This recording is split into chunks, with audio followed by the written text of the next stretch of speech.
the risk I ran. Would any chance lie in his presence, either by Isabel or myself, to bring out the truth? And it did.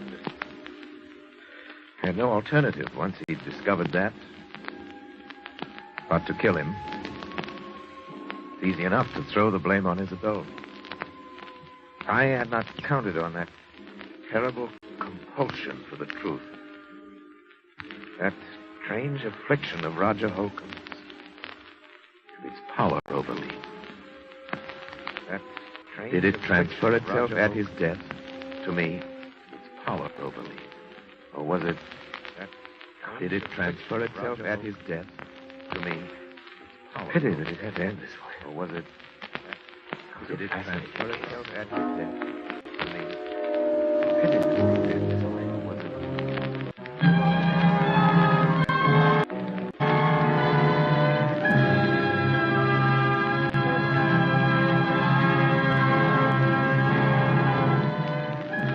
So closes Lazarus Walk, starring Orson Welles.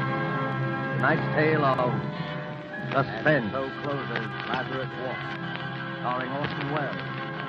Tonight's tale of suspense. So closes Lazarus Walk, starring Orson Welles. Tonight's tale of suspense.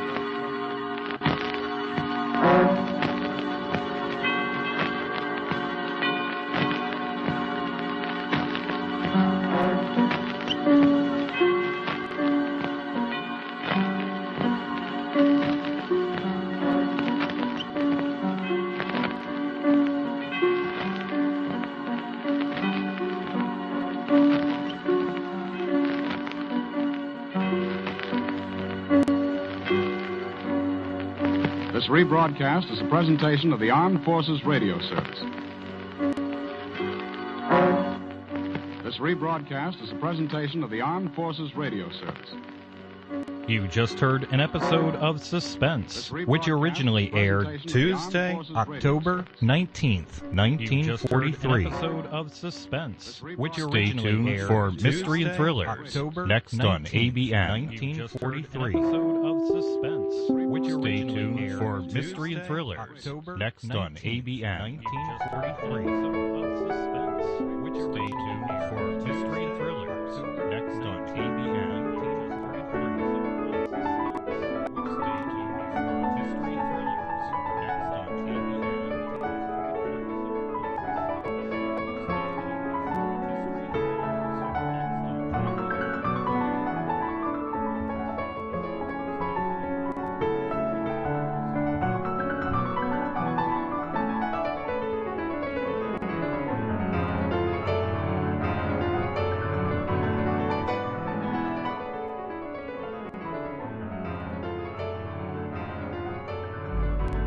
You're listening to Kpnl Radio, Portland, Oregon. Brought to you by Mac and Mind Software and your donations. You're listening to Kpnl You're listening to Radio, ABN, the Antioch Broadcasting Network. You can find us on the web at radio.macandmind.com. Mac and Mind, as in, I had the Mac in mind when I wrote this software. That's radio.macandmind.com. We now present Mystery and Thrillers on ABN, the Antioch Broadcasting Network.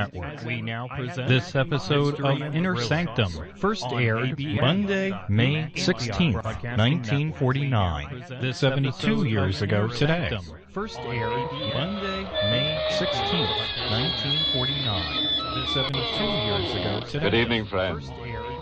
This is your host to welcome you through the creaking door into the inner sanctum. Good evening, friends. Come in and let me introduce a new guest.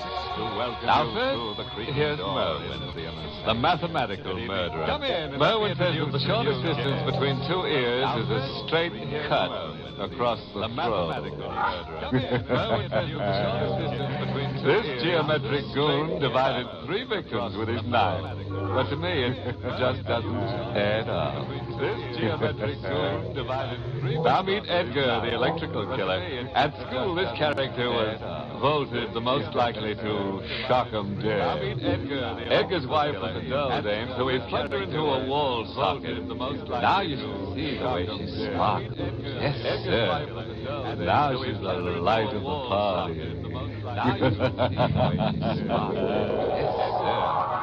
Now she's the light of the party.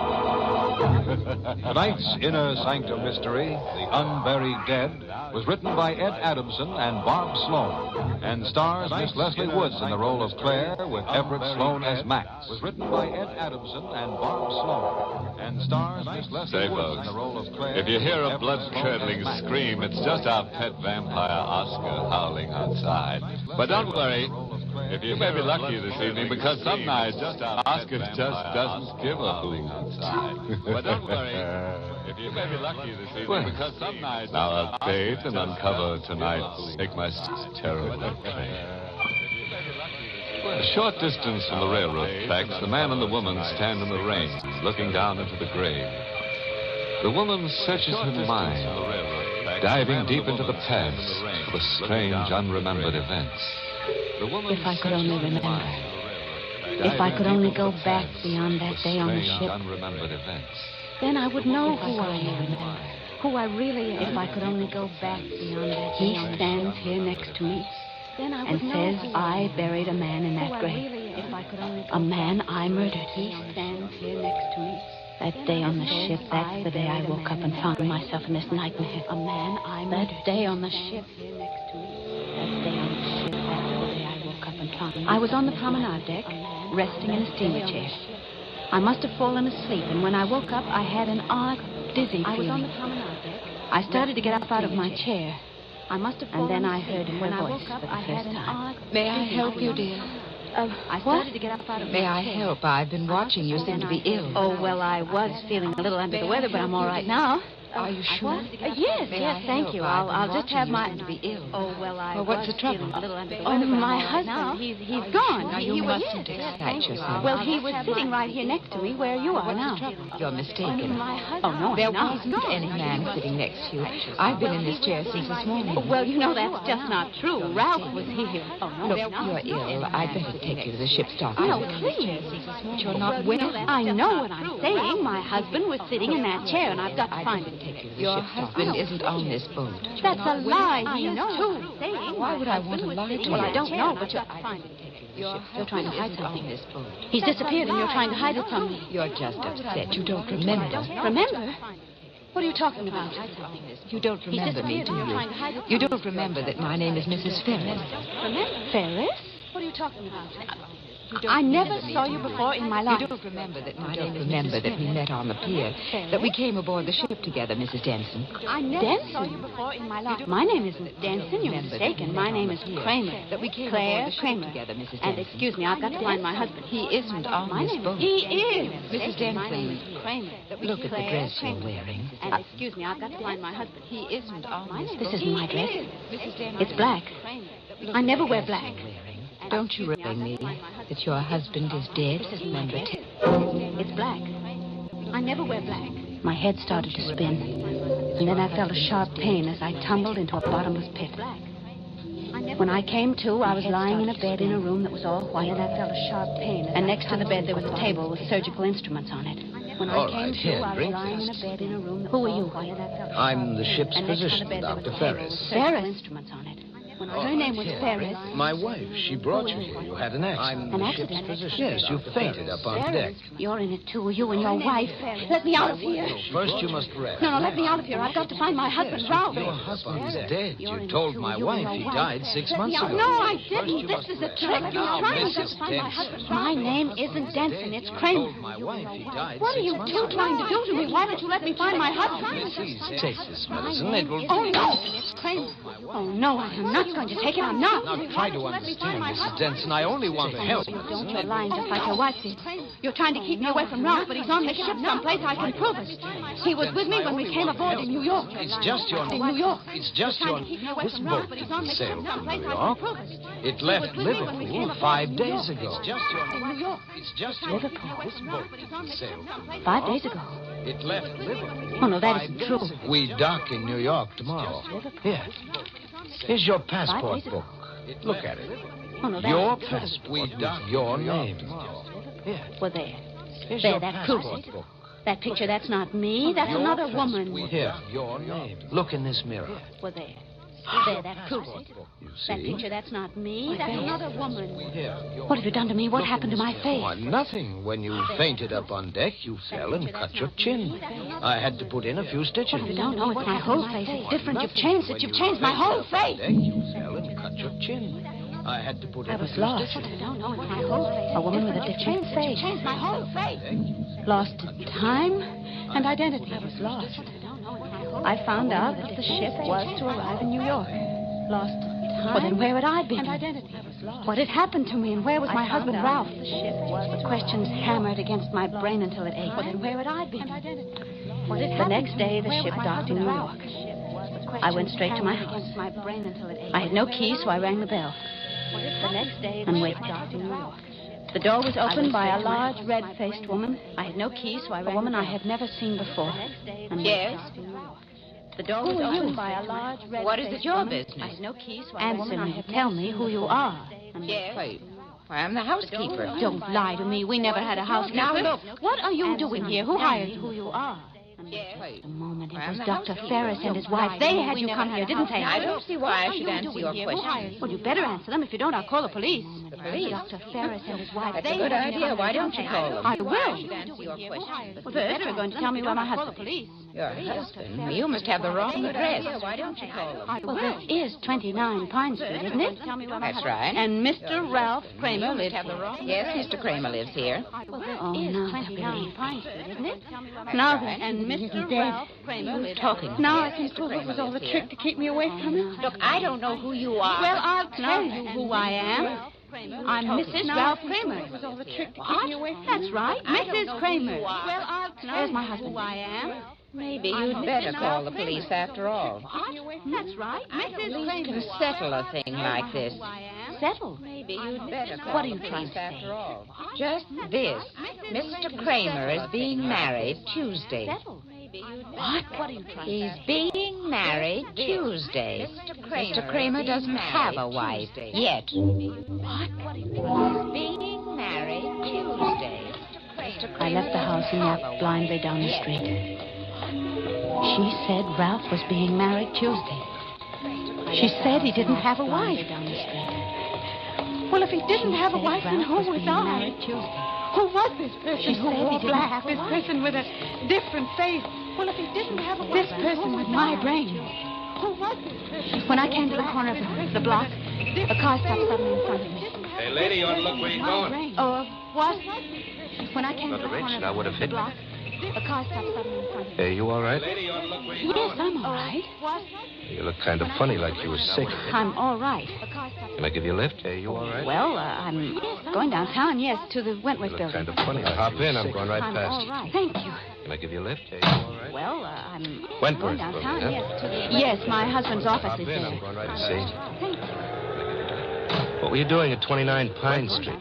29. Yes, my husband's office is there. How did you know I was there? I was watching you. What? Were you doing at 29 keeping my eyes open? You were following me. You purposely tried to run me over. Oh, no, watching you. I just wanted to get you in the car. You're in keeping with my them, eyes with open. Dr. Ferris and his wife. Dr. You Ferris? purposely tried to Never run heard me of over. him. If you don't stop this car and let me out, I'll Wanted to scream. get you in the You're head. in with Scream your them, lungs with- out. There's a policeman down at this next corner. He'll hear me. You don't need to stop on the corner. You're talking to one right now. What? Close on the side. There's a policeman down at this Keith next corner. is his He'll hear me.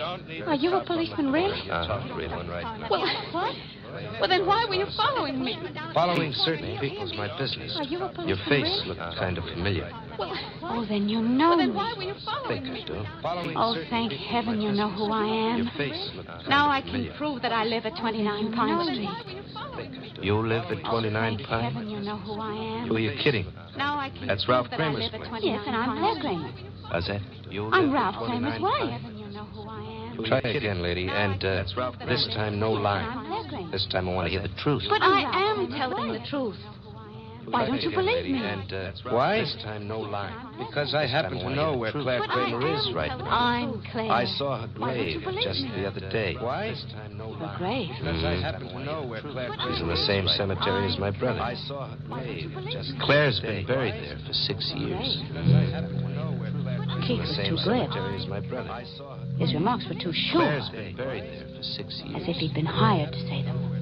Keith was too glib. They were all in it together, trying to frighten me, trying to keep me away from Ralph. I was almost sure Keith wasn't a detective, but I had to be positive. I had to catch him in a lie, trying to keep me away from Ralph.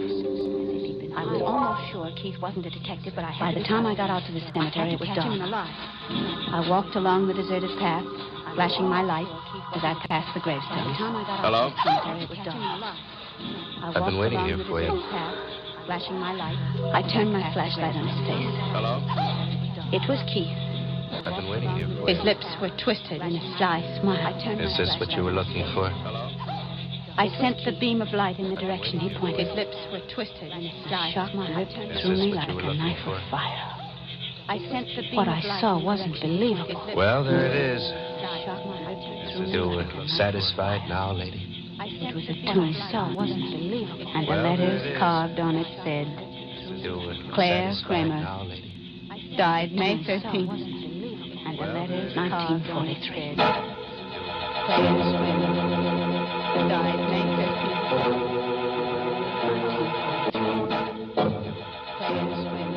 That Claire Kramer is kind of dumb, isn't she? Doesn't know herself from a corpse in the ground. Still imagine how it's rugged to come face to face with your own tombstone. Doesn't know herself from a corpse in the ground. It's enough to kill you.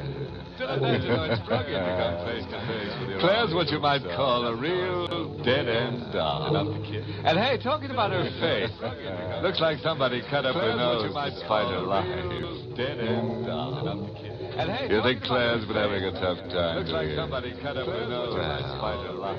Hold on to your coffin handles and see how things can go from bad to hers. I stared at the tombstone, not believing what I saw. The words on it said I was dead, that I died 6 years ago. I turned to the man who called himself Detective Keith. You satisfied now, It lady? can't be. I'm alive. Can't you see that I'm alive? I'm not buried there. I turned to the man. There's someone else in that grave. Come on, you're going with me. Well, you can't see I'm alive. Find out Can't you somehow. see that I'm alive? I'm not buried. What do you want with me? What have I done? Someone else in that grave. Killed a man, maybe? Well, you can't see I'm alive. Here, Can't you see that I'm alive? look at this police circle. What have I done? Found it in my car a minute after I let you go. But I knew I saw you someplace before. Now go ahead, look at this police circle. Found it in my car a minute after I let you go. And the picture there is yours, or your twin sister's. that's not possible. Come on, let's go. Wait, can't you understand? I'm not this woman in the circular. Pictures don't lie. I'm not her. I may look like her, but I'm not. Will settle it. We've got her fingerprints on the circular. Now all I have to do to check is get yours. Now let's go. Hey, wait. I wrenched myself loose from his grip. Stop. Sorry about that, folks. I was monitoring the broadcast side and left the monitors on, and the stream was transmitting both with just a little delay in between. So it should be back to normal now. Apologize for the technical difficulties. Enjoy Old Time Radio Sunday on Kpnl, Portland, Oregon. Still in my right hand. When he bent over to pull me up, I pounded him against the side. He tumbled sideways to the ground, unconscious. Then I got up and ran. I ran as fast as I could.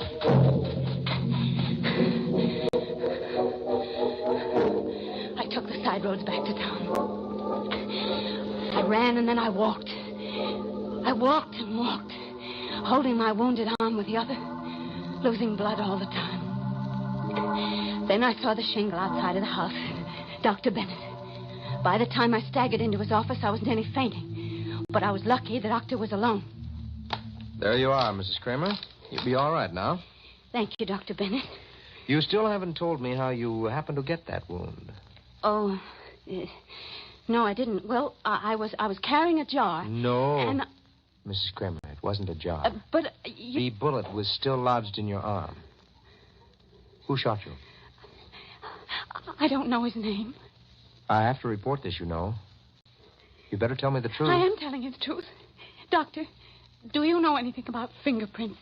A little. Why? Well, look at the fingerprints on this circular.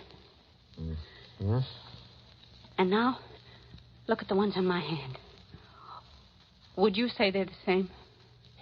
Yes, I would. Of course, I'm no expert. Neither am I. But I can see now those are my fingerprints on the circular. The same scar on them. Right. Somebody's done a perfect job of making me look like a murderer. Mrs. Kramer, I'm afraid I must report this to the police and let it go at that. I couldn't let him do it. He had his back to me. I lifted the paperweight from his desk. Just as I raised my hand, he turned. Mrs. Kramer, don't! I struck him hard on the head. He dropped to the floor, and I bent over him.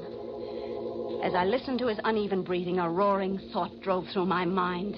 Kill him, the thought thundered. You are a murderer. Kill him, kill him. I brought the paperweight up, and I struck him again. And he was dead. Now I really was what they made me. A murderer. I had to hide. I couldn't go to see my husband, Ralph, until I was sure I'd be safe. I went to a town across the state line, and I hired a room in a cheap hotel.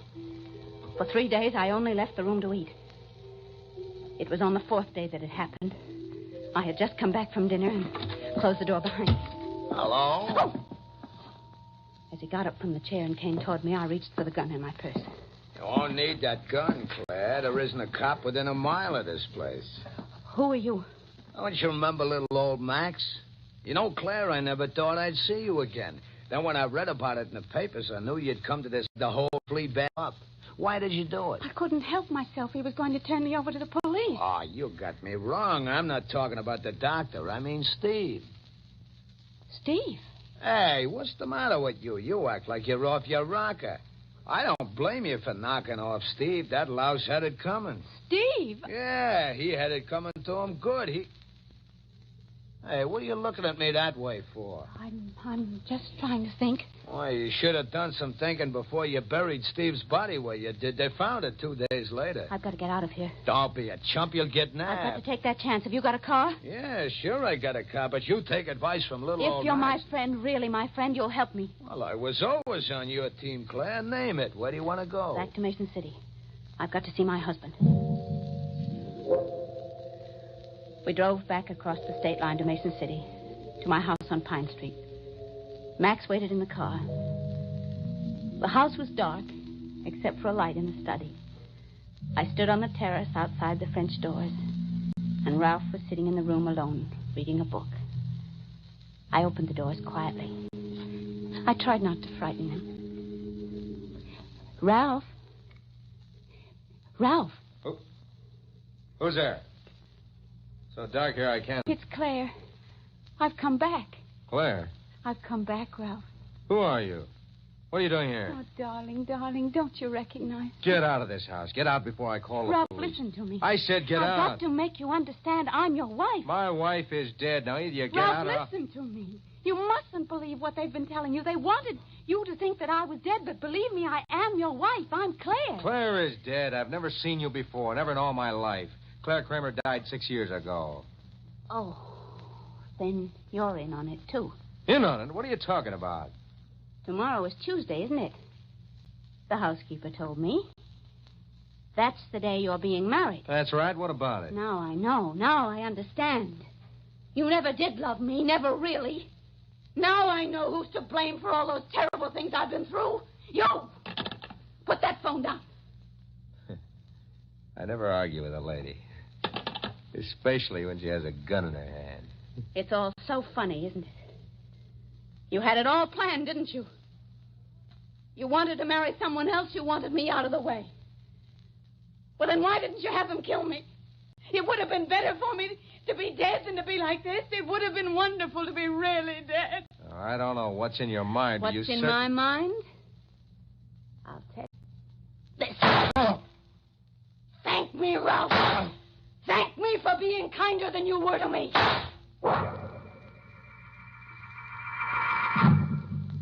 Max came into the house when he heard the shots.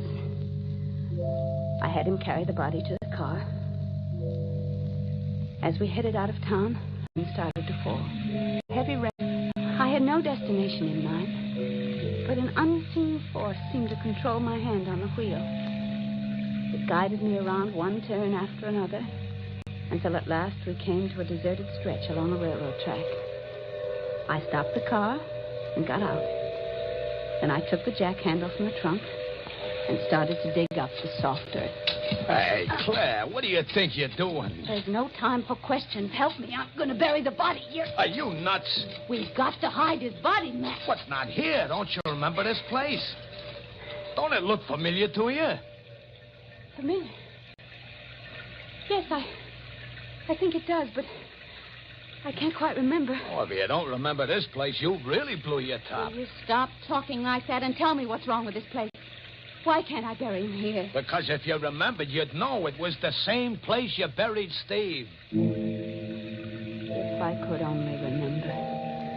If I could only go back beyond that day on the ship. Then I would know who I am. Who I really am. He stands there next to me and says I buried a man in that grave. A man I murdered. Oh, if I could only remember. Come on, Claire. We got to get out of here. Max, you've got to tell me about Steve. Why did I kill Steve? You killed Steve just the way you knocked off that other guy tonight. Maybe he had it coming to him, too. That's your business. But you didn't tell me why I killed Steve. Steve Denson was your husband. Oh, Max. When was the first time you saw me? The first time? Oh, let's see. 5 years ago. And I looked as I look now? Sure. You told me you just had a plastic done because your face was burned. Only between you and me, little old Max didn't fall for your gag about the burn. Burn? Burned, that was true. My face was burned. Okay, so it was burned. Burned, yes, now I remember. The boat was one day out of New York. Ralph and I were up on the deck when the fire broke out. I lost him, and then something struck my head. I remember the name of the boat, too, the Tragania. Hey, that's that ship that was sunk away back. Yes. Yes, away back, Max. 6 years ago. Well, then somebody must have picked you out of the water. The water? There were charred bodies in that water. Charred beyond recognition. They listed me as one of the dead. Oh, I guess you had what they call that amnesia business, huh? That day I woke up from that nap in the deck chair. That's the day I stopped being Claire Denson and became Claire Kramer again. I was a murderess, and I never knew it. Ralph thought I was dead. He really thought so, and I killed him. Hey, Claire, the cops. Come on, we gotta get out of here. I've already gotten out, Max. I'm dead. Dead and buried. Oh, stop talking that crazy talk, or it's still... Come on, Bubbly. It's already 6 years too late, Max. Hey, you can't skip the cops by going over the tracks. Come on back, Claire, and get in the car. Claire, you can't make it that way. The train! Look out!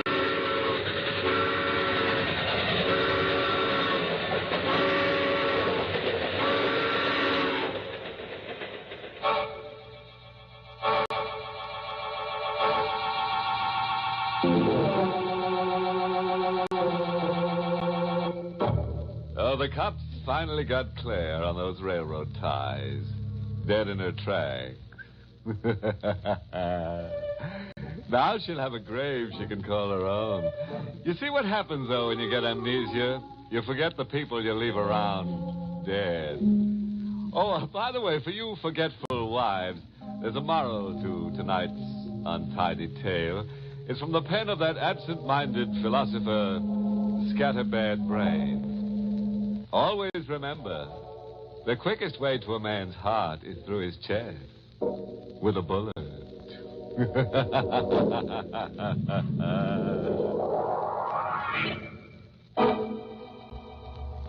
Inner Sanctum was heard in the United States over CBS, the Columbia Broadcasting System, and has been cast for servicemen and rebroadcast and women overseas through the facilities of the United States Armed Forces Radio Service, the voice of information and education.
This is ABN, the Antioch Broadcasting Network.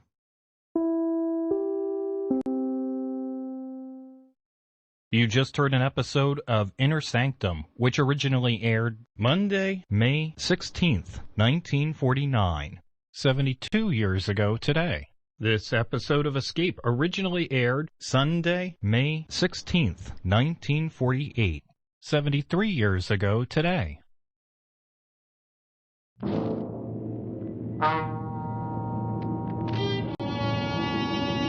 Escape!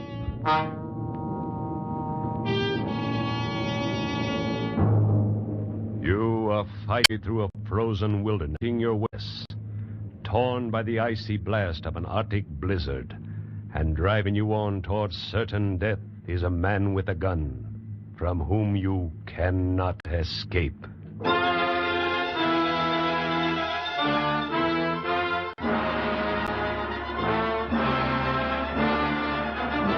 Escape, designed to free you from the four walls of today for a half hour of high adventure.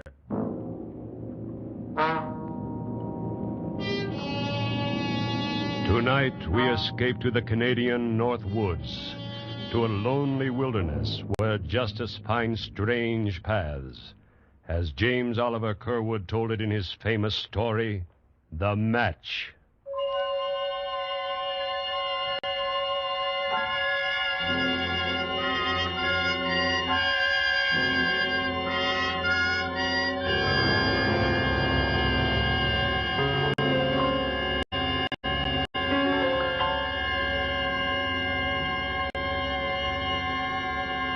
Just below the Arctic Circle, where blizzards scream in the winter and tear frozen branches from the pine trees, where the driven sleet cuts human skin like flying glass, there men know and fear the eternal spirit of the icy north, the great cold spirit that weaves the patterns of human destiny, both weaves and destroys.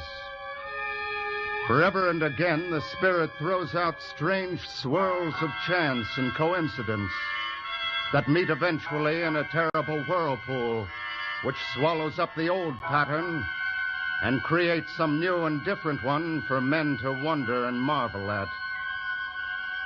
One such swirl in time and space began months ago and far to the south, in a logging camp near the southern border of Canada, where two men faced each other on a narrow trail in the light of a full moon. It began in violence and hatred.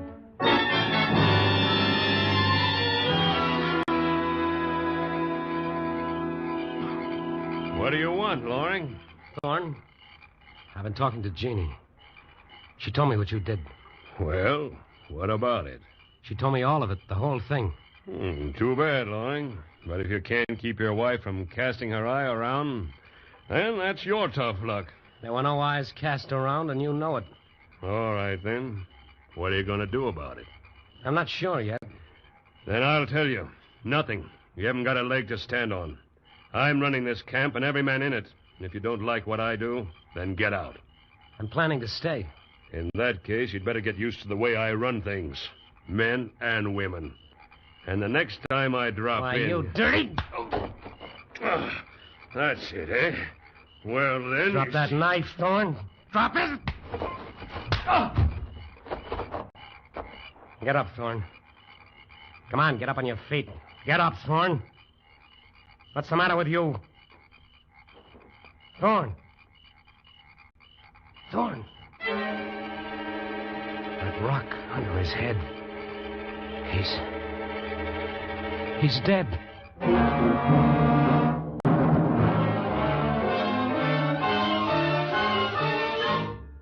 Jeannie? Billy, what's wrong? Jeannie, I ran into Thorne a few minutes ago. Oh, Billy, your hand. What did you do? I hit him, Jeannie. He started to pull a knife, so I knocked him down. His head hit a rock when he fell. He's dead. No. Oh, no. They probably won't find Thorne till morning, so I've got to get out of here in the next half hour. Leave? I'm new here, Jeannie. They don't know me. It's just my word. I wouldn't have a chance. Where'll we go? Not you. You're going to take the baby and go back to the cottage in New York State. But well, where are you planning to go? North, honey. A long ways north. I'll have a better chance up there in the woods. They'll catch you, Billy. They always do. Don't worry. They won't catch me. And somehow, sooner or later, we're going to be back together again. Believe me.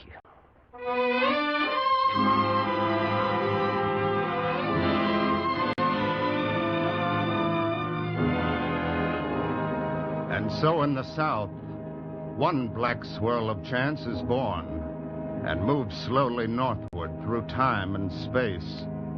Moves even as the great Arctic storms move across the faces of continents. And there ahead of it, among the tumbled ridges of spruce and pine, another swirl of human fate moves at the whim of the bleak spirit of that frozen land. Moves first one way, then another, but centers always near one certain red-coated uniform of the Royal Canadian Mounted Police. Centers on the hard, lean figure of a man called Sergeant Brokaw. Nice shot, Sergeant. Thanks, Trooper. The captain sent me to... Wait. There's one of our targets still up out there.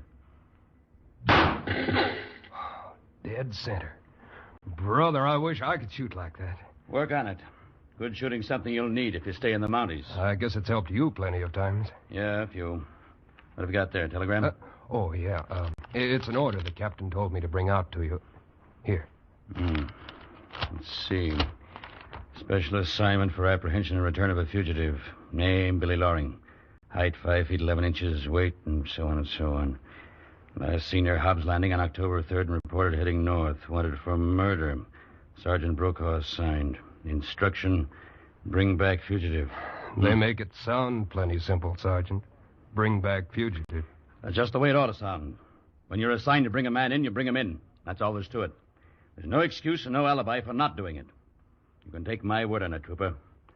I've been doing it for 12 years. And so far, you've never missed getting your men? Not so far, not ever. When I go after a man, I'm going to get him, sooner or later. And one way or another, I'm going to bring him back. Every time. And that goes for this, what's his name, Loring. You can bet your life on it.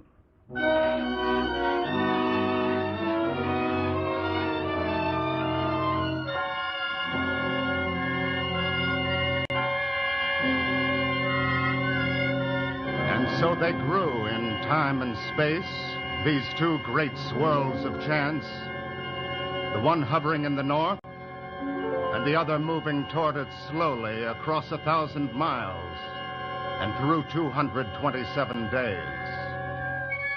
And one night at last, they met in a tiny raw pine cabin hidden in the blizzard-frozen marsh hard up against the Arctic Circle.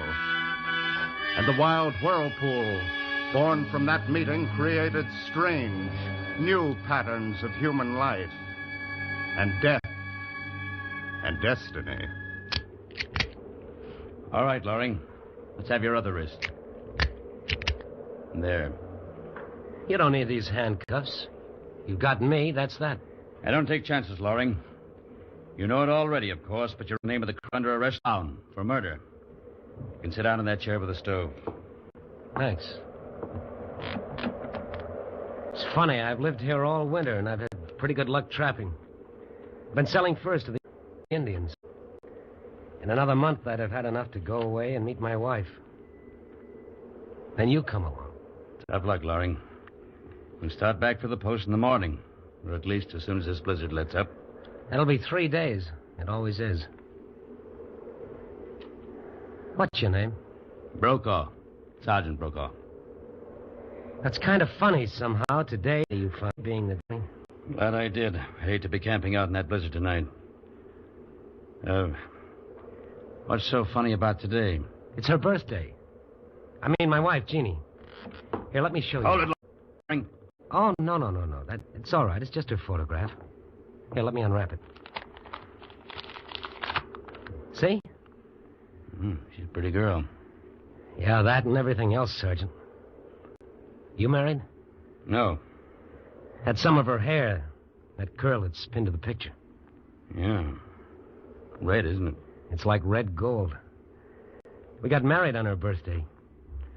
So today's our wedding anniversary, too. That way. She said the best things in her life always happen on her birthday. Yeah, well... Yeah, I guess it was crazy. But I was so happy when I got up this morning about what day it was and only 2 months to go and all. I put 2 places at the breakfast table, and I propped her picture up by one of them. I sat there talking to her while we ate together. I guess you get like that up here alone. I haven't seen a white man for 3 months. I had a little dog for a while, but he died about 6 weeks ago, and there wasn't any chance to get another one. Jeannie always liked dogs. Dogs and kids. You don't mind my talking this way, do you, Sergeant? It kind of helps. I don't mind. Why should I? Well, the thing is, we've always been so blamed crazy about each other. We'd never been apart until this came up. And then we had to be. And in another month or two, we'd have been back together. It's your own fault, Loring. It's not my concern. My job was to find you and bring you in. I've done part of that, and I will do the rest of it. Maybe so. I warn you right now, Sergeant, I'll make it as tough for you as possible. I'm going to get away if I can. You see, I promised her that we'd be together again. It's up to you, Loring. But if you start to play rough, I can play a whole lot rougher. One way or another, I'm going to bring you in to stand trial. And there's nothing can stop me. Maybe so, Sergeant. You see, I'm probably the hardest man in the whole Royal Canadian Mounted, Loring. And that's your hard luck, too. Because you might have softened up another man with that stuff you were telling. You think that's why I talked about it? I don't know, and I don't care. The only thing that matters is that I've got a job to do. I always have done it, and I'm going to do it this time. You can depend on that. I guess duty's a big part of your life. Not a big part of it, Loring. It's all of it. Now, if you don't mind, I've come 15 miles through the snow today. Last 5 against a blizzard. I'm tired. Let's turn in. All right, sure. You can take the bunk. Leave your clothes on. Is it all right if I get that photograph off the table? Go ahead.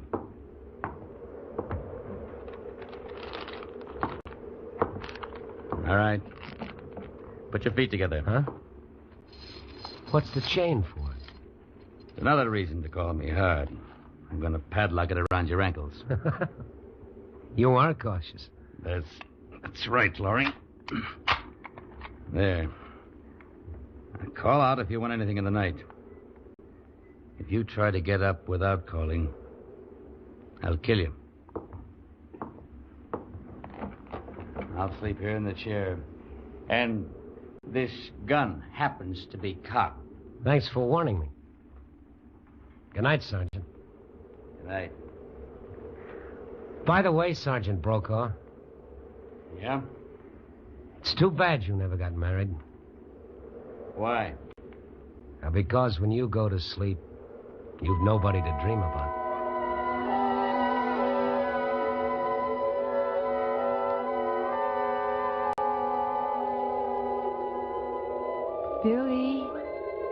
Billy, darling. Can you hear me? Yes, Jeannie. Yes, darling. Never mind the blizzard. It doesn't matter. We've been in storms before. Yes, I remember. And today's my birthday. And also the day we were married. Nothing can really hurt us. Everything's going to be all right. Yes, Jeannie. Yes, everything is going to be all right. Billy. Yes, Jeannie? Remember one time in the fall, we built a bonfire and roasted ears of corn. That was in the field back of the cottage. Oh, yes, 2 years ago. That was on your birthday, too. Yes. And do you remember how the smoke would always get in your eyes? And how it would follow you around and make you cough and sneeze? Sure, I remember. Remember? The smoke, Billy. The smoke. Sure, I remember. Billy. The smoke. The smoke. What? Smoke. The cabin's on fire. Sergeant. Sergeant Brokaw. Wake up, the cabin's on fire. Good Lord. Will you get this chain off my feet? I can't walk. No time. The whole roof's on fire. Here. I'll carry it. Smoke. Can't see the door. Oh, here it is. Well, looks like we made it. Thanks, Sergeant. I gotta get back in there. All our... You stop, Jeanette. Make it. There goes the roof. I guess you know the spot we're in, Loring. Yes, I know. Our heavy coats, mittens, snowshoes, and all of our food is burning up inside there. And it's 40 below, and the blizzard's just starting. Here, you can't lie there in the snow. I'll get that chain off your ankles. There you are. Thanks, Sergeant. What about the handcuffs? Hey, stay on, Loring. Are you crazy? What difference does it make? We haven't a chance. You know that as well as I do. Yeah, I know. We couldn't be any worse off. We don't even have a match. I saw you fill your case and put it in your coat. It's inside there. We don't even have a match. I know that, Loring. And I know everything else you're going to tell me. We don't have enough clothes to keep us from freezing to death. If we stay here and keep the fire going, we'll starve. It's 60 miles to the nearest post and 20 miles to Thoreau's, the next cabin down the trail. We might make 10 miles if we're lucky. More likely 5. That's right. So why the handcuffs? You've been living up here for 3 months, Loring. I've got an idea you probably know some cabin a lot closer than Thoreau's. Some Indian or a trapper. Maybe not more than 2 or 3 miles away. You want to start breaking trail? Well, suppose I did. What of it? Something good has always happened to me on Jeannie's birthday, and I think it has this time, Sergeant. It's a lot easier to freeze to death than to go back and die the way I'd be doing it. So... Oh. So it's like that? It's like that. Unless you want to make a deal. What kind of a deal? Take off these cuffs, give me that revolver, and I'll get you out of this. There's a cabin, all right. Sorry, Loring. No deal. You're a fool, Brokaw. I got nothing to lose, but you're just tossing your life away. How about it? We'll take turns breaking trail. You can lead off first. We may as well start. Where? Thoreau's, of course. 20 miles. Why don't we sit down and freeze to death here instead of 5 miles from here? Because I'll be 5 miles closer to bringing you in. Come on. You're a fool, Sergeant. You're beaten, and you know it. Why don't you give in? Come on, Loring. Let's get going.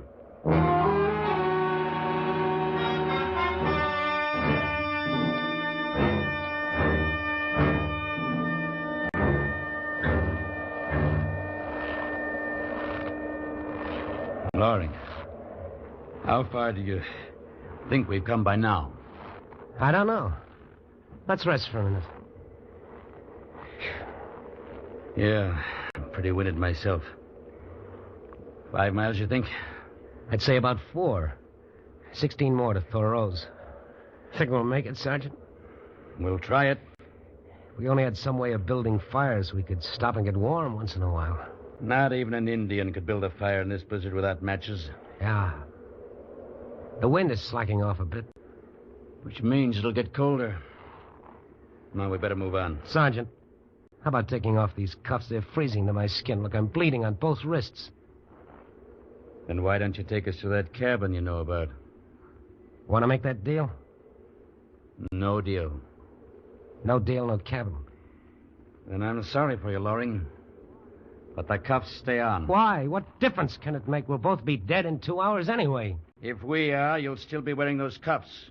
And this gun will still be in my holster. Dead or alive, you'll still be my prisoner. The hardest man in the Mounties. Are you ready, Loring? Sure, why not? I lit out for a while. Come on, let's go.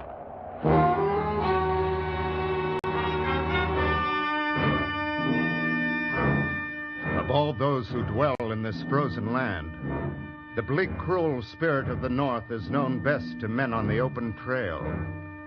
There, facing the breath of the blizzard, eyes blinded by the driving sleet, a man feels his soul grow small within him.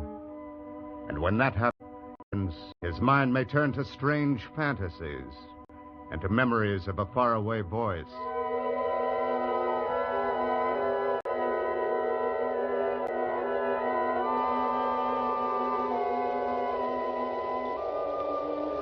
Billy, can you hear me, Billy? Yes, Jeannie. Everything's going to be all right, Billy. I love you. And everything's going to be all right. Sure, honey. The snow doesn't matter. And the blizzard doesn't matter. They'll be gone soon. And there'll be only us. Yeah. I can see you now standing there at the gate. In front of the cottage. That's right, darling. Don't look at the snow and the icy trees and the storm. Look at me instead. See? Yeah. It's spring. The sun's shining. And I'm wearing my hair the way you've always liked it. It's in curls all tumbled. See, Billy? Yeah. Oh, Jeannie.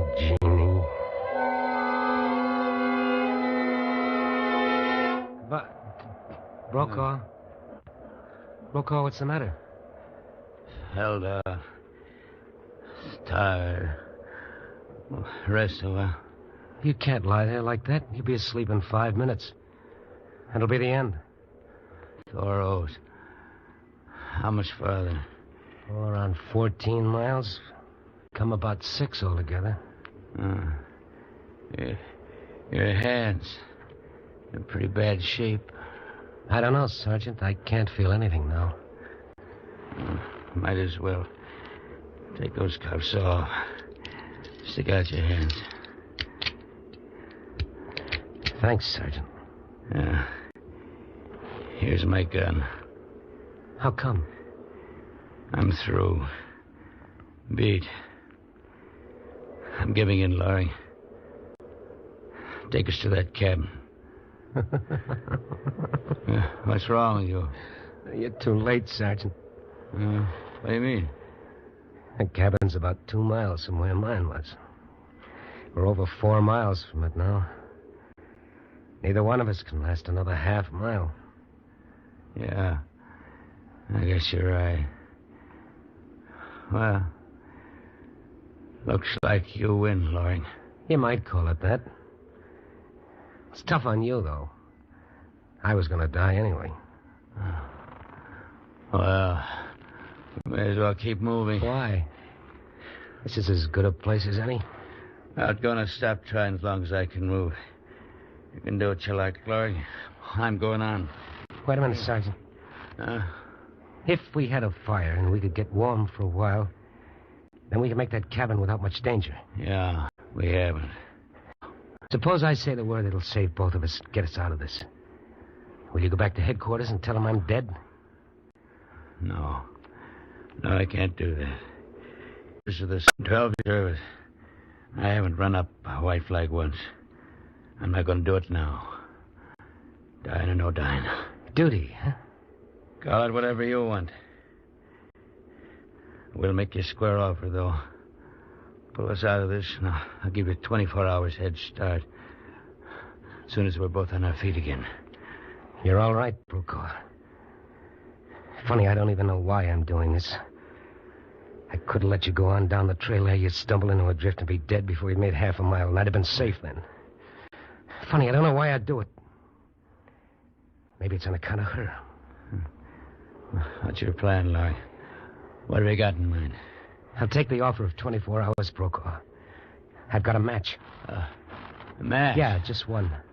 I remember dropping it in my pants pocket yesterday. It's on this side. Maybe you can get to it. Your hands are in better shape than mine. All right. I can't seem to... Yeah, here it is. It's dry, too. Don't drop it. It's the only one. Yeah, we gotta have some branches. Dry bark. Here, you hold it while I get some off that birch tree. All right. Mash. Don't drop it, Lauren. Hold it careful. Yeah, I got it. Bark's dry underneath. About Ought to be all right to start. That should burn all right. We ought to have some dry paper, just to make sure. I've got some. Hold the match. Paper wrapped around that photograph. Here you are. Funny, I was thinking about her when I remembered the match. I guess she's the one that's really going to light this fire. Well, there it is. You want to strike it? Or you want me to? You go ahead. My hands are still pretty stiff. All right. You want to have something dry to scratch it on? There's a gun file in my same pocket. Reach in and get it. All right. Yeah, here it is. All right. Well, it's up to her now. All right, Jeannie, strike the match. Oh. Brokaw. Oh. Brokaw, what's the matter? The match. Loring, it went out. No. Our only chance, and it went out. So that's that. I gotta get moving. I gotta get to Thor Road. Brokaw, you can't make it. I gotta go on. As long as I'm alive. I gotta keep going. I gotta keep going. Brokaw, you don't have a chance. Brokaw! He's gone. Well, what's the difference, here or half a mile farther? It's not so bad. It's kind of peaceful. Dreamy. So peaceful, it's just like going to sleep. Billy. Don't go to sleep, Billy. Wake up. Everything's going to be all right, Jeannie. Wake up. Darling. You can't go to sleep. You've got to wake up. Everything's all right. The smoke, Billy. Don't you remember the smoke? Huh? We're going to be together again. Open your eyes. Huh? Together again, Billy. Open your eyes. Huh? What? Smoke. The fire. It's burning. The spark from that match must have caught. Jeannie! The fire, it's burning. The fire!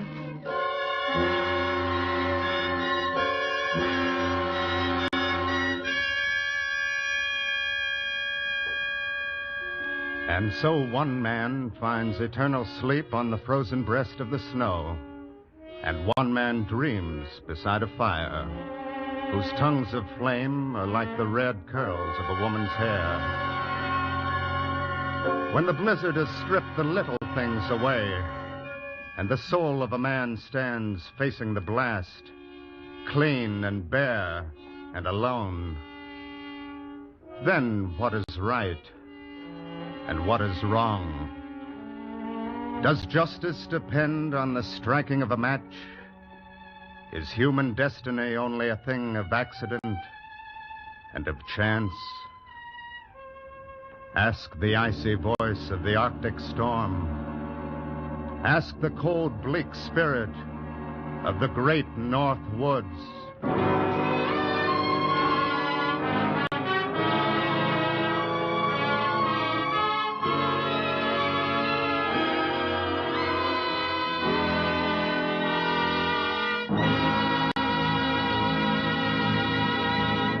Escape is produced and directed by Norman MacDonald, and tonight brought you The Match by James Oliver Curwood, adapted for radio by Les Crutchfield, with Frank Lovejoy as Billy, Wilms Herbert as Sergeant Brokaw, Cynthia Corley as Jeannie, Nestor Paiva as Thorne, and Clark Cuney as the trooper, with Stan Waxman as the narrator. The musical score was conducted by Wilbur Hatch. Next week. You are trapped on a remote plantation in the crawling Amazon jungle, and an immense river of ravenous ants is closing in on you, swarming in to eat you alive, a deadly black army from which there is no escape.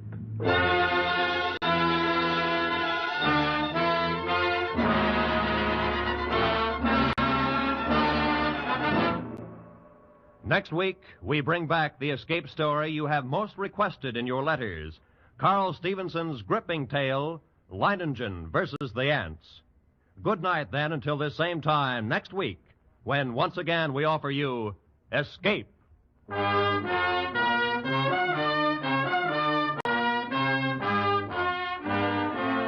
This is CBS, the Columbia Broadcasting System.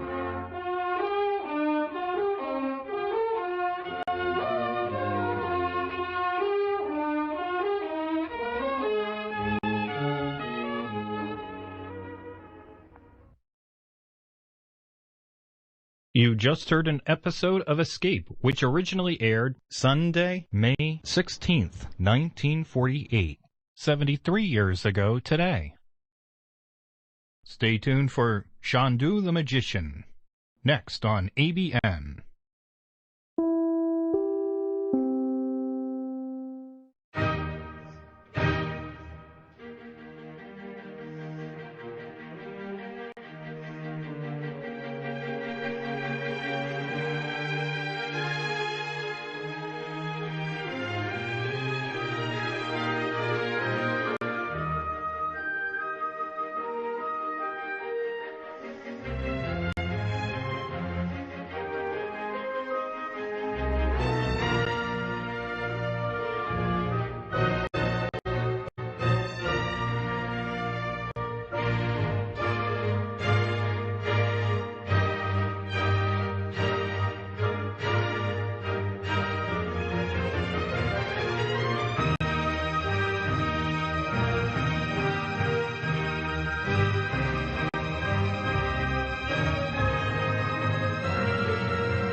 You're listening to KPNL Radio, Portland, Oregon. Brought to you by Mac and Mind Software and your donations. You're listening to ABN, the Antioch Broadcasting Network, playing a daily schedule of vintage radio genres and matching today's date in history when available. Visit radio.macandmind.com for a schedule. We now present Chandu the Magician on ABN, the Antioch Broadcasting Network. This episode of Chandu the Magician first aired Wednesday, December 22nd, 1948. Chandu the Magician.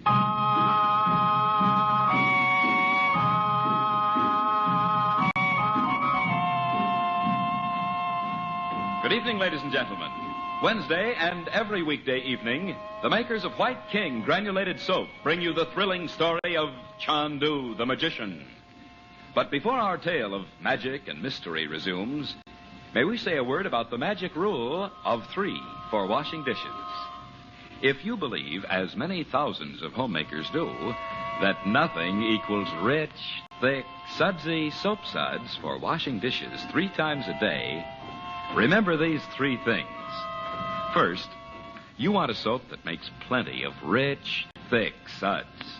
White King is the soap for suds. Every tiny granule of soap goes to work making suds, and those White King suds stand up in water that feels comfortable to your hands.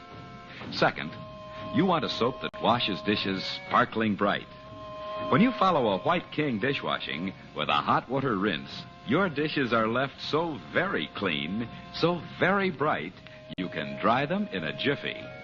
And third, you want a soap that is easy on your hands. Those gentle White King suds are wonderfully kind to pretty hands. For washing clothes or dishes, we know you'll love the soap we make.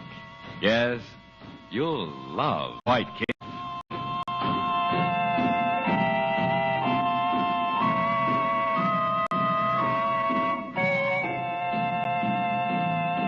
Far out in the Egyptian desert, Frank Chandler, known in the Far East as Chandu the Magician, has solved the mystery of the haunted oasis called the Village of the Lost.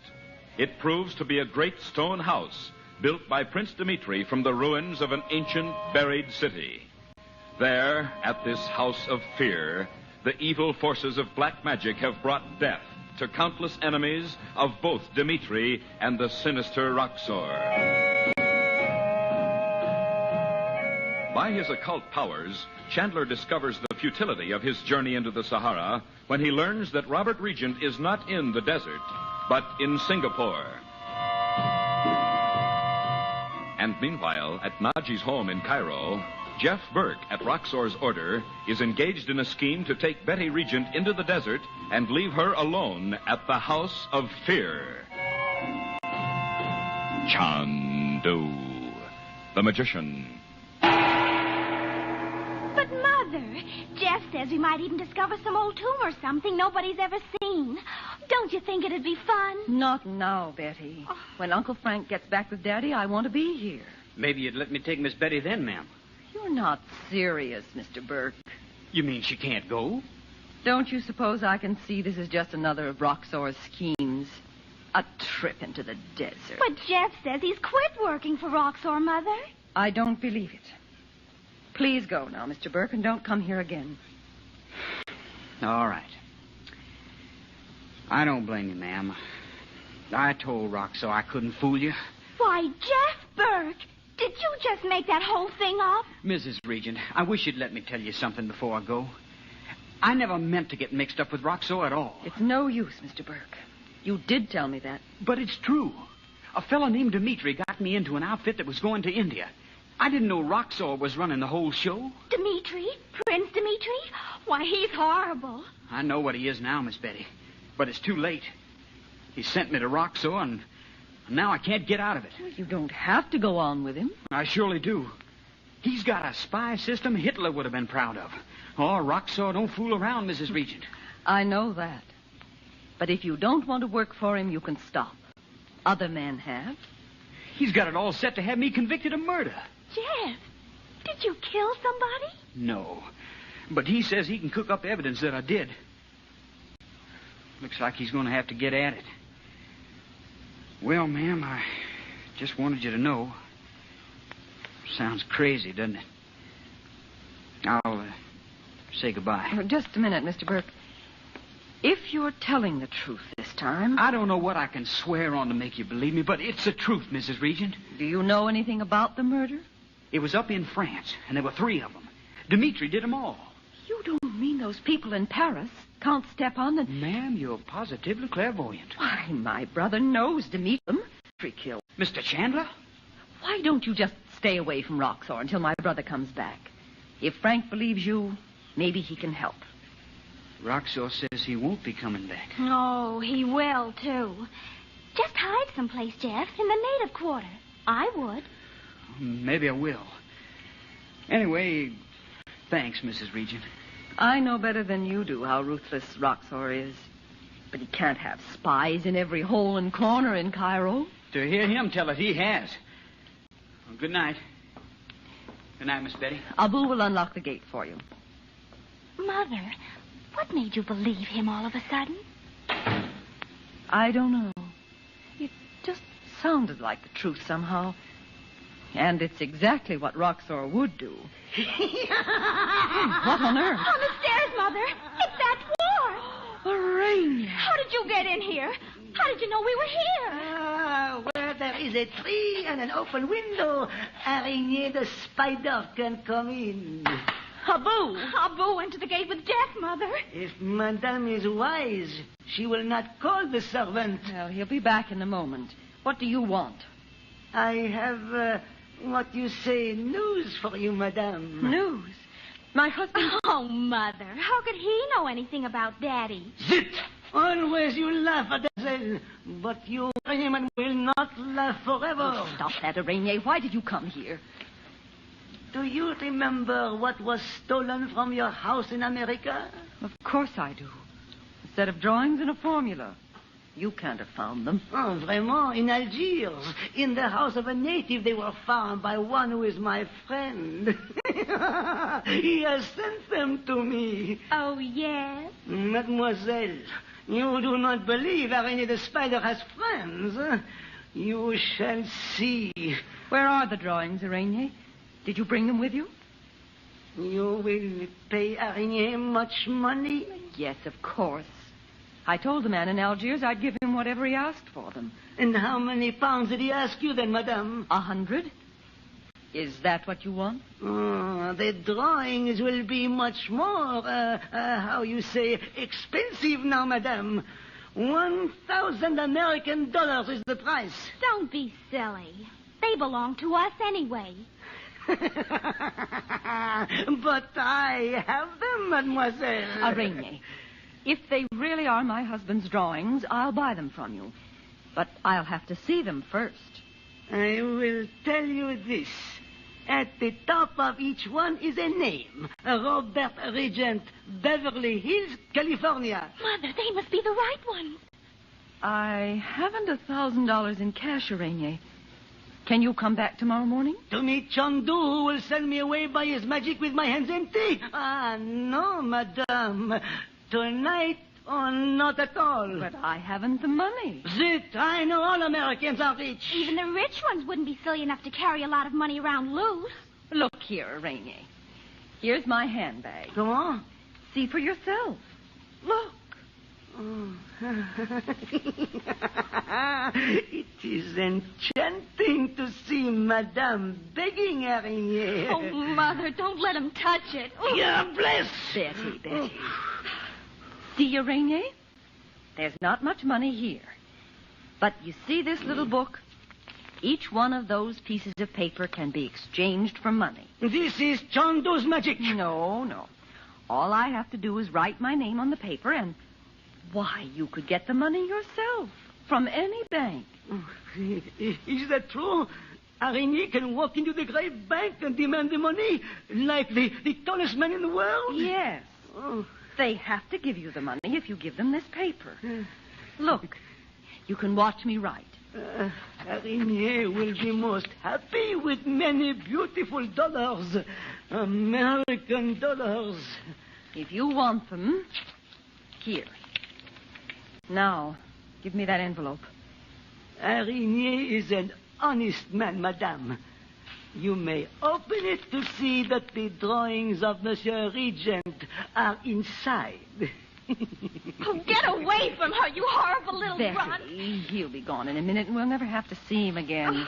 Open it, Madame. I will. Oh, no, you won't, Dot. Frank! Chandu, in the dress of Egypt, diable! Oh, Uncle Frank. Hold still. I'll take that checker in him. Abu, come here. He's brought those drawings of Robert. 10,000 curses on you, Chandu! Hold this fellow for me, Abu. Give me that envelope. Yeah, I thought so. Listen, Dot. Hold this up to your ear. Oh, Uncle Frank, what is it? I think it's a poisonous spider. Remember how he sent that girl a spider in a basket of fruit? Abu, take this envelope and drop it unopened into boiling water. I watch Chandu. If your sister had opened it, she would be lying dead at Araignier's feet. And Mademoiselle also. Nesta. Oh, no. Always you arrive when the time is wrong. I hate you, Chandu. I hate you all. Well. Oh, Mother. There, darling. Hazam Mustaib Chandu. Oh, you couldn't help it, Abu. And I was almost ready to be sorry for him. Take that envelope out of here, Abu. I watch Chandu. Frank, where's Bob? And what about Robert? Bob went up the other stairs. He couldn't wait to get out of those Egyptian clothes. And Robert? You didn't get there in time. Well, we found the place, Dot, but Robert hadn't been there. What? Dot, heaven knows why. He's in Singapore. Singapore? That's what Natasha said that man told her in Bayonne. I know. But I still don't see how Gomez could have known it.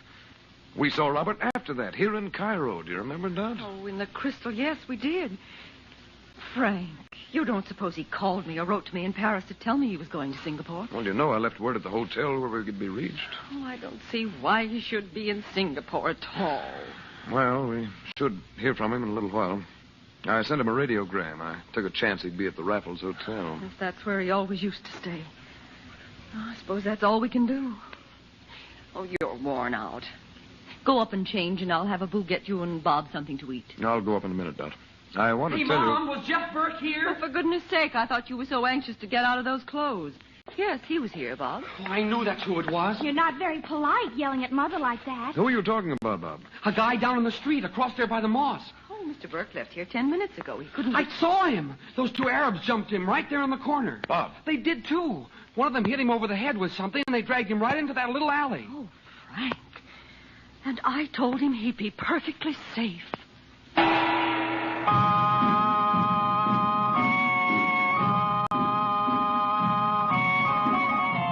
Now, before we say goodnight, we pause to suggest that you and every member of your family join us every weekday night to hear Chandu the Magician.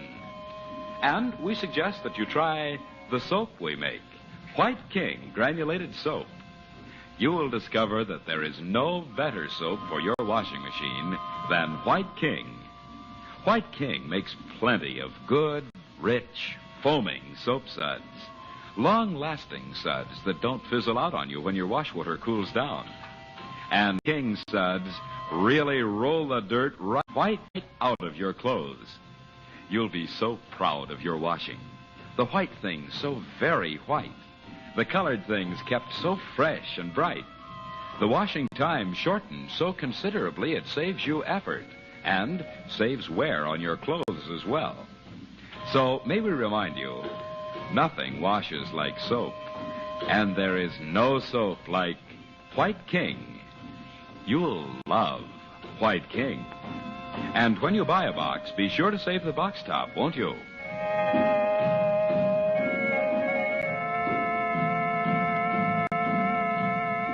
Chandu the Magician is produced and directed by Cyril Armbruster. Dorothy Regent is played by Irene Tedrow. The makers of White King invite you to listen tomorrow at this time when the story resumes. Chandu the Magician.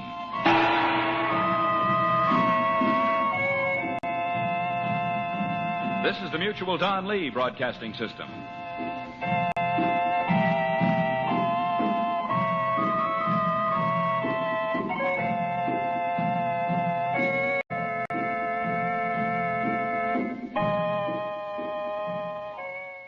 This is ABN, the Antioch Broadcasting Network.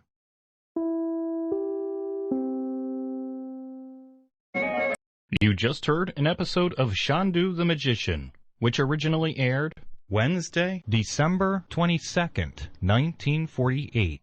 This episode of Chandu the Magician first aired Thursday, December 23rd, 1948. Chandu the Magician.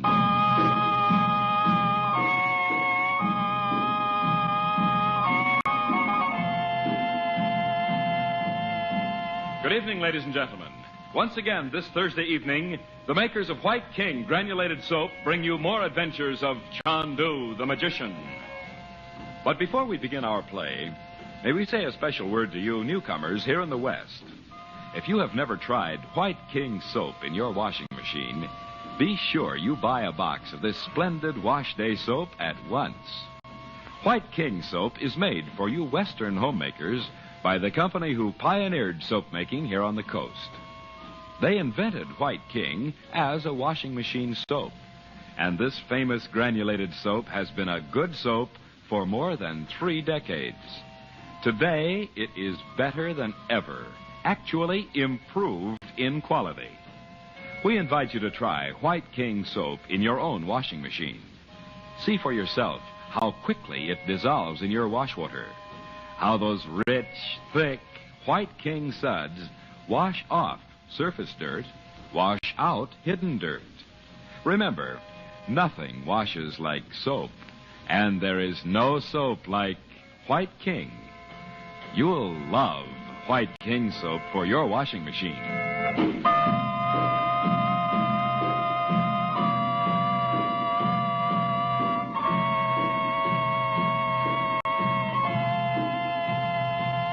While Frank Chandler and his nephew Bob Regent are on their fruitless journey into the Sahara Desert, Jeff Burke, an unwilling agent of Roxor, reveals to Dorothy in Cairo the threat Roxor holds over him, arrest for a Paris murder. Knowing the Russian Dmitri to be the guilty, Dorothy promises Chandler's one help. Soon after, Chandler returns, having discovered that for an unexplained reason, Robert Regent has suddenly gone to Singapore. Dorothy has not yet told Chandler of the menace to Burke when Bob runs downstairs. From his window, he has seen 2 Arabs attack Burke in the street. Chandu, the Magician. Jeff said Roxor spies would be looking for him, Uncle Frank. Exactly what did Jeff tell you, Dot? Anything about what Roxor plans to do? Came here in the first place to invite Betty to go to see some desert ruins. Not that place where we were, I hope. Is that a thing? He didn't say where it was. Mother came in just then and said she knew Roxor had sent him. And all of a sudden, Jeff just kind of gave up. Roxor must think we're dopes.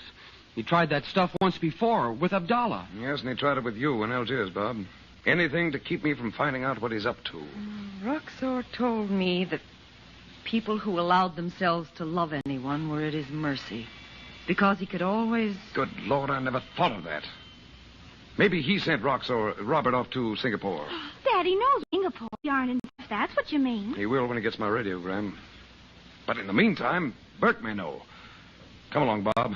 You can show me where those Arabs took him. You're not going prowling into one of those dark alleys. Well, in these Arab clothes, no one will pay any attention to us. Well, it's a good thing I didn't have time to change. Oh, Frank, I wish you We'll wouldn't. be back in 10 minutes, Dot. We'll either find him by that time or not at all.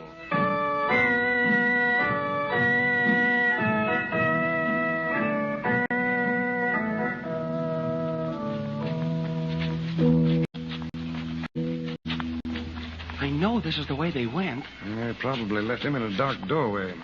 Nobody would give him a second look. Chandu. What are you doing here, Abu? You came to find the Effendi Burke? Yes, but how did you know what happened to him? When he went from the gate, he did not go away. I watched him. The lady, your sister, had said he was not to be trusted. All right. Tell me what they did with him. As I crossed the street, I saw them carry him into the shop of Johanna. I was coming to tell you. Quickly. Show me which shop. Did you bring your flashlight, Uncle Frank? Yes. Is this the place, Abu? I watch, Andu. Johanna has gone to make his pilgrimage to Mecca. That is why the shutters are down and there are no lights. Abu, did you see the 2 men come out of here? No, Chandu.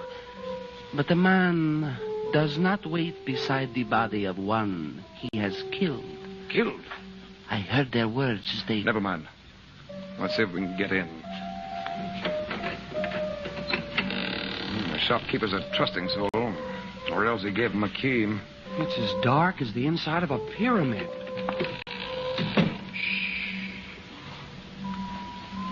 All right.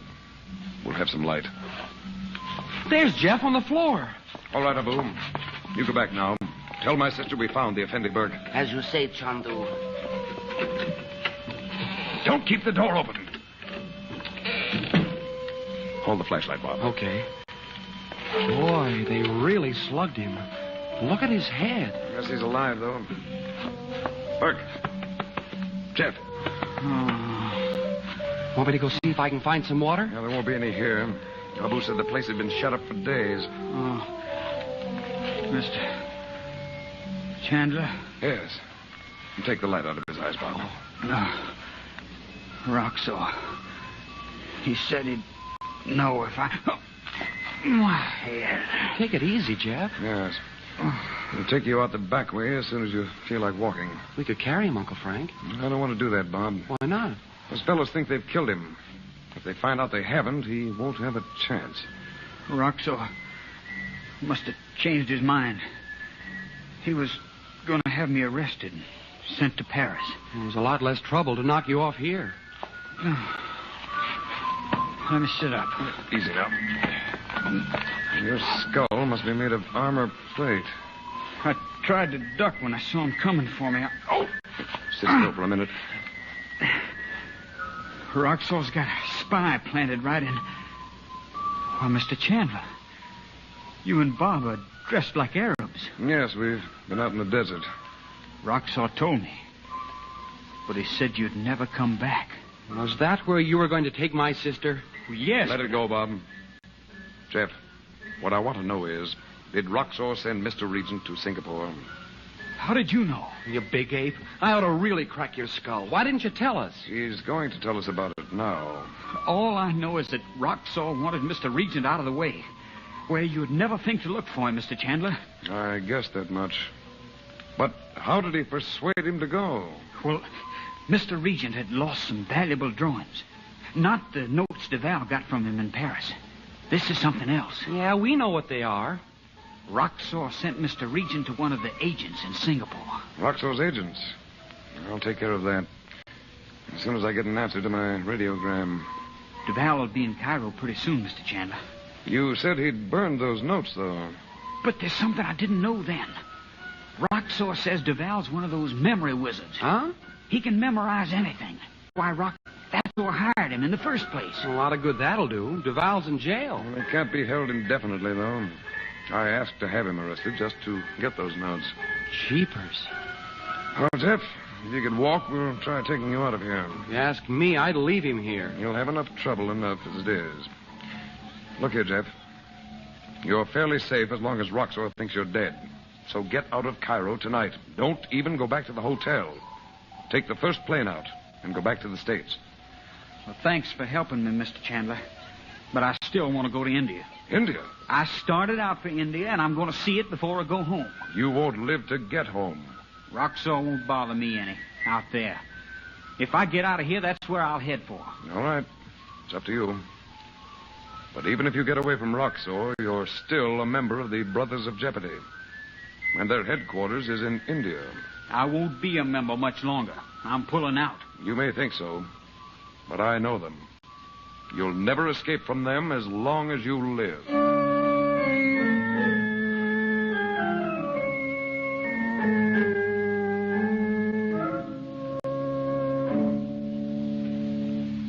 Oh, it'll be all right after all, Frank.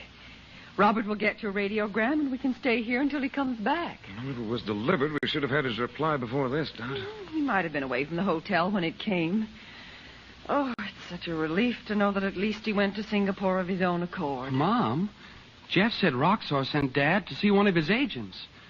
Gosh, anything could happen. And you're always saying I'm thinking of gruesome things. Daddy knows better than to believe anything Roxor's men say. Doesn't he, Uncle Frank? He should, but We don't know what Roxor may have told him. Oh, it's not hard to imagine. What, Mom? Why, that he'd given up his idea of trying to rule the world.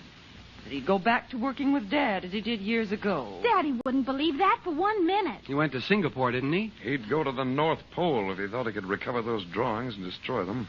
But it takes time to get to Singapore, Frank. He can't move around the world by magic.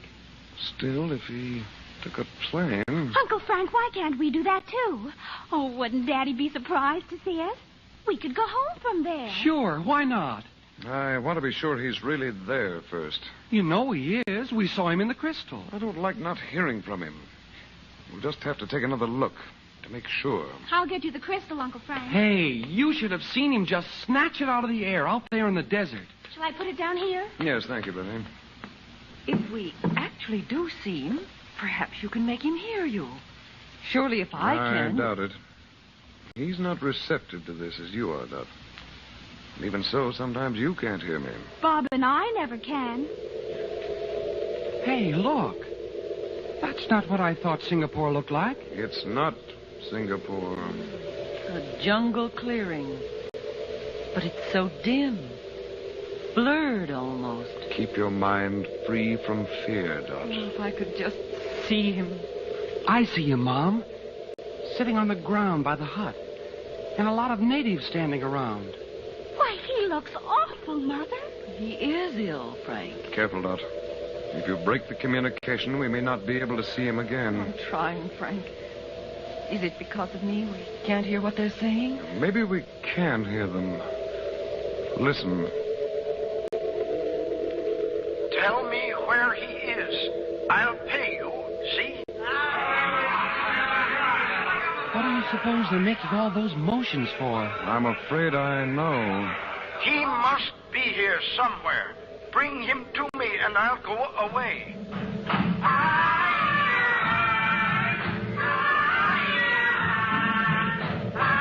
Doesn't understand. They're going into the ritual of driving out a demon. They look frightened to death. They are. But they're angry, too. Robert! Take the money, but tell me where he is.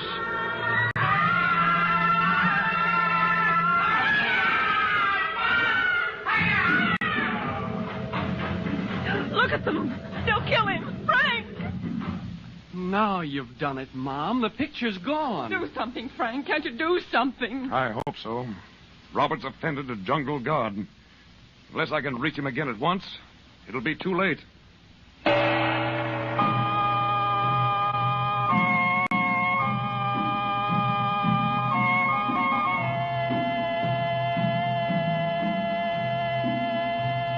We pause before we say good evening to suggest that you and your family listen to Chandu every weekday evening at this time.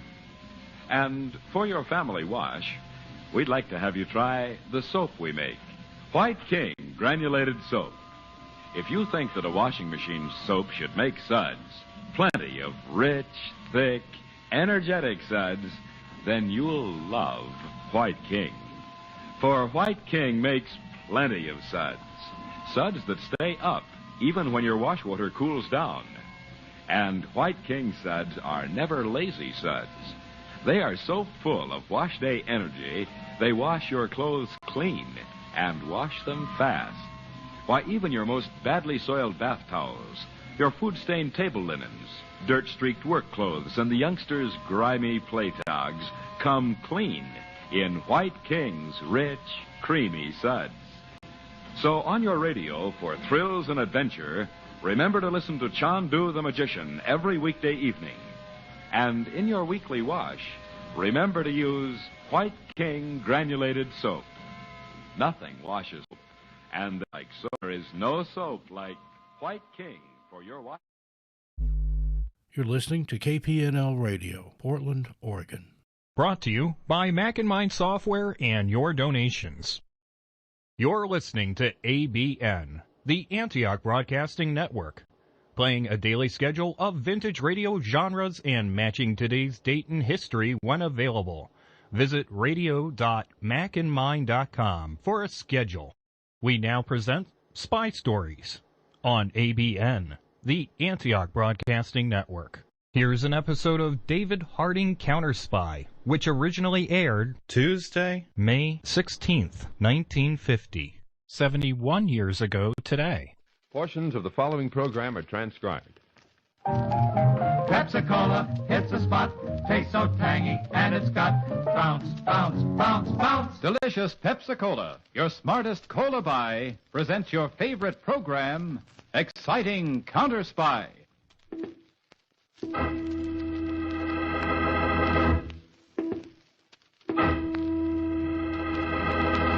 Washington calling David Harding, counter-spy. Washington calling David Harding, counter-spy. Harding, Counter-Spy, calling Washington.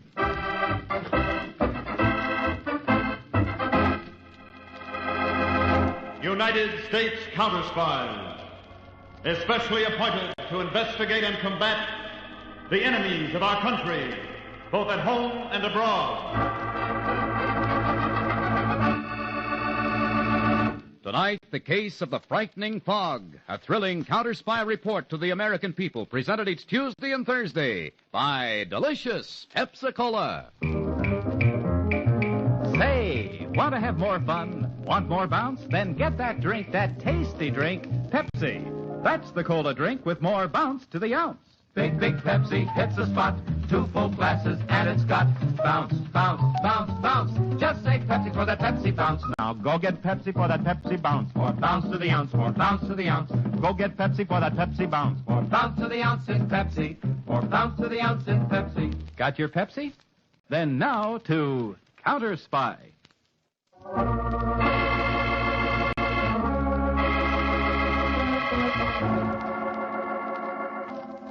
In an open-air arena in Buenos Aires, 2 sweating prize fighters tore at each other savagely.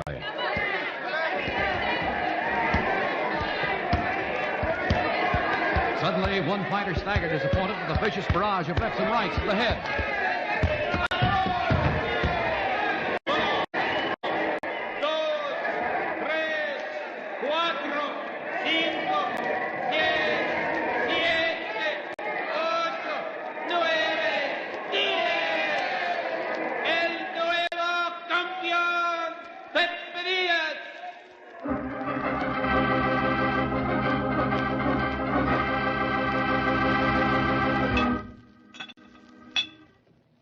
"23 fights Pepe has won in Europe, 12 in South America.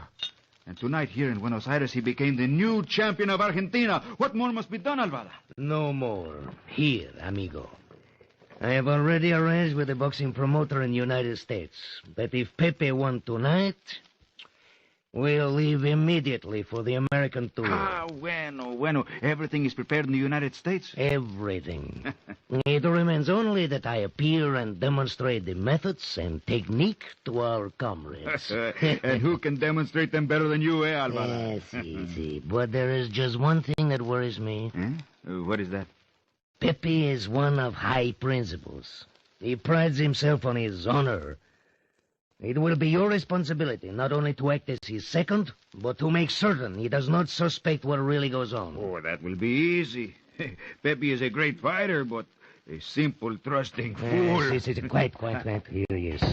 Ah, Pepe, my noble fighter. Come in. About the American tour, Si. I have wonderful news for you, Pepe. Tomorrow we'll leave for the tour of the United States. You'll make much money, eh? Perhaps even fight the champion, eh? I go to the United States tomorrow, Alvara. Not you. Not I? What do you mean, Pepe? I'm your manager. Oh, no longer. I shall secure a new manager. I have just learned, Alvara, that you work with those who would destroy liberty throughout the world. So? Because of our long companionship, I cannot find it in my heart to betray you to the police. I say only you are no longer my manager. Adios. One moment, Pepe. It will do no good to plead with me, Alvara. My heart is hardened to you. I do not intend to plead.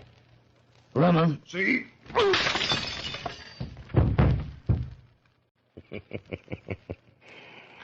You wait tasted much good wine, amigo. But you did well with the bottle. Pepe Villas is dead. I have just remembered, Alvada. How without Pepe now can we proceed with your plans? That is simple, amigo. When we reach the United States, you will be Pepe Villas.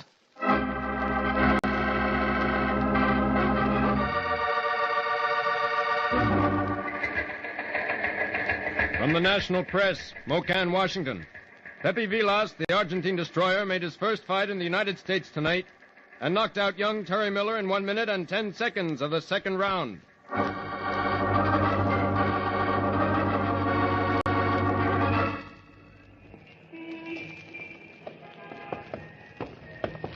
Car's over here, honey. How'd you like the fight? Didn't last very long, Bill. Oh, that Argentine boy's too good. Say, what's that? What? That red smoke or something drifting in. There must be a fire near here. I don't smell anything. Hey, look, Ann, it's closing down over everything. I can't see to the corner. It's the worst fog I ever saw. I never saw an orange-colored fog before, Bill. I'm scared. Come on, Ann. We better get indoors someplace.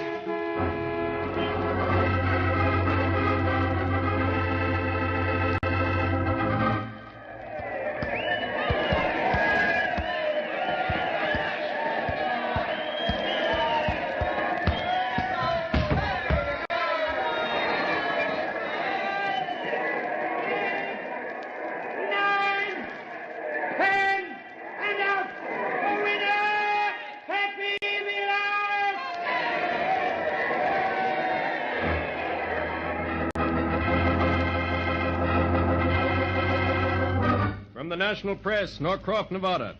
Natives of this town were thrown into panic early this morning when a strange green-colored haze or fog appeared and swiftly shrouded the town.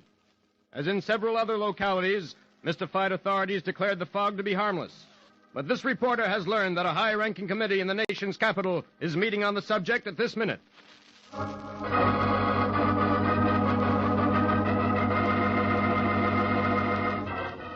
And the matter has now become of serious consequence, gentlemen of the committee. To date, these mysterious fogs have caused a loss of 4 million man-hours of work in our arms production. Now, with your permission, I propose to submit the following message to Mr. Harding at once. To David Harding, Chief of Counterspies, Washington, D.C. We urgently request that you investigate immediately the series of mysterious fogs which are endangering our arms production and research programs and spreading panic among our people. Signed, Daniel Hollowell, Chairman, Special Committee. 4 million man-hours lost just from a few fogs? How come, Mr. Harding? Well, you see, Peters, there happens to be an important defense plant or research project in each town where one of those fogs appeared. Oh? That's an odd coincidence. I don't think it's a coincidence. Here. Take a look at this map. Now, the little flags indicate where the fogs have occurred. In 4 of these areas, Norcroft, Nevada, Griswold, Colorado, Bertram, Nebraska, and Nemo, New Mexico, fogs are practically unknown at this time of the year. And blue, green, and orange-colored fogs have never been seen before. You figure the fogs were artificial then, Dave? Well, Peters, it's not a hard job to create artificial fog. They were very common in the war, on land and on sea. But all our reports show that these fogs were entirely harmless. Yes, in themselves, but they created confusion and panic. In every town where one occurred, work stopped. 4 million man-hours. So that's it. Paralysis if there were war. Any idea who's behind this thing, Dave? No, not yet. But I've been studying the local newspapers, and I had General Research analyze them for possible leads and cross-checks. Peters, did you ever hear of a prize fighter named Pepe Villas? Sure. The Argentine destroyer making a tour of the country, knocking out everybody in sight. What about him? Well, he's had 6 fights so far, and each one took place in a town that was visited by a fog. The fog appeared either immediately after the fight or early the next morning. Oh? Now, listen to this, Peters. Villas left Buenos Aires 9 weeks ago. At about the same time, according to an attaché there, a top-ranking spy who was especially skillful in psychological warfare disappeared from Buenos Aires. You think he might be this Argentine boxer, It's possible. As a fighter, he could enter the country and travel around without arousing suspicion. Sounds pretty far-fetched, Dave. Maybe. but I want to take a look at this fellow. He fights in Paloma, Texas tomorrow night, where a new research project is located. Peters, you and I are going to be at that fight.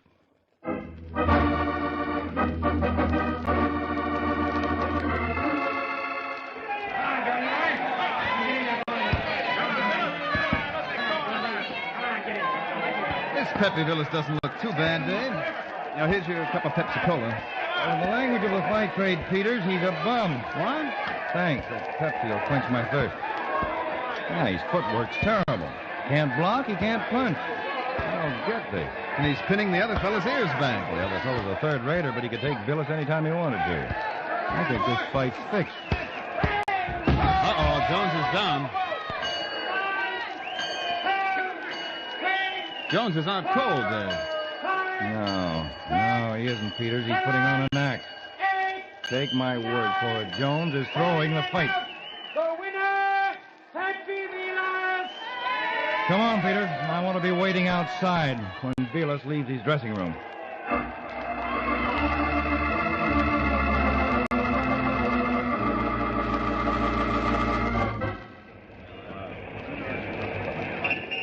Here comes Villas and his manager from the arena now. They're getting into that car. Start your motor, Peters. Okay. There they go. Follow him. Right. Don't get too close. This is about right. You know, Dave, I've been thinking. You said Villas was a bum fighter. Why, any fair amateur could knock his brains out, Peters. But he beat the top middleweights in Europe and South America. All those fights couldn't have been fixed. No. Big fights aren't fixed quite that easily. I'm beginning to get an idea. Hey, look. Look up ahead, Peters. Smoke. Red smoke. Drifting this way. Drifting fast, too. It's getting thicker. Peters, get closer to Villa's car. Okay, Dave, but he couldn't have made this fog. We're going to find out. This stuff's a regular fog. You're telling me I can hardly see a foot ahead. Look out. There's a car stopped in front of us there. No use, Dave. We can't drive in this pea soup. We lost Villas. Let's get out, Peters, and get to a telephone.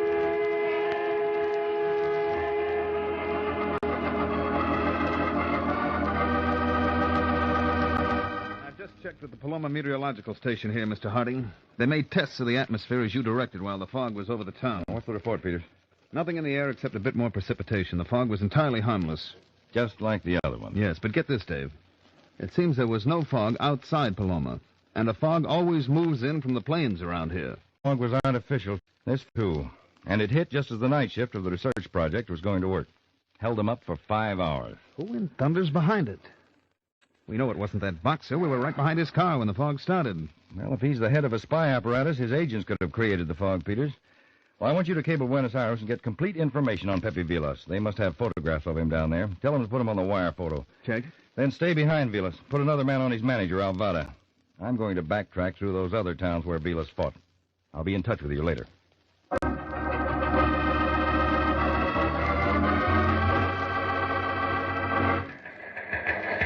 Special to the national press. Marshalltown, North Dakota. Pepe Villas scored his 8th straight knockout here tonight, stopping Mike Relish in the 3rd round. Relish dropped Villas twice in the 1st round, but was no match for the Argentinian thereafter.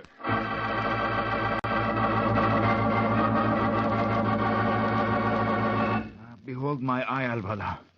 And my joy so sore I can scarcely open my mouth. Your stupid opponent forgot his instructions temporarily, Pepe, that's all. But since he conveniently permitted you to knock him out, what consequence is it? What consequence? My head still rings. I'm dizzy. Speak sternly to this promoter, Alvada. Should I be buffeted around again like tonight, I will cut him with my knife. Don't be a fool. Keep your head, or I myself will see that you lose it. All goes well with my work. Be careful that you do nothing to disturb it.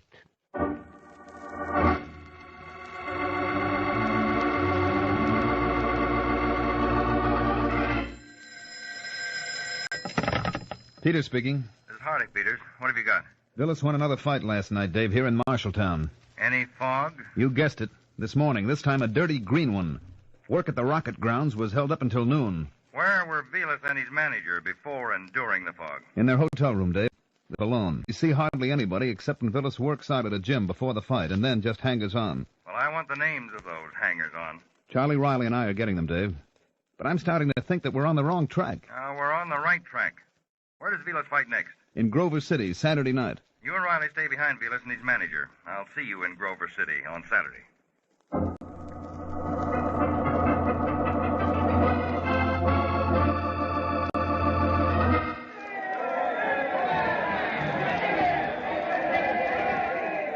Good evening, Peters.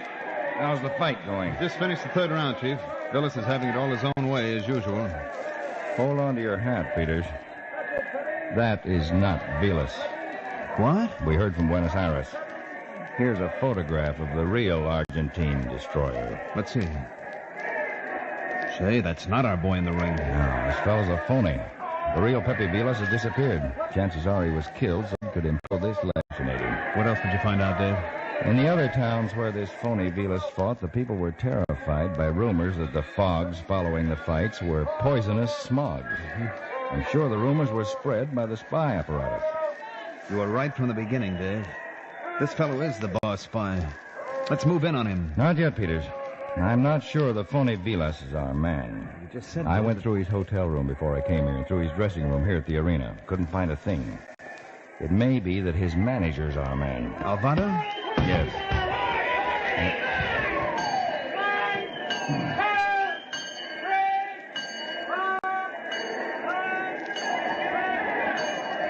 Well, looks as if our phony destroyer has scored another cheap knockout. Now, we've got to move fast, Peters. Come on outside. I'm planning a surprise.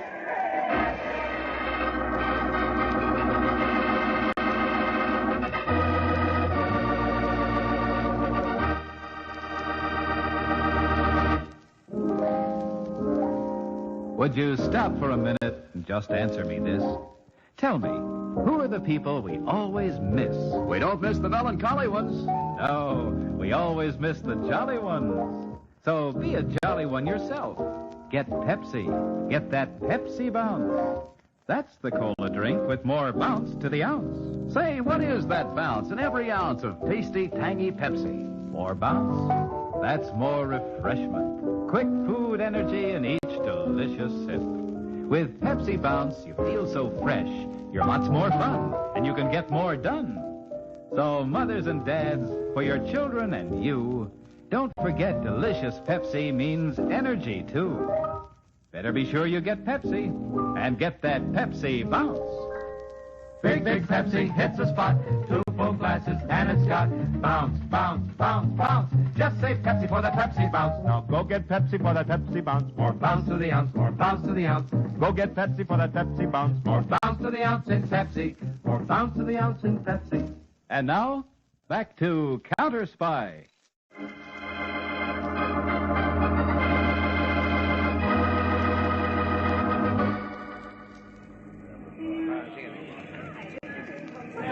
Here come Vilas and Alvada.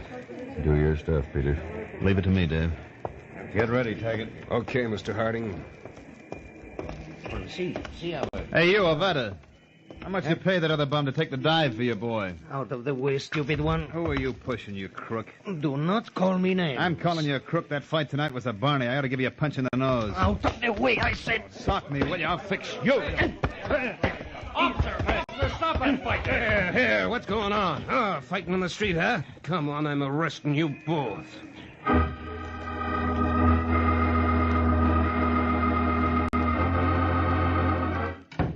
Alvada raised an awful howl when the police booked him, Dave. Yeah? Here's everything they found on him. What's this box, Peters? A pill box. Alvada fought to hold on to it. It says he has a heart condition. His doctor in Buenos Aires made up some special capsules for him. Oh? The largest capsules I ever saw. Peters, look at the colors of the powder in these capsules. Mm-hmm. Red, green, blue, and orange. Yeah. Dave, do you suppose these things create the fogs? That's what we're going to find out. I'll empty one for our lab and replace the powder with a substitute. See that all of them are returned to Alvada. Right. Now, let's take a look at this other stuff. I went through his wallet. There was over $20,000 in currency, a passport, and some railroad tickets. What's this? A pocket magnifying glass. I think we're getting warm, Peters. You check that watch. Take the back off. I want to look at this cigarette case. Mm-hmm. The watch seems clean. I think we've got it. What, Look at the inside cover of this silver cigarette case, Peters. Look through the glass.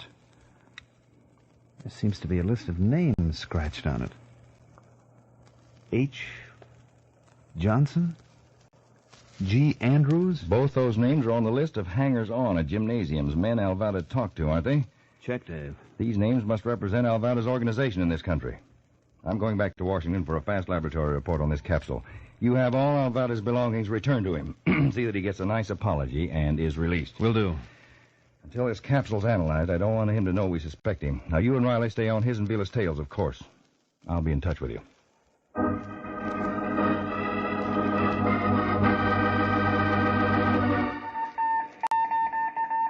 Peters, Grover City, Arkansas, from Harding. Assign another agent to Vilas and return to Washington at once.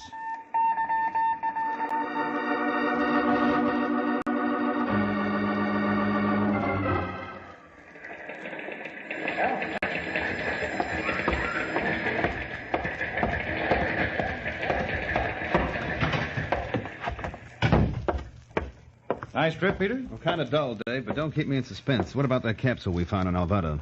It's what we thought. When thrown to the ground, the capsule breaks, and its highly concentrated contents create a fog.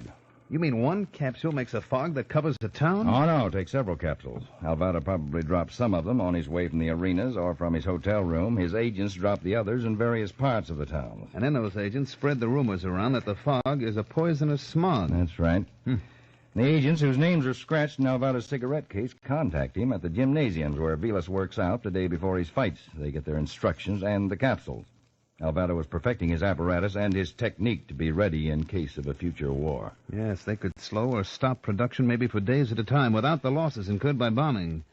Well, what are we waiting for, Dave? Let's grab him. No, Peters. We're not going to arrest Alvada. Not even now? No. A national spy scare at this time would be a very bad thing. We know all the agents. We can move in on them quietly. After we chase Alvada, any fighter is phoned right out of the country. Well, Dave, then we will have a national spy scare. I don't think we will, Peter. Why are you looking at me like that? You're going to do the job. You mean I'm going undercover? Not in the way you think, Peters.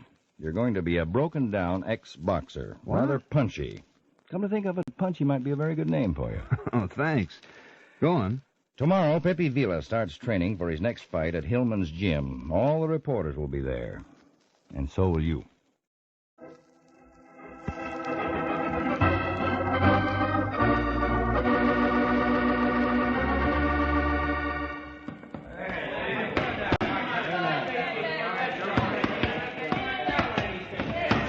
Okay, Peter. Do your stuff. Right, Dave.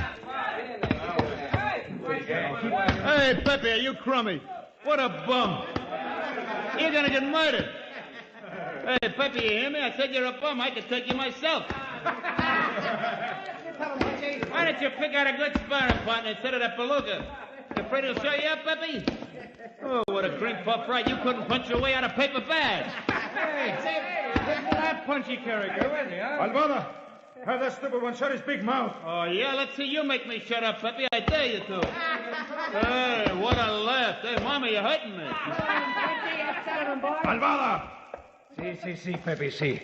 You, with the big mouth, be quiet or leave. You're the bum's manager, ain't you? Let's see you throw me out. I have no wish to make trouble, You're as jealous as that Pepe bum. I could take you both with one hand in my pocket. Hey, you stupid one. Be silent or I will punch your head in. Now, that's what I was waiting to hear. Out of my way, fellas. You heard what he said. He challenged me. He challenged me. Give me them gloves, pal. I'll show you how to use them. Wait, Pepe. I'm not sure. I will assassinate this noisy one. Hey, Joe. Hey, you reporters, watch this. All right, Pepe, you bum. Here I come after you. Come on. How do you like this jab, Pepe, huh? Throws your balance, huh? Then I give you a hook, see? Then I come across with the right like this.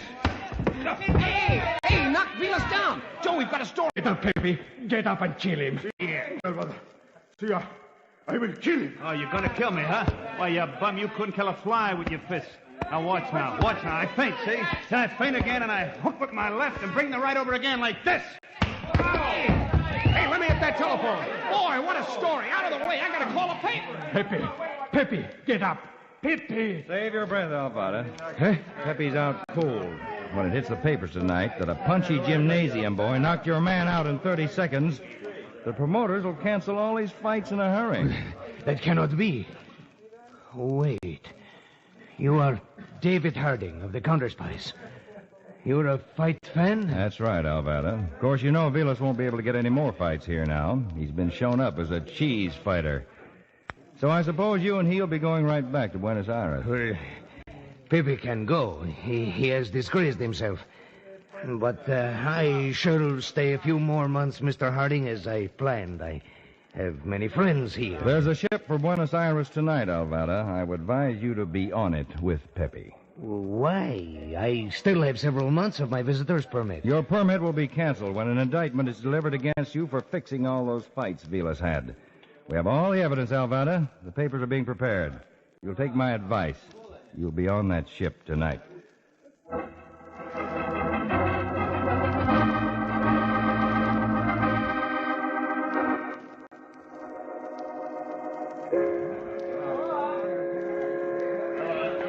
It is kind of you to come to the pier to wish us bon voyage, Senor Harding.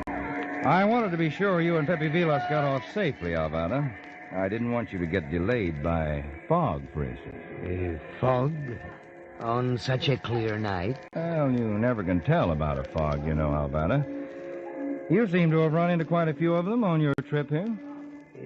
See, we have. It was most strange. Yes, wasn't it? Oh, here comes my assistant, Harry Peters, to wish you and Vilas bon voyage. Hiya, senors. Brother, Peters is... See, the noisy one in the gymnasium who knocked you out and who picked a fight with me in the street. Penetrated my disguise, hmm? So that is the answer. Senor Harding, you are a clever man. A very clever man.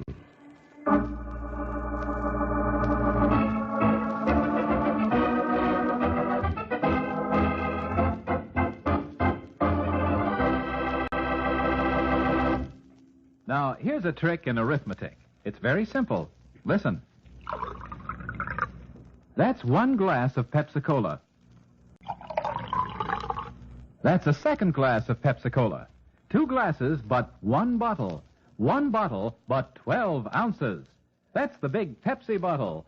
2 full glasses, twice as much of the finest cola in any bottle. So why take less? How's in your refrigerator? Plenty of tangy Pepsi getting nice and cold for you? You should buy it by the carton, and it costs even less that way. But don't forget this. Away from home, too. Be sure to ask for Pepsi and get that Pepsi bounce.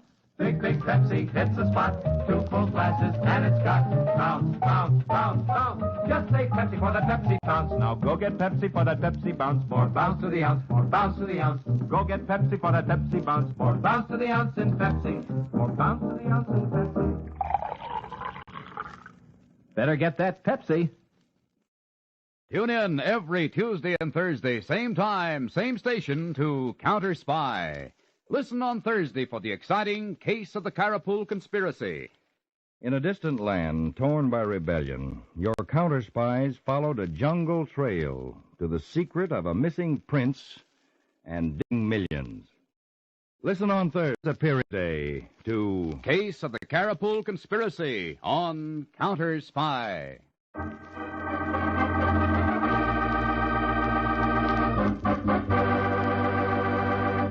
Tonight's Counter Spy program, in part transcribed, originated in New York and was directed by Leonard L. Bass, dramatized by Ben Freeman, and featured Don McLaughlin and Mandel Kramer, with music by Jesse Crawford. Don Hancock speaking. Counter Spy is a Phillips H. Lord production for Pepsi-Cola. Enjoy some delicious Pepsi tonight.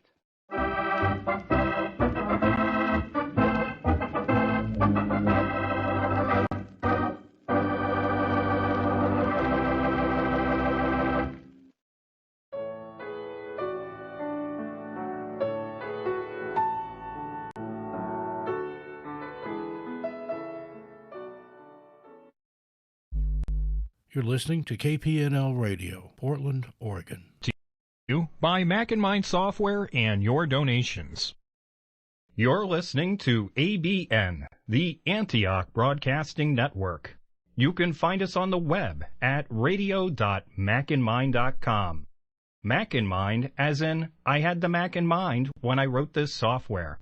That's radio.macinmind.com. We now present Matinee Theater on ABN, the Antioch Broadcasting Network. Here's an episode of Lux Radio Theater, which originally aired Monday, May 16th, 1949, 72 years ago today. Lux presents Hollywood.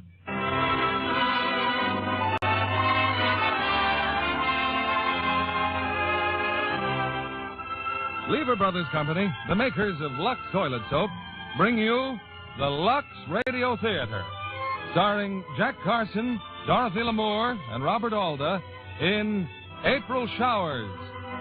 Ladies and gentlemen, your producer, Mr. William Keeley.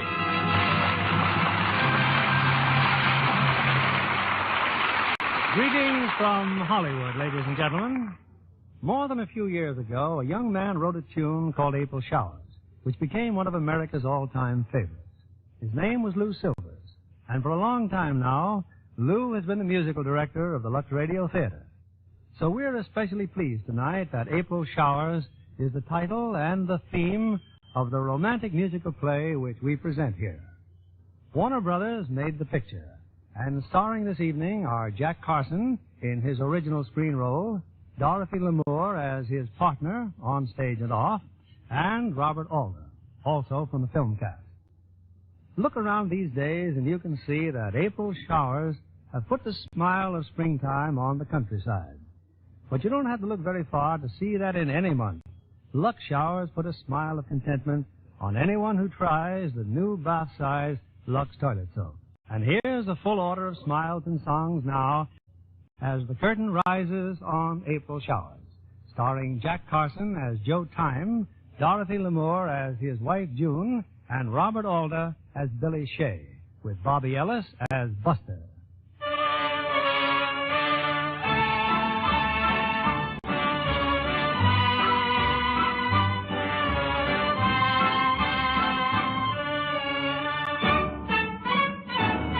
We were sailing along.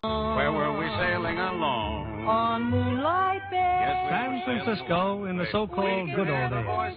For one thing, they were the days of vaudeville. Remember vaudeville? Well, most of the acts were pretty good. Some were even wonderful. But some were very, very tired. Like Joe Time and June, songs, dances, and witty sayings. Sweet song on Moonlight Bay. On Moonlight Bay.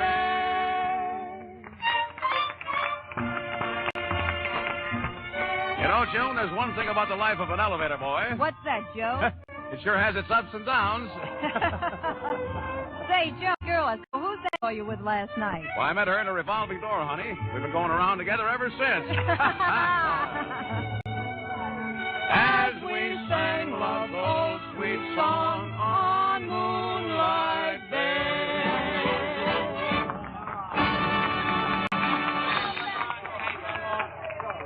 Hey, come on, June. Let's give him an encore. Joe, please, haven't they suffered enough? Come on into the dressing room while our health is still good. Well, gee, honey, you can't get laughs from empty seats. That's the trouble with a matinee. They never have enough. Oh, Joe, who are we fooling? They just don't like us. Well, that makes us even. I don't like them either. Just wait till the night, baby. We'll roll them in the eye. I've been thinking, Joe, do you suppose if we cut out the jokes or if we got a few new jokes, maybe they'd, Oh, how are you, Mr. Gordon? Mind if I come in? It's your theater, Mr. Gordon. Come on in. Well, Joe, I just caught the act. Huh? Oh, you did, huh? Joe, if there's one thing I hate to do is to hurt people's feelings. You think I'm boss around here? Oh, no. They're the boss, that audience out there. They tell me what to do. After the way you now, hold on, Gordon. We don't like to hurt people's feelings either. Well, I know that, Joe. So you might as well prepare yourself for a shock. We're turning in our notice as of right now. Ain't that right, June? Oh, now, wait a minute, Joe. You ought to be ashamed of yourself, Gordon. Putting a comedy act like ours in the number 2 spot? No wonder the audience didn't applaud. They didn't have time to take off their gloves. Well, if that's the way you feel about it, Joe, here's your money for the matinee. Sorry, June. It's all right, Mr. Gordon. Clothes. First time we wear our clothes. We weren't fired. We quit. Maybe you quit, darling. but I was fired. Oh, gee, June. How do you think we'll ever make Broadway if you talk like that?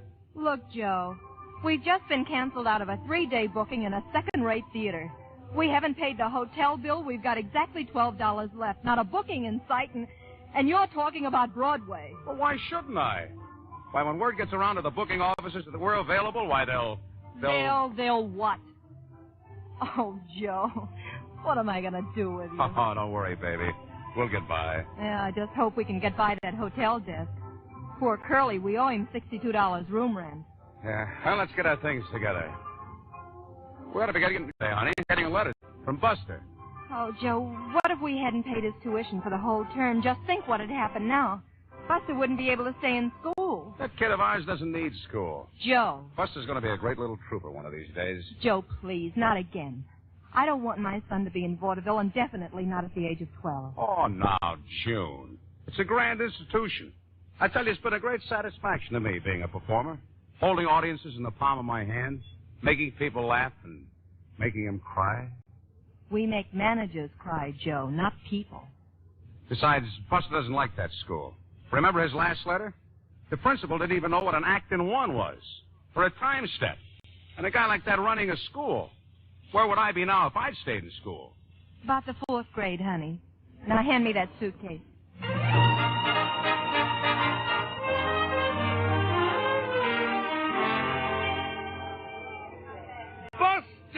Buster time. Well, is this some surprise? Hello, Mr. Curly. How's the hotel business? Ooh, don't ask.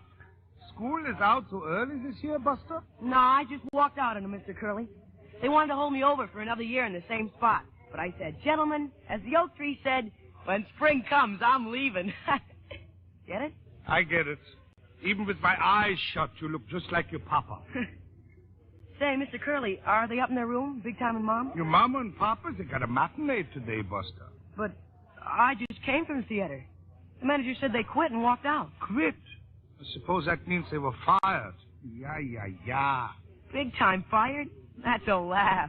A $62 laugh. I'm hysterical. Hey, who's the kid? Now, don't tell me, Curly. Buster Time. That's right, sir. Well, what do you know? I used to carry you when you were a baby. And I've been carrying his papa ever since. Well, I'm glad to meet you, Mr. Swift, Buster. Harry Swift. He is the agent for actors, Buster. Very important man. An agent, huh? Say, could you get me a tryout, Mr. Swift? Oh, what do you call your act, son? Buster Time. Neat songs and nifty dances. Only tuxedo and we'll travel. Well, let's get over there to the piano.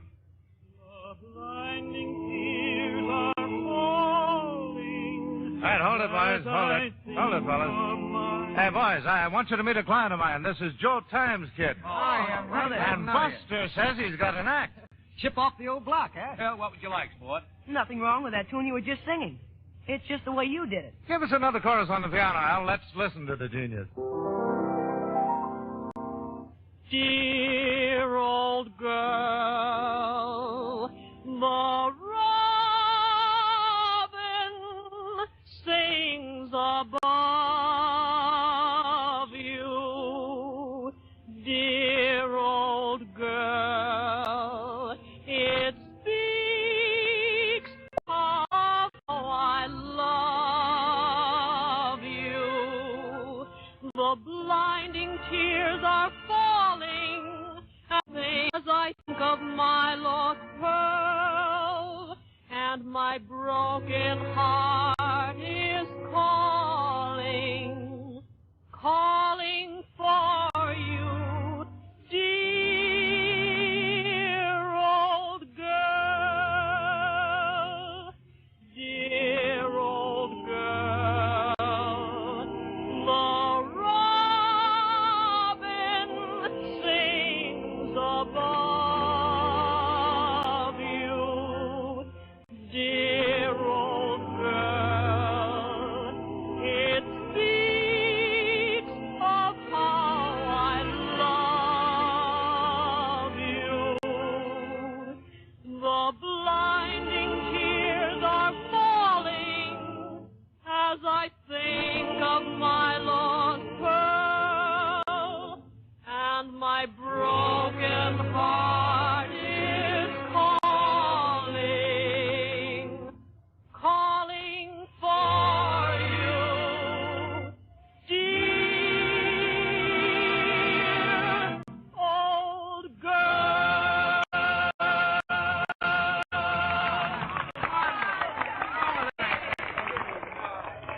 We're in luck, Joe. Curly's not at the desk. Yeah. Now, if we could just sneak over at the elevator, we could... Hey, June. June, look. No. No, it can't be. Buster. Mom in big time. Well, how you doing, small time? Oh, fine, Pop. All right, Buster. Why aren't you in school? I stopped by your theater, Mom. How come you quit? Quit? Well, I'm glad you asked that, small time. You know that manager? Well, it seems that he was... Huh? Hello, Joe. Oh. Hello, Curly. You quit, huh? So, no job again. Joe, look, I love people from the stage. I love performers. So I have this hotel especially catering to actors. 1 week you won't pay me, that's all right. 2 weeks I don't mind. But 5 weeks, Joe, and now no job. Don't worry, Curly. We're bound to land something soon. But you haven't changed your act in 5 years. Hey, now, hold on to your horses. You're just running a hotel. We can leave here anytime we want to. Stop hamming it up, dear. Well, what is he, a critic? We'll pay our bill. I don't believe you. All right, then we won't pay our bill. Now I believe you. Curly's right, Joe. Your act needs something fresh, a new spark or something, and you've got your new spark right here, Buster. Buster? Buster in the act? Say. Nothing doing. Buster's going back to school. Oh, Now, Mom, let your agent do the talking, son. Joe, you've got eyes and ears. Do I have to sell him to you? Why, with Buster in your act, I guarantee I can get you booked for the whole summer. Absolutely no. But, Mom, it's practically vacation time. Lots of kids take jobs during the summer. Not on the stage, they don't. I could teach you the routines in no time, honey. Teach me the routines. What do you think I've been doing all these months in school? Oh, I give up. You remember Mr. Lovejoy and Mr. Gay Pop? Yeah, sure. Well, it'll make a swell double for you and me. I'll show you what I mean, Mom. Hey, Professor, could you give us Mr. Lovejoy? I sure can, kid. Come on, big time. Let's show Mom. Let's show her. Lovely weather, Mr. Lovejoy. Oh, quite balmy, Mr. Gay. I see by the financial page you made history yesterday. Oh, yes, I made a killing. Cornered cotton, oats, and wool. I've always been a bear in the market, but yesterday I turned bull. Oh, no, Mr. Lovejoy. Don't you believe what I say? Barely, Mr. Lovejoy. Oh, that's bully, Mr. Gay. But tell me, Mr. Lovejoy. What's the question, Mr. Gay? You know the market inside out. What should I buy today? Well, pick up some tobacco. If you don't do that, you're nuts. Then whether the market goes up or down, you won't run out of butts. Thanks, Mr. Lovejoy. Take my tip today. Oh, I'll take it, Mr. Lovejoy. You've got it, Mr. Gay. You're solvent, Mr. Lovejoy. I'm loaded, Mr. Gay. The Wall Street Journal says you gave your great big yacht away. Yes, well, the anchor chain got rusty and some dust got on the sail. So I gave the thing to a chap I know. I travel now by rail. Oh, so, Mr. Lovejoy? Yes, I like it more this way. Parlor car, I presume. Boxcar, shall we say. Au revoir, Mr. Lovejoy. Toodaloo, Mr. Gay. Don't forget to look me up if perchance you pass my way. Oh, I'm not going anyplace, old chap. Either next week or today. Shall we dance, Mr. Lovejoy? Oh, Tootsickery, Mr. Gay.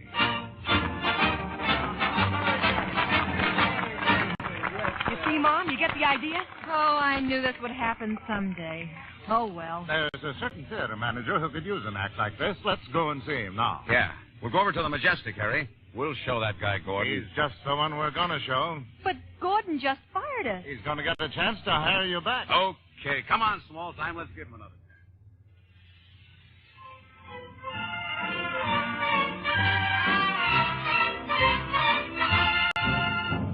While strolling through the park one day, in the merry month of May, I was taken by surprise by a pair of roguish eyes. In the moment my poor heart was stole away. A smile was all she gave to me. Of course we were as happy as could be.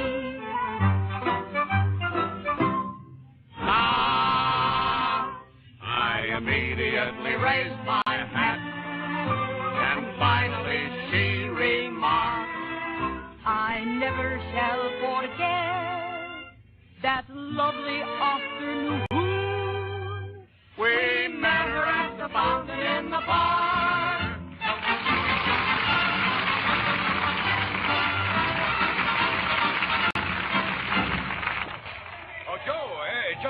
Joe. What's on your mind, Gordon? Hello, Mr. Gordon. How do we do, Mr. Gordon? Well, I sure didn't make any mistake taking you back. The act's really great now, Joe. The audience loves you. Naturally. Naturally. And I've decided to hold you over for another week. Not a chance. Come on, baby. What did you say? You're not turning down work already, dear. We'll take it. I just wanted to make him squirm a little. Oh, gee whiz, Mom. School was never like this. Neither was the act, darling. Joe, wait. Joe, I said I was holding you over. Sorry, Gordon. We got a booking in Oakland. Oakland? Well, we weren't sure about staying over here, so You're we... actually signed? No, not actually signed, but since they're paying us more money... Are they paying you double? Double? Is that an offer? 2 weeks, Joe, at double the salary. Well, then I feel free to tell you, sir, that there really wasn't any booking in Oakland. Thanks for doubling our salary, though. That's all right, Joe. After the way your act's been going over, I was really prepared to triple it. Boy, we sure fooled him, didn't we, Pop? Huh? Oh, incidentally, Joan, your old boss is going to be on the bill in a couple of weeks. Billy Shea. Billy Shea and his American Beauties. What do you know about that, honey? Him on the same bill with us. Isn't it the other way around, darling? Well, maybe they'll have to print Billy's name in bigger letters, but the audience will decide who the real headliners are. You said a mouthful, big time. Billy Shea, after all these years.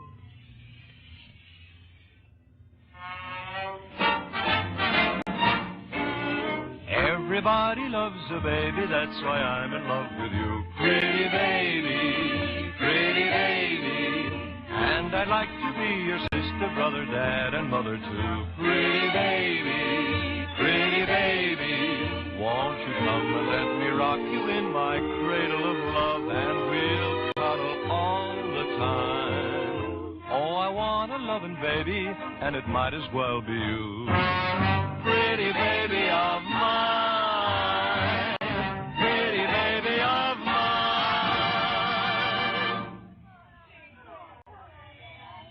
Hey, look at them rehearsing out there, honey. Billy's act still got a lot of class. Yeah, but there's not a laugh in it, big time. Now, that's all, ladies. Now beat it. Shoo. Just be back here by 8 o'clock. Hiya, Billy. Joe. Joe time. And June. June, darling, just as beautiful as ever. How's my favorite girl? Still dodging Billy. Hiya, Buster. Hello, Mr. Shea. Say, did you catch my rehearsal just now? Part of it.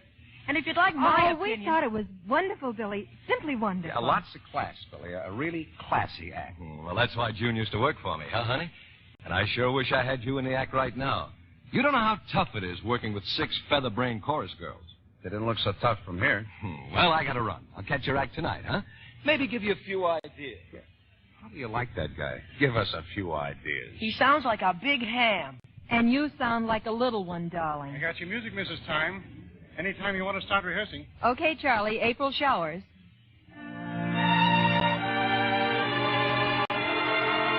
Though April showers may come your way, they bring the flowers that bloom in May. So if it's raining, have no regrets, because it isn't raining rain, you know. It's raining violets, and where you see clouds upon the hills, you soon will see crowds of daffodils. So keep on looking for a bluebird and listen for his song. Whenever April showers come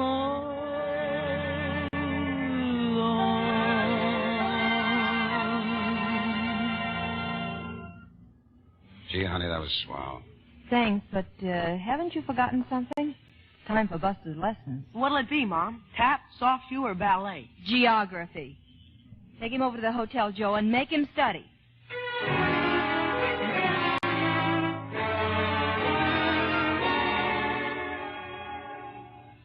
If you ask me, Pop, it's just a waste of time. We could still be over at the theater rehearsing. Yeah, but your mom said I had to give you a lesson. Well, I'll probably get so much education I'll wind up a straight man and get no laughs. Well, we got to keep your mom happy now. Come on, let's see. What's the capital of Iowa? I don't know. You never played there. No, well, anyway, it's got a capital. It says so right here in the book. Des Moines. That's French. Oh. Now, how do you spell Mississippi? Capital M-I-S-S period. Come on. Well, that's the way Variety spells it. And if it's good enough for Variety, it's good enough for me. Hey, speaking of variety, it says piano acts are going very strong back east. Piano acts, huh? Say, why don't we put some piano in our act? I'll bet we could work up something real nifty. Yeah, maybe we could at that. And now that Curly's put a piano in our room... Still home $62, Pop? That Curly's a great guy, kid. Rich or broke, I wouldn't think of living anywhere else but in this hotel. Pop, you know that song you wrote about Mom once? Yeah? I'd sure like to hear it again. Anything's better than geography, huh? You said it, big time. Sing it, big time. Sing it.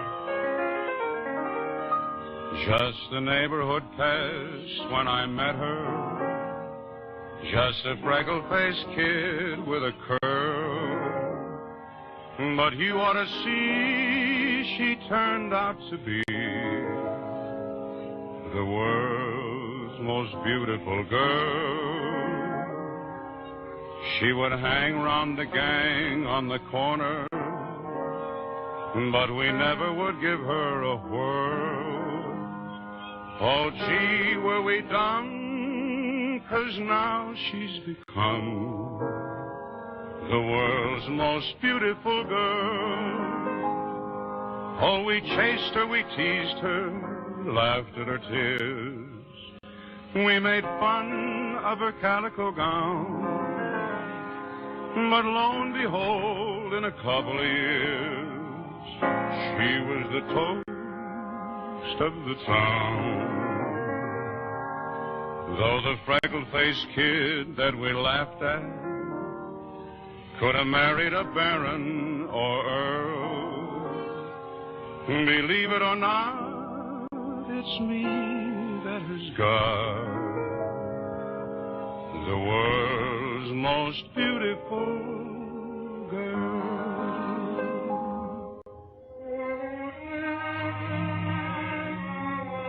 Say, your mom is really beautiful, isn't she, small time? She sure is, Pop. Of course, with you, looks don't matter so much, do they? No.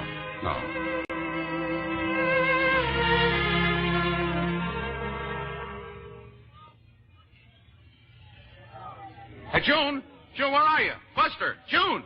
Hey, Billy, you see my family? Hey, what's the matter with you? They're right where they're supposed to be, in the dressing room. Oh, sure, the dressing room. Hey, June, Buster. Joe, what is it, darling? Take it easy, big time. There's a performance going on. This telegram just came. I fell at the stage door. Sit down, Pop. I'll read it. Probably another touch, huh? Oh, it couldn't be that. Your pop's too excited. Well? Mr. Joe Time, Princess Theater, San Francisco. Can arrange?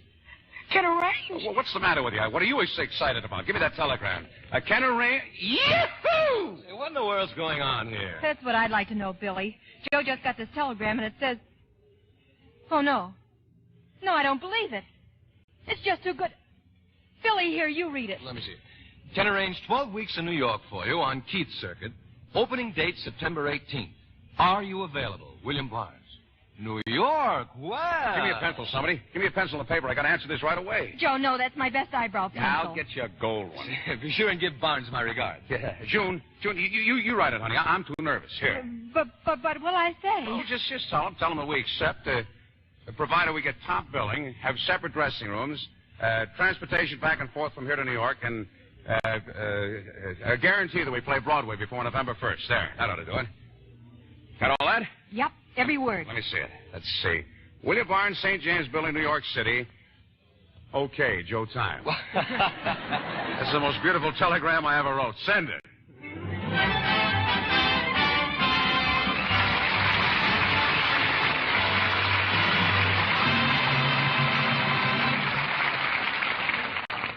Before the second act of April Showers, here's Libby Collins, our Hollywood reporter. What's new, Libby? Well, there's lots of talk over at Paramount about their latest picture, Streets of Laredo. Oh, yes.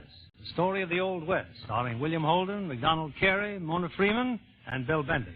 And tonight they're holding a special premiere of the picture in the real town of Laredo, Texas, as part of the city's anniversary fiesta. Well, the people of Laredo will be in for some real excitement when they see Mona and a host of Hollywood stars in person. Mona is thrilled over Streets of Laredo.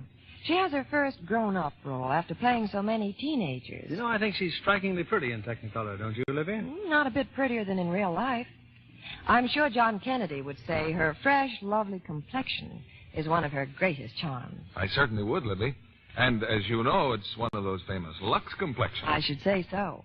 In fact, Mona tells me she'll be a Lux fan for life. She's so delighted with the gentle care Lux toilet soap gives her skin. And I'm sure she likes that big new bath size. Naturally. There's lots more of the creamy lather Mona says is so fragrant, so luxurious. Well, the generous new bath cake makes the most delightful beauty bath fastidious women could ask for. Screen stars love it. It leaves such a lovely fragrance on the skin. A fragrance like the bouquet of many different flowers. No wonder 9 out of 10 Hollywood stars this big, used satin smooth cake for tip-to-toe loveliness. Be sure to get the big new bath-size Lux toilet soap. It's another fine product of Lever Brothers Company. Here's Mr. William Keeley, our producer. Act 2 of April Showers, starring Dorothy Lamour as June, Jack Carson as Joe, and Robert Alda as Billy Shea, with Bobby Ellis as Buster.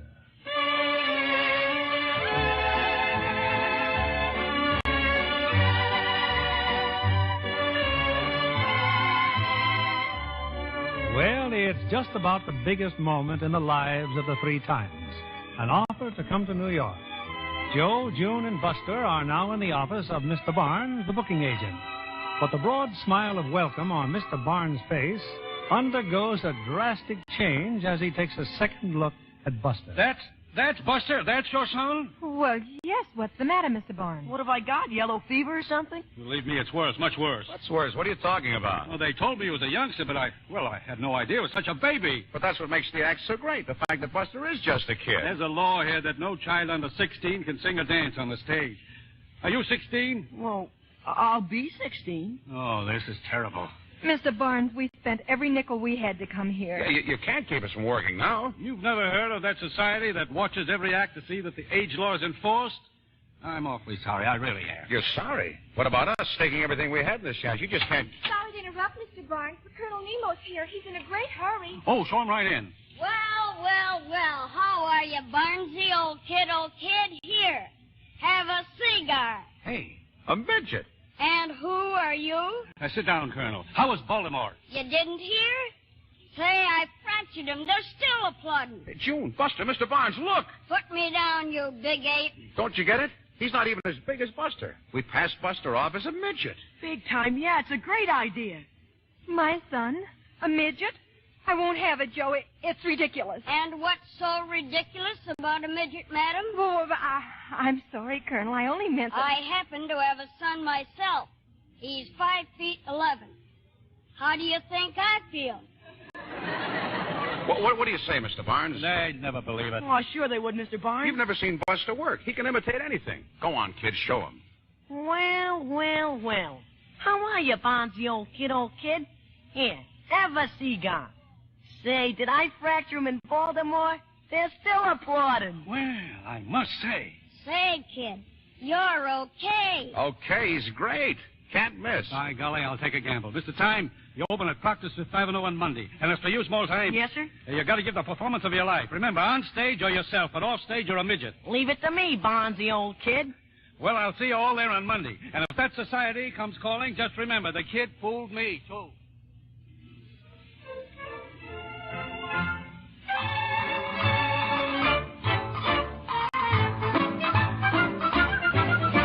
Of course we were as happy as could be.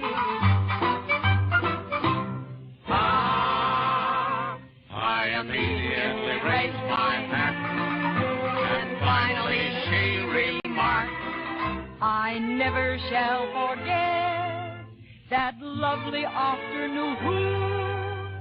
we met her at the fountain in the park.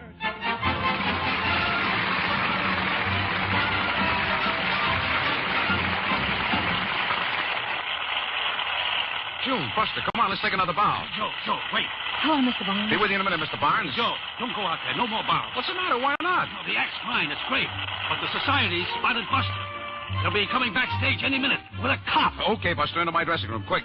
Just remember what to do, darling. Don't worry, Mom. Just stall him for a couple of minutes and leave him to me.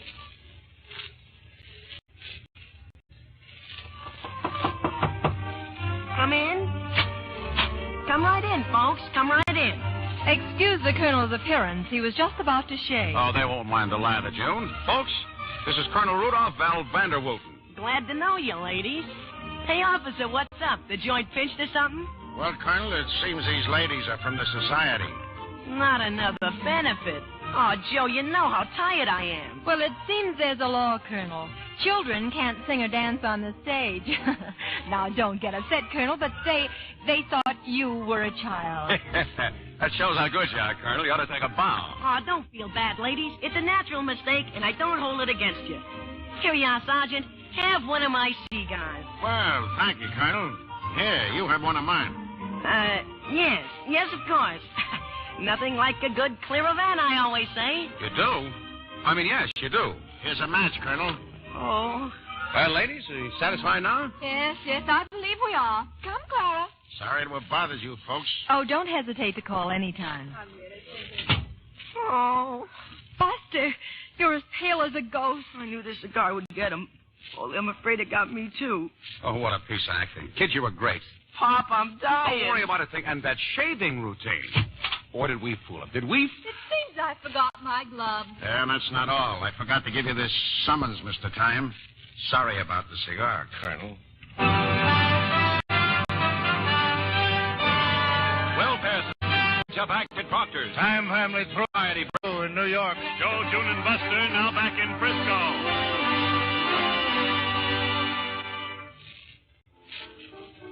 Put on your old trade bonnet with a blue ribbon on. Fill it up again, will you, Bert? Are you sure you want another, Mr. Time? You got a matinee in half an hour. Look, if it's too much trouble to sell me a drink. Hey, you're the boss, Mr. Time. Well, how are you, Joe? I thought you were in New York. That Hicktown? We walked out on him, Archie. Walked out, eh? Yeah, Buster couldn't go on because of some nutty law they got out there. Is that so? Of course, they wanted June and me to go on alone, but I said nothing doing. Either the three of us go on or we don't go on at all. Well, you know what I'd do then if I were you? What? I'd sue Variety. Variety? What are you talking about? Just listen to this, big shot. Western Act flops in Gotham as Welfare Society yanks kid. The removal of Buster Time from the 3 Times Act removed all the snap and ginger. Joe and June Time without Junior failed to click and were closed. Okay. Sure, we flopped. June and me flopped by ourselves. Anything else you want to read to me? Oh, don't get sore, pal. Maybe you need a drink. You bet I need a drink. Hey, Bert, give me that bottle. You heard me, the bottle.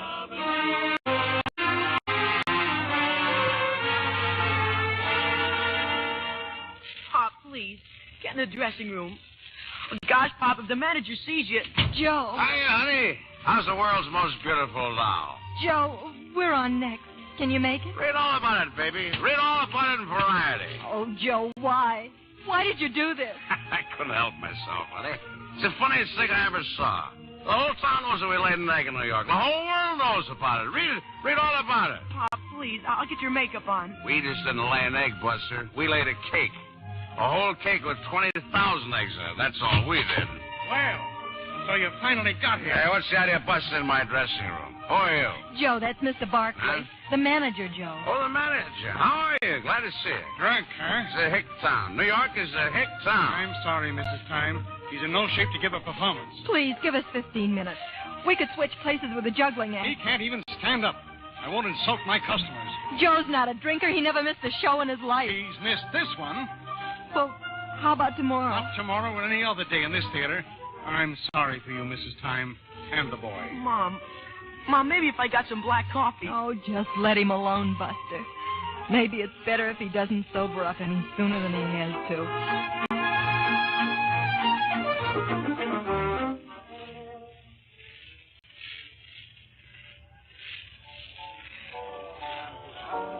That's the story, Billy.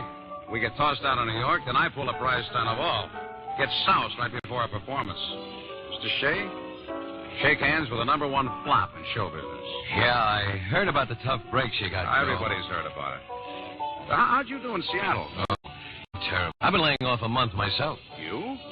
What happened to the American Beauties? Oh, don't remind me. I'm no good doing a single.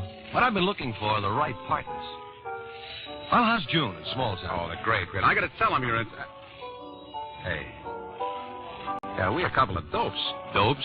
You're looking for partners? I'm June in Small Time. What's the matter with you? Kidding? Look, I'm blacklisted. Nobody's going to book them as long as I go with the act, but you... Oh, if I were only sure you're on the level. I'll prove it to you.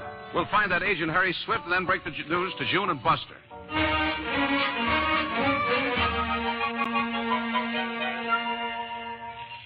Not only that, June, but we open next Monday in Oakland. And here, a week's advance from Harry Swift.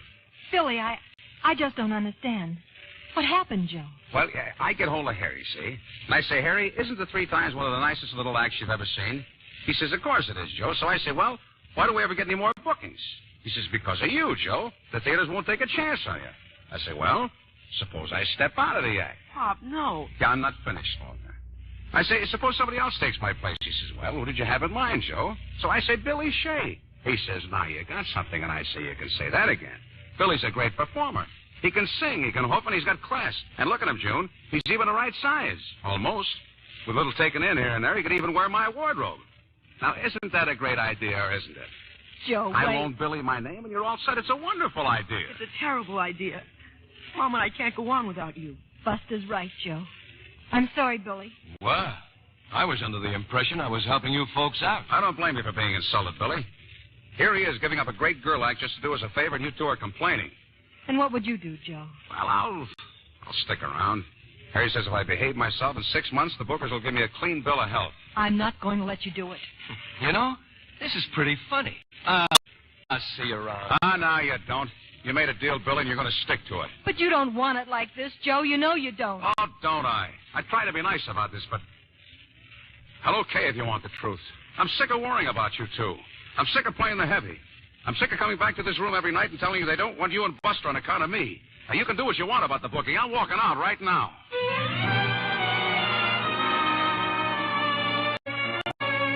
New 3 Times act, sensation in Oakland. Song and dance combo hit tops for entertainment. Billy Shea revised routine. 3 Times new box office smash. Nothing could be finer than to be in Carolina in the morning. No one could be sweeter than my sweetie when I meet her in the morning.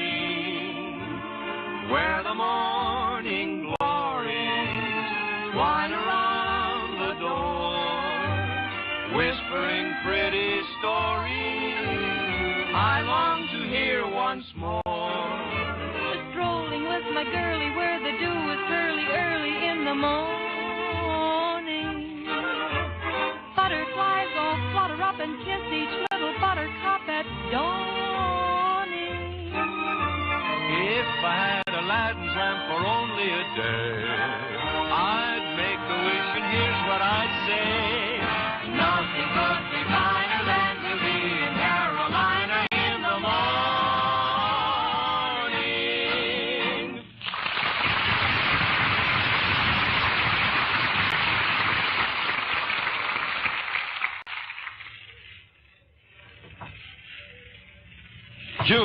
June, can I come in?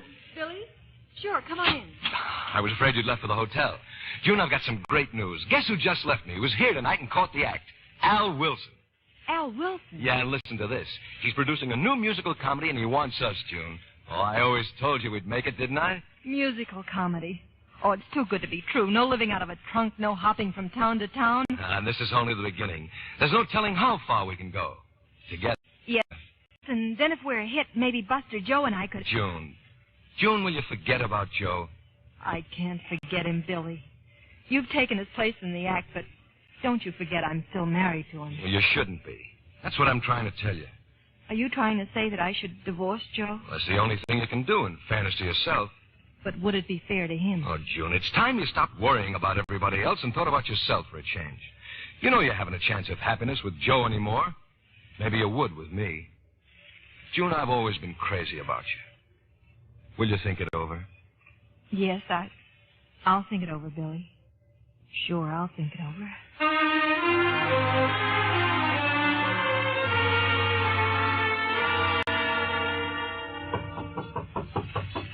Yeah, who is it? Come on in. Hello, big time. Small time. Gee, come on in. Gosh, am I glad to see you. I'm glad to see you too, Pop. What are you doing in Frisco? Oh, I'm laying off. Laying off? A big shot like you? Oh, Pop. What's the matter? Oh, you mean this room, huh? Yeah, it's kind of messy. The maid didn't show up today. Who are you kidding, Pop? Oh, gosh, why wouldn't you take the money? Mom and me are doing great. The money belongs to you. Now, look, your mom and me went over that weeks ago. Besides, who needs any money? Do I look like I need money? Gee, Pop, you sure do. How'd you know I was here? I had an awful time finding you. Curly said you moved out of the hotel 2 months ago. See, big time, I thought I really lost you. Oh, now, cheer up.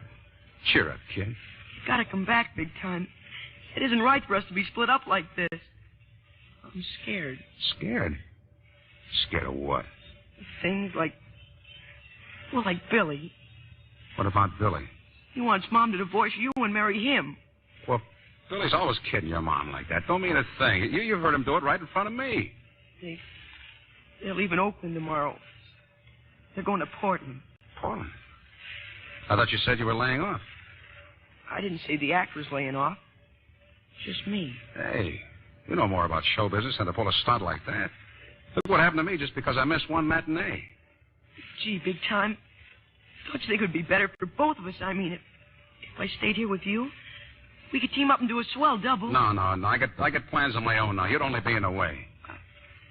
I wouldn't bother you, I promise. I'm breaking in a new partner, see? And kids make her nervous. What's more, you're making me nervous, too. You feel so I good. feel great now. You don't... Get out of here. You get back to Oakland, and tomorrow you go with your mom to Portland. But we're coming back here in a couple of weeks, right back here to Frisco. So what? There's a new musical comedy opening. They booked the act, Pop. Musical comedy, huh? Well, that's fine. That's great. So why can't I stay with you? At least till I come back from Portland. Now, quit your blubbering, will you? Everything going great, and look what you do. Walking out on your mom and your partner. And I don't like that tattletailing either when there's nothing to it. Hey, get smart and clear out of here. All right, big time. Okay. And don't come back either. I won't be here. I'm moving. I got a swell suite in the hotel. When do you open, Pop? When? I don't know. Soon. In a week, maybe. Good luck, Pop. So long. That's better. So long, kid.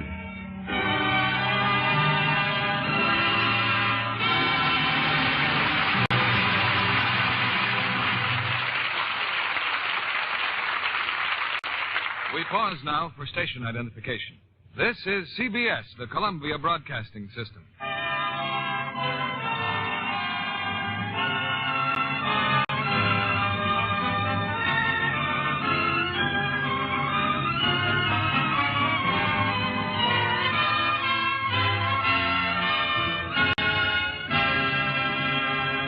In a moment, we'll bring you Act 3 of April Showers.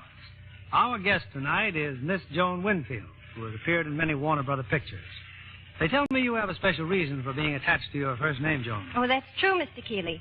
It happens to be the first name of my very favorite actress, Joan Crawford. Well, I can understand why you feel that way. She's a great star. I think so more than ever, now that I've seen her latest picture, Flamingo Road. A tense melodrama. A carnival dancer rises to social success, arouses the enmity of a crooked political boss. You mean Sidney Greenstreet? My, oh my, what a prize villain he makes in Flamingo Road. In a word, he's sinister. As for Joan Crawford, the word for her is glamorous. Right, Joan? Absolutely. What do you think, Mr. Kennedy? The head of our chapter party studio man said he wished he had $1 for every time he's been asked how Miss Crawford keeps her complexion so lovely. Well, that's easy to answer. Joan Crawford is one of our most famous Lux girls. Yes, I visited her dressing room and know that she depends on Lux toilet soap for beauty care. She keeps a new bath-size cake on hand, too. It makes such a grand, refreshing beauty bath. Yes, Joan. That big, generous cake has really scored a hit in Hollywood. There's something so luxurious about having your favorite complexion soap in bath size. I'd hate to be without it. Well, don't you worry, Joan. That big new bath cake is available everywhere now. Thank you, Miss Joan Winfield, for coming tonight. Now, here's a suggestion for the ladies in our audience. Let the whole family enjoy the new bath-size Lux toilet soap. Women love its flower-like perfume, and men go for that rich, abundant lather. Try the big new bath-size Lux toilet soap tomorrow. Now, our producer, Mr. William Keeley. The curtain rises on the third act of April Showers, starring Jack Carson as Joe Time, Dorothy Lamour as June, and Robert Alder as Billy Shea, with Bobby Ellis as Buster.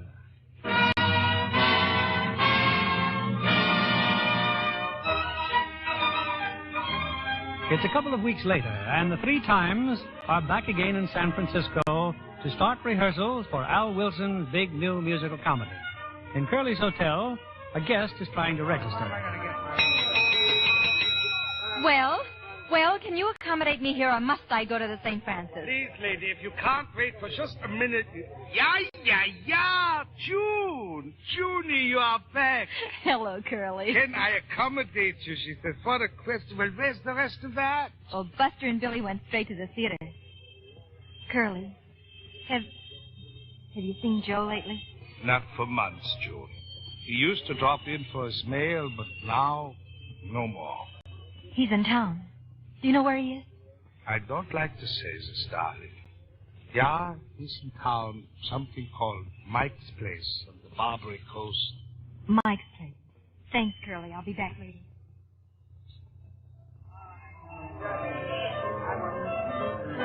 This is Mike. This place all right, lady, only I think you made a mistake. I'm looking for a performer named Joe Time. Performer, lady? Oh, that's him over there, cleaning up the tables. Thank you.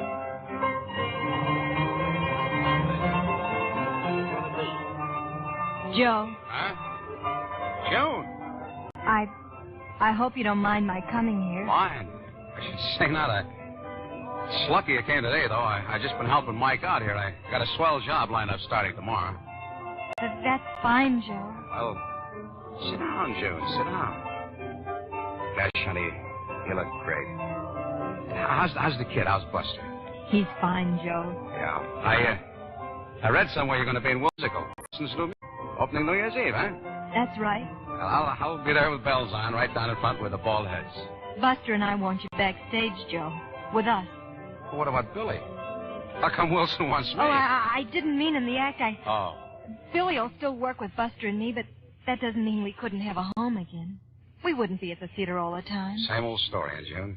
I sit around picking daisies while you and Buster bring home the bacon. Joe, I didn't mean that. You know I'm pretty cheap, honey, but not that cheap. Not yet. Get going, Joe. The help don't sit around in this joint. Yeah, okay.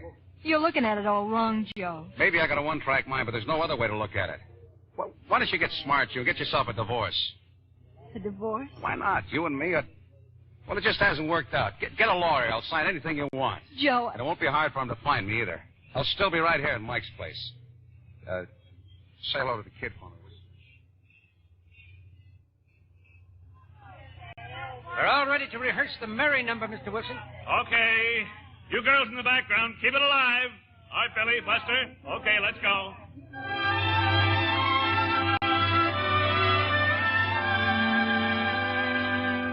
Mary, you're a little bit old-fashioned. Mary, you're a little bit shy. Mary, you've a way that's very sweet, dear, with that bashful look in your eye. Mary, you've a manner that is charming, fair as any little maid could be. Mary, you're a little bit old-fashioned, but Mary, you look awfully good to me.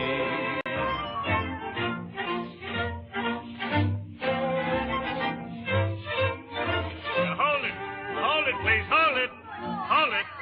Well, now, look, why did you stop us, Mr. Wilson? Something wrong? Yeah, something is wrong, Billy. Oh, I'm not criticizing you and Buster. It's just this number. Well, what's wrong with it? There's no contrast. It's too slow. It's out, Billy. Out of the show, the whole routine. Oh, now, wait a minute. You're forgetting something, Wilson. We have a contract. Play or pay, remember? Oh, I didn't say I'm throwing out the act. It's just the number. I think I know what you mean, Mr. Wilson. Oh, hello, June. You want a number with more punch in it. Yeah, like my Pop's old baggy pants routine. Quiet, Buster. That old hokum went out 10 years ago. I'm not so sure. You hit it right on the head. In the middle of a class musical like this, if we could bring out that old routine, we'd have him in the aisles. Only I haven't got Joe Time. No, but you've got Billy Shea. You know that old baggy pants stuff? Know it? Why, I taught it to Joe. Oh, great. Let's see it. Well, I'd be pretty rusty without a rehearsal, but if you want to wait till tomorrow morning, I'll have it down pat. Okay, go to it. 10 minutes, everybody, then we'll run through the finale. Where you going, Mom? I'll be back, dear. I just want to see Mr. Wilson.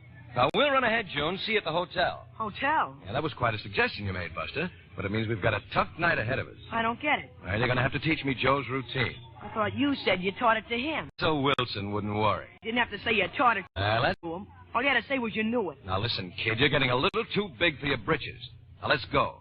We'll work in the rehearsal room at the hotel. Oh, June, something on your mind?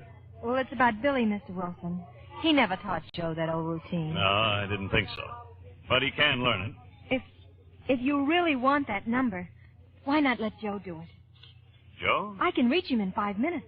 I've heard about Joe. I just couldn't take the chance. Oh, but he's fine now. I saw him only today. Now, let's let well enough alone. Sure, Mr. Wilson. Whatever you say.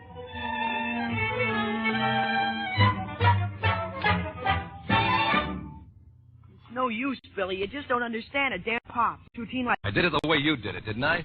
Now, turn on that phonograph and we'll do it again. Okay, but it's no use.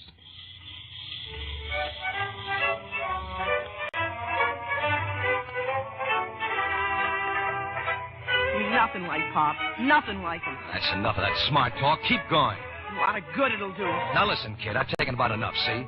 Where would you be without me, huh? Down on the Barbary Coast with your old man. Shut up. You leave him out of this. I've run through this number all I'm going to. Lay off me, will you? Now, let's get this straight, Buster, once and for all. No little squirt like you is going to ruin my big chance. Now, you're going to show me right? Or do I have to slap it on you? Okay, I'll try it again.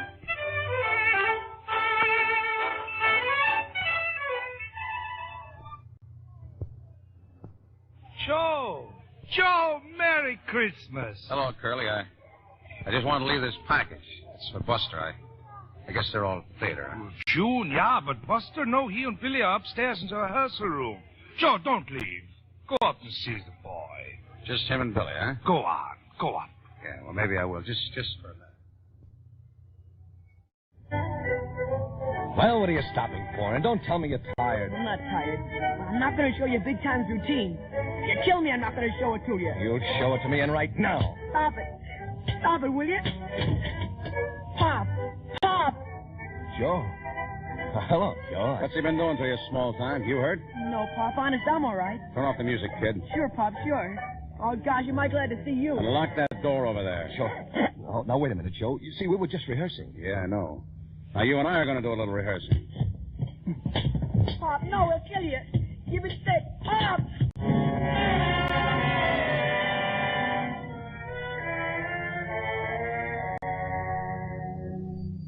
And that's the story, Mr. Wilson. When we finally broke in the rehearsal room, they were both unconscious. Oh, gosh, Mr. Wilson, you should have seen Pop. Yeah? What about Billy Shea? I'm here, ain't I? Where's Billy? In the hospital. Yeah. You may think it's funny, but I don't. Joe Time right up to his old tricks. I'm sorry, Mr. Wilson, but when I found him beating up on small time, I guess I lost my head. Yeah, what head? You weren't satisfied wrecking your own career. You had to find a way to throw June and the kid here out of work, too. Oh, what would you do, Mr. Wilson? I know what I was supposed to do. I was supposed to open a show in just 1 week. Thanks to Joe here, one of my most important performers is indefinitely indisposed. It was all my fault. Oh, sure. Your father was protecting you, but who's going to protect me? See, I just don't know what to say. Yeah, I know you don't. If you did, you'd at least have the courtesy to help me out. Huh? Sure. You'd say, Al, I'll be happy to take my old place in the act so you won't be without an extra closing spot in the show. That's what you'd say. Next to closing? Mr. Wilson, you really mean that? Hey, you heard me. I think you can be in shape to go on. Be in shape? Huh. I'll be there if they have to carry me on in a stretcher. Big Time. We'll murder him. Oh, Joe.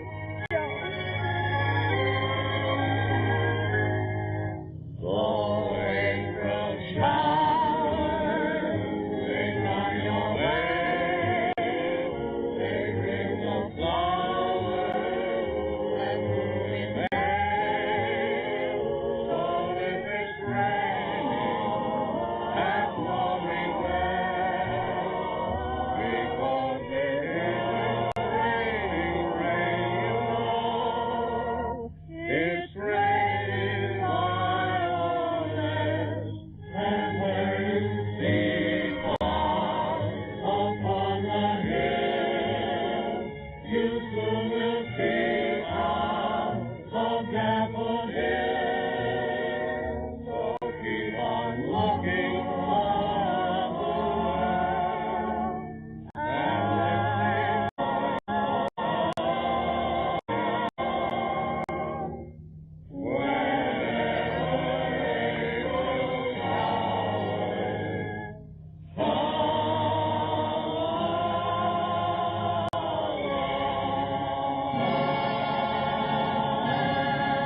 For the joy they've given our listeners tonight, our very special thanks go to Jack Carson, Dorothy Lamour, and Robert Alden. Thank you, Bill. It was really swell working with Dottie and Bob. You know, there was just one thing lacking tonight. I wish this audience could see Dorothy's lovely complexion. Well, I thank Lux Soap for that, Bill. It's always been my favorite, and more than ever now with the new bath size. Well, I just don't understand it. What don't you understand, Jack? Bob, Alden, and I have just come back from a personal appearance tour of 36 states. We saw thousands and thousands of people. Wonderful people, Jack. Yes, but not once did they mention my Lux complexion. And me using the big bath size, too. But by the way, Jack, why only 36 states? What happened to the other 12? We went to Texas instead. Bill, what's the play next Monday? It's the mystery thriller To the Ends of the Earth. And we'll have the original stars of the screencast, Dick Powell and Signa Hassel. This is a drama of United States Treasury agents on the trail of international criminals. A hit on the screen and an exciting story for this stage next Monday night. We'll love that one, Bill. Good night. Good night. Good night, and come again.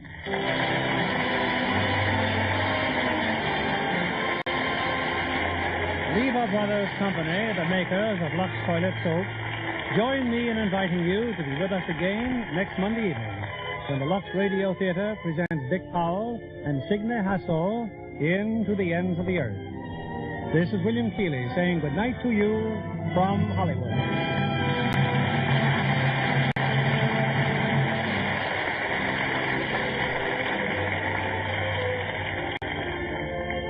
Jack Carson appeared by arrangement with Warner Brothers, producers of Colorado Territory.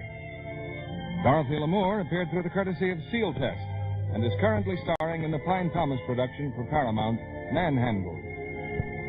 Heard in tonight's cast were Alan Reed as Curly and Bill Johnstone, Herbert Butterfield, Willard Waterman, Bob Griffin, Norman Field, Joe Forte, Anthony Boris, Cliff Clark, Eddie Marr, Truda Marson, and Howard McNear.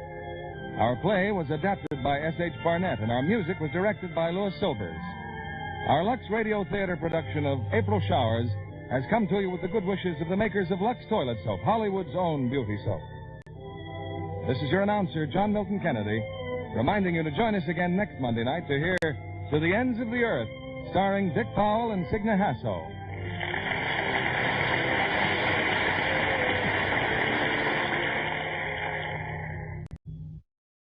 Stay tuned for Frontier Stories, next on ABN.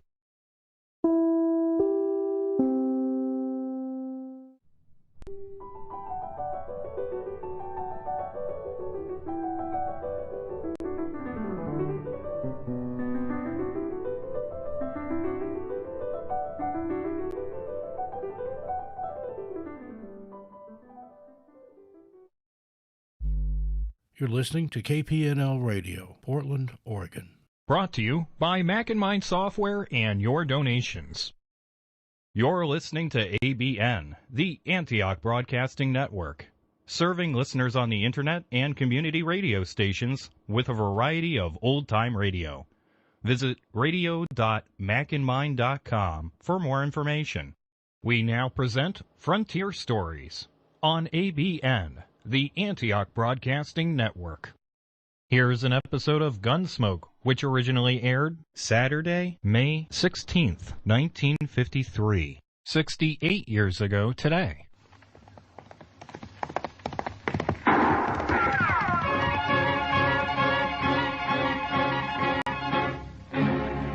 Around Dodge City and in the territory on west, there's just one way to handle the killers and the spoilers, and that's with a U.S. Marshal and the smell of gun smoke.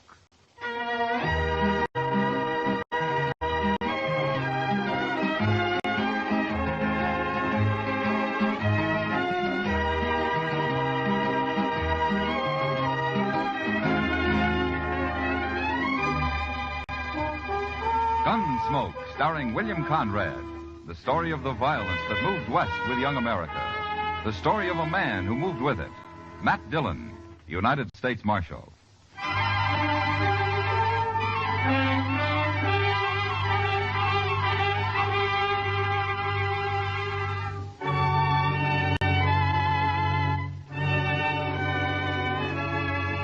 Trouble could start any time in Dodge, but usually it was at night that the men made their play along Front Street. And so ordinarily I was up a good part of the night and did my sleeping in the morning.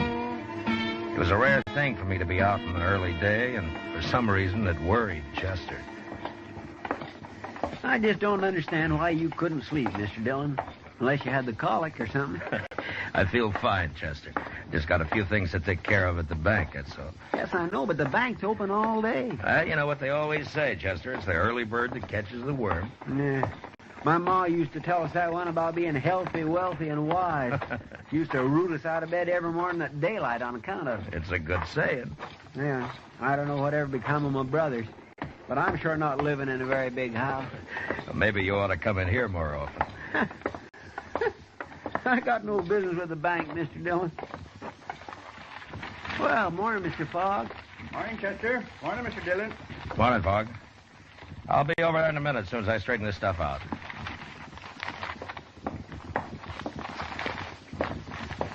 Good morning, Marshal. Good morning, Mr. Pat. You taking money out, Marshal, or putting it in? Neither, Mr. Pat. This is government business. I see. Who are those men, Marshal? What? I say, who are those men? I never saw him before. That one in the middle holding the envelope, he seemed pretty excited about something. Certainly, sir. What can I do for you? I want a loan of money immediately. Well, we'll do what we can, sir. First of all, how much do you want? $20,000. 20. Mr. Pat. Yes? Yeah, excuse me, Marshal. Gentlemen, this is our president. You'll have to talk with him. I heard you say $20,000, gentlemen. That's a lot of money. What do you have for collateral? My collateral, sir, is right here in this envelope. You may look at it, but don't reveal it to these other gentlemen. These playing cards. Don't name them. I'm afraid I don't understand. Well, I've been in a poker game at the Texas Trail all night long. Right now, there's about $40,000 in that pot. There are some good hands out. I've put every cent I have into it already. Now, they've given me just 20 minutes to come up with more money. Well, I certainly wish you luck, sir, but I never heard of You've seen my hand in that envelope. You can lend me the money on that. But surely, sir, you don't expect the bank to enter a gambling game. Now, these gentlemen are also in the game. They came along to see that those cards aren't changed. The other men are watching the table at the Texas Trail. It's all fair and square, I assure you. Well, gentlemen, I'll pay you 10% interest, sir. You've only got 5 minutes left, Hook. Come along, gentlemen. We'll step in the back office. Well, now that's about the craziest thing I ever did here. He must have a pretty good hand, Chester. I know, sir, but you don't think Mr. Pap's going to let him have $20,000 on it? It certainly looks that way. Yeah, there we are. I'll take care of this and we'll get out of here. This is government stuff, Fogg. You know what to do with it. Certainly, Mr. Dillon. Now, let me see if...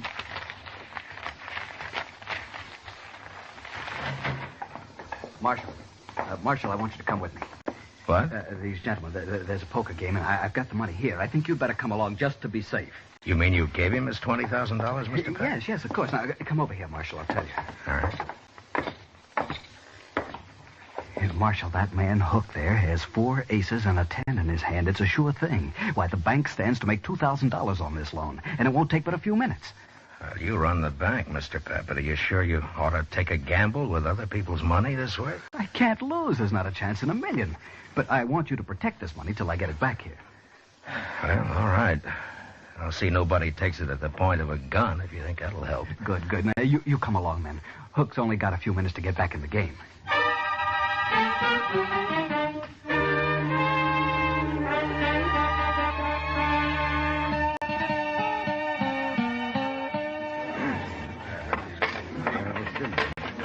All right, there's my money, Mr. Shaneways.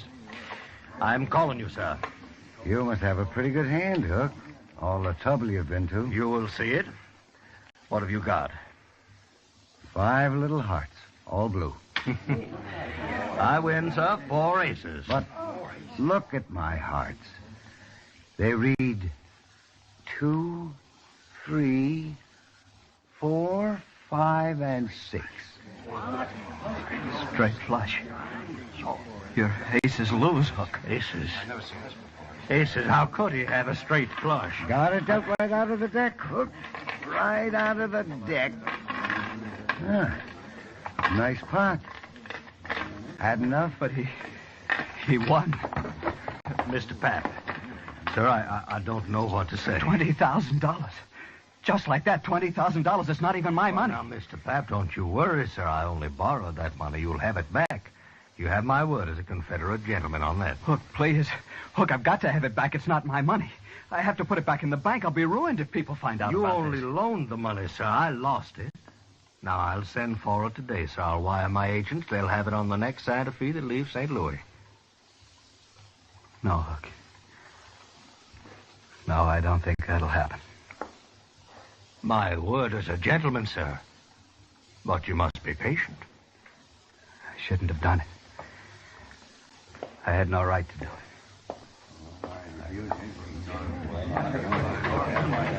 Chester. Yes, sir? Go tell Doc I want to see him. Yes, Mr. Dillon. All right. Everybody. Now listen to me. All of you. Now, I don't want a word said about this to anyone. The bank's important to Dodge, and this could ruin it. Do you understand? We have no reason to spread. All right, then see to it. Or there'll be trouble for all of you. Well, certainly, Mark. No reason.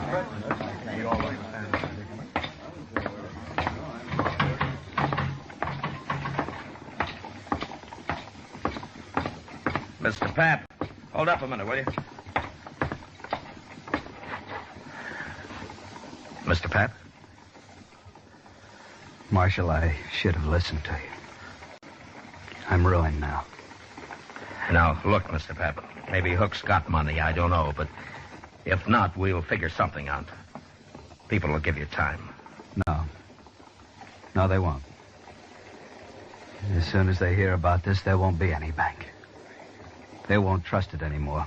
For they have to. It's the only bank there is. What'll Joanne think? My kids. I can't face it, Marshal. I just can't face it. Now, look, you just go back to the bank and tell the cashier to keep his mouth shut about this. You just got to give it time. Sure, Marshal. I'll go. I'll go.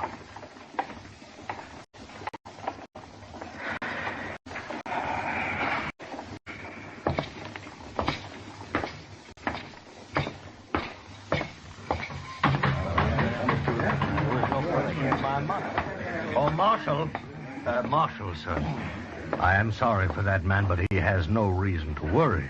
I'll send for the money at once. Yeah, you do that, Mr. Hook. Send for the money. Gentlemen, what are your names? My name's Shaneways, Marshal. Now, I'm sorry for that banker, but it's nothing to do with me. I won this money fair, and I'm keeping it. Sure, Mr. Shaneways, of course you are. Who are you, mister? Warden. And I agree with Shaneways. Gambling money's fair money. Nobody's arguing that, Mr. Varden. But remember, gentlemen, what I said. Don't talk about this. Oh, well, hey, Matt. Chester said you wanted me. What's happened? Didn't hear any shooting. Everything's all right, Doc. Oh, well, I see. Oh, you look familiar. Don't you? I haven't had the pleasure, sir. Oh, well, maybe not. No, I guess not. My mistake. Never mind, Doc. Come on. Yeah, Chester said he'd wait at the office, Matt.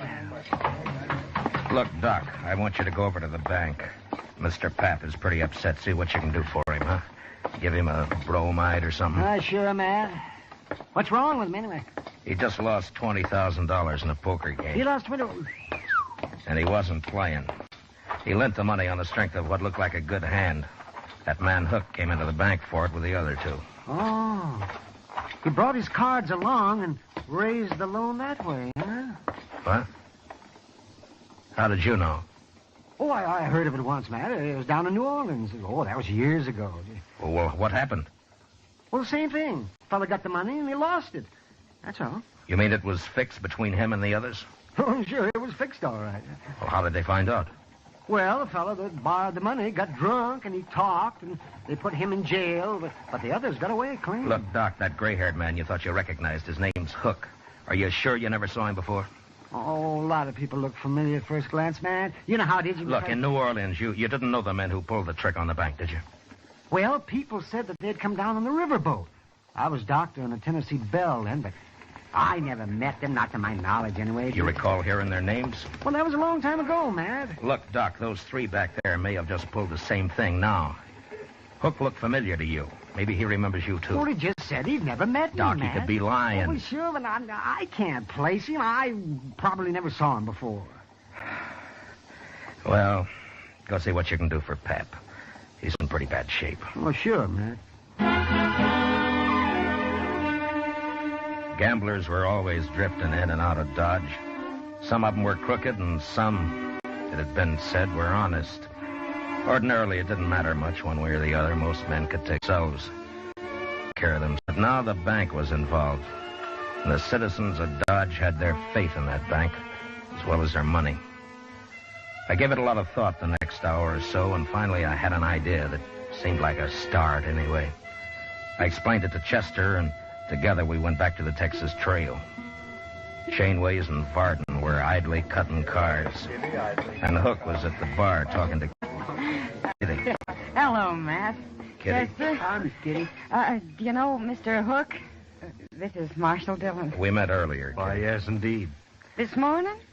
I must have smelled trouble, Kitty. I got up early. You're always smelling trouble, Matt. Yeah. Leave your beer, Hook, and come with me. What for? Just do it. Whatever you say, Marshal. Miss Kitty, I'll be back. Yeah, sure. All right, Varden. Chainways, get up and follow Chester. What? Is this an arrest? Now, what would I be arresting you for, Mr. Chainways? What?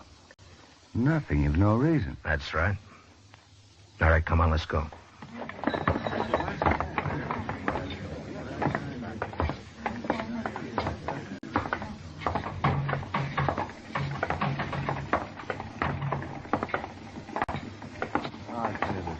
Mr. Varden, there's no reason for you to be upset by this. Just follow her along, please. All right.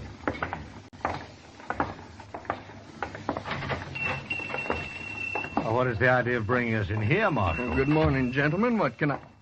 Oh, hello, Marshal. Chester. Hello, Lum. Lum, these men want their pictures taken. Oh, no, not me. I don't. I've got plenty of pictures. Can you do it right away, Lum? No, certainly can, Marshal. And, gentlemen, you'll be the very first to stand before a new drop. The ancient temples of Greece. It'll lend you dignity, power. What's the idea of this, Marshal? Lum's just going to take your pictures, that's all. Oh, Lum, front and side views both, huh? Oh, certainly, Marshal, certainly. And then, gentlemen, if you lodge any of you, it'll make it a lot easier for the law to find you and eavesdropping you back. Wherever you go. This is outrageous. I won't stand Now, for just it. wait, Varden. Wait a minute. I agree the Marshal is being a little high-handed, but after all, he must protect himself in his job. But since we've done nothing wrong, we have nothing to fear. Sure. Hook's right, Varden. I'll go first. Are you ready, Lum? No, right this way, sir. Chester, you stay here and wait for the pictures. Bring them over when they're finished. Yes, sir, Mr. Dillon.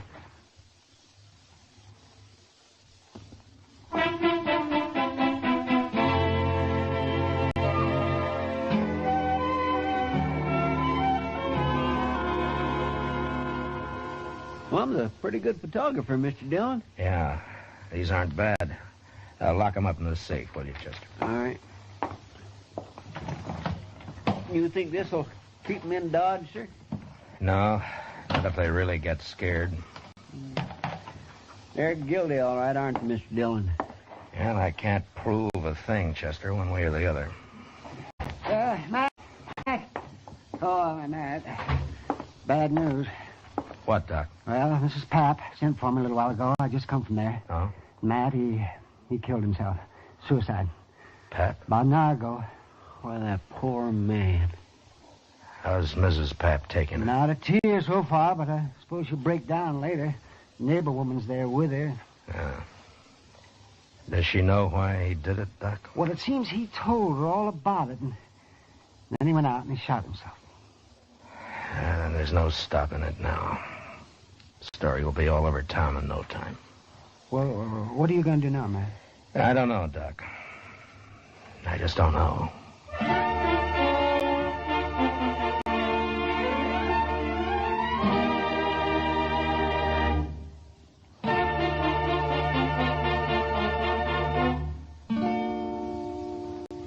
We will return with the second act of Gunsmoke in just a moment. But first, today's opportunity knocks twice for qualified women. For the younger woman, the career of nursing offers opportunity unlimited. Ask how you can enroll as a student nurse at any hospital at the nurse's registry desk. And for the older woman, there are many thousands of openings in practical nursing. Graduate nurses or practical nurses will find expanding career opportunities for years to come. Act immediately. Serve humanity and provide for your own secure future. Now the second act of Gunsmoke.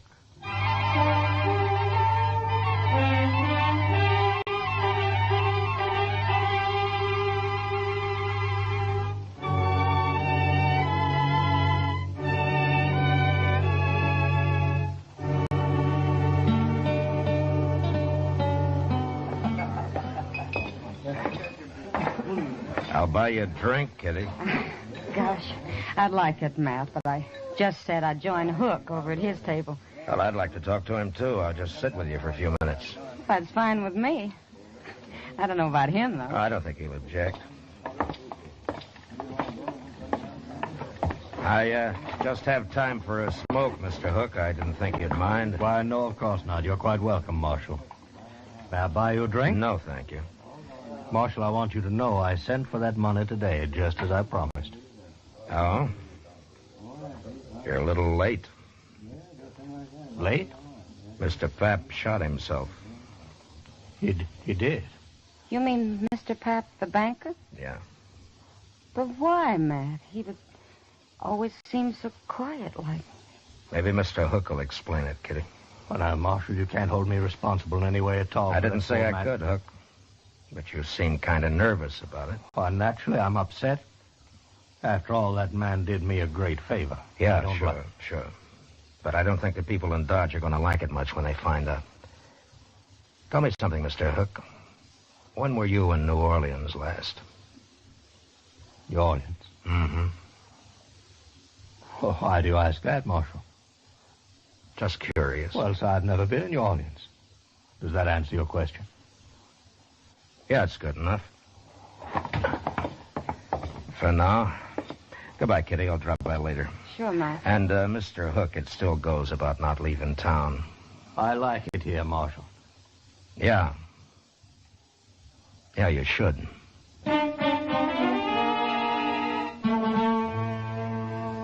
Maybe I should have arrested Hook and his friends without any evidence and just seized the $20,000 and put it back where it belonged.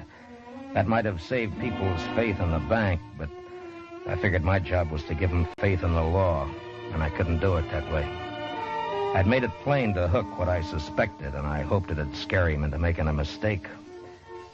And it did. But I didn't learn about it until next morning when I was having breakfast at the Dodge house.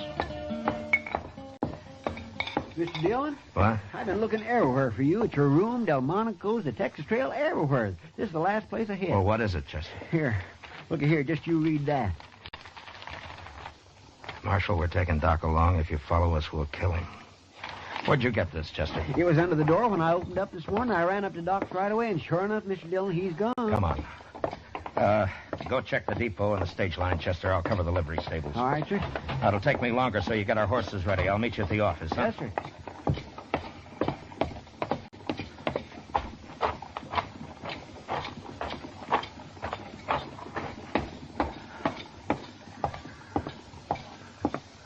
Well, it's the marshal. You're out early today. Not early enough, Andy. Yeah? What can I do for you? I want to know if you rented out any horses last night. Well, sure, a few. Why? Did you rent 4 to anybody, 4 in a bunch? Why, yes, I sure did. Be back today, so they said. Who said? Well, strangers to me. Paid me in advance, though. The greenhorn. What time was this, Andy? Oh, it was late. Yeah, it was way after midnight it was. Something wrong? Yeah. Tell me, Andy, what'd they look like? Well, one was an old fellow, gray hair. Didn't give me his name, though. I don't think I got much of a look at the other one. You have any idea which trail they took out of town? Why, no, I don't. One of them said something about St. Louis. But that's not much help, is it? It might be. Oh, thanks, Andy. Oh, one thing, Marshal. Yeah. If you're riding after them, those horses they got are just crowbaits. I didn't figure they could handle anything better. There was nothing to do but take a chance and ride east. Luck was with us, though, and within an hour we cut their trail. 4 horses leave a pretty fair track, and we followed it, riding hard. By dusk, we could tell by their sign that we'd nearly caught up with them. And soon after dark, we spotted their fire. These were gentlemen, maybe, but they were mighty poor hands on the prairie. We left our horses and went ahead on foot. We gonna shoot it out with them, Mr. Dillon? Yeah, we can't chance it, Chester. They'd kill Doc. Now, hold up a minute. That's their horses just ahead. Huh. They sure staked them a good piece from camp. Yeah. Lie down, Chester. What'll we do, Mr. Dillon? Just wait. Those men are mighty green at this game. I think we can steal their horses without any trouble at all. Just leave them afoot, huh? Yeah. Now, look, Chester, when we get those horses, I want you to pick up ours and take the whole bunch out of sight. I'm going to crawl into that tall grass just to the left of the fire there and hide until morning. Mr. Dillon, why can't I go with you? Every time we get in trouble, you always send me off alone somewhere. You always do everything alone. Do as I tell you, Chester. Yes, sir. You just wait till you hear gunfire. And then ride in fast and bring all the horses. All right. Good luck.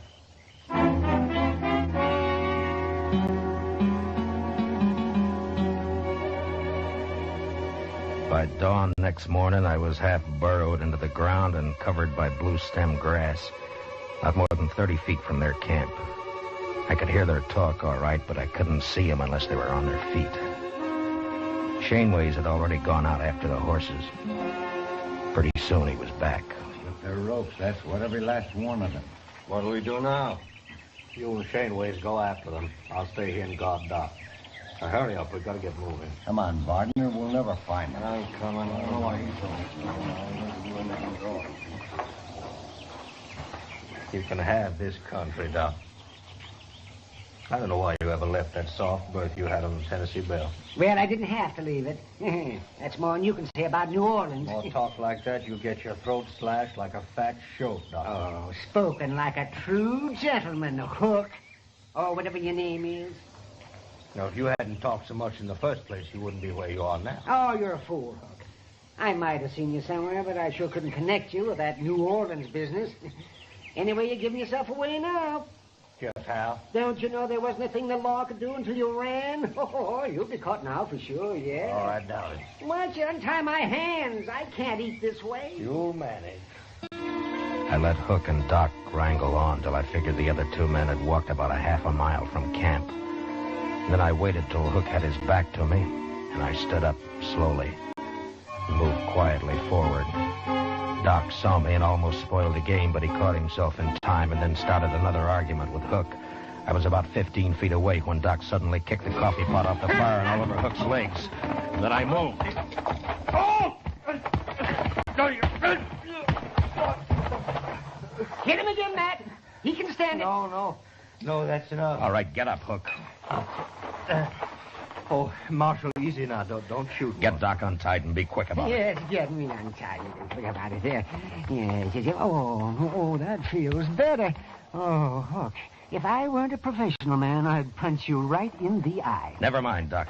Here, put his gun in your belt. I'm just mad enough. I'd like to have an excuse to use this. Matt, what are you doing? You'll see. Matt. Why, you'll have them back here in no time. I got a surprise for Hook, but he's not going to like it much. Huh? Where they got the money, Doc? He in that saddlebag, right over there. The yellow. All right, get it. Will you quick? Hurry up. Them two didn't get very far away. All right, Doc, if you got the money, get up on the horse.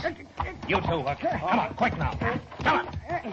Yonder they come. You see him, Mr. Dillon? Yeah, I see him. They're shooting at us. Well, I'll fix that. All right, hold Hold it, Chester. They can't hit us from there. Come on, let's ride. You just gonna ride off and leave them, Mac? Oh, we got you, Doc, and we got Hook, and we got the money. Oh, but they'll die out here, Marshal. There's none of us know how to live on this prairie. Well, maybe they'll learn. It's a good way. You're murdering those men. Oh, they'll be all right for a few days, Hook.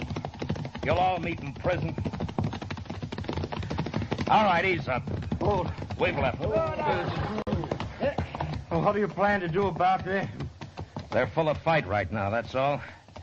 I don't want to have to kill them to take them. But in a few days, they'll be so hungry and scared we can walk right up to them. Nobody will get hurt that way. Neither them or us. Mr. Dillon? Yeah, what is it, Chester? Mr. Dillon, later, in a couple of days, let me come back and bring them in. What? Just me this time, alone. Well, now, Chester, Please, Mr. Dillon. Okay, Chester. You can do it. Alone. Thank you, sir. All right, Hook. Ride a little faster there. We ain't got all day.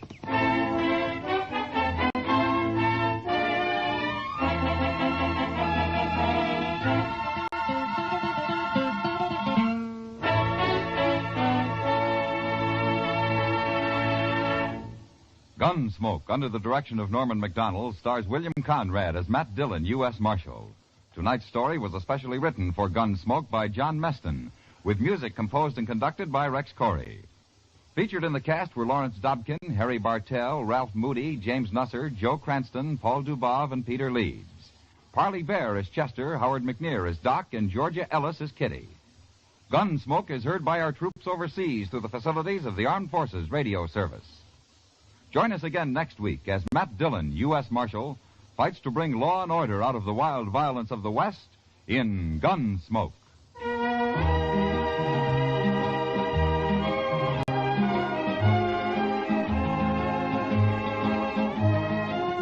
This Monday night on the Lux Radio Theater, June Allison recreates her original screen role and appears as the Girl in White. Don't miss the Lux Radio Theater this Monday night on most of these same CBS radio stations. George Walsh speaking. America now wakes up to 3 million clock radios and listens most to the CBS Radio Network.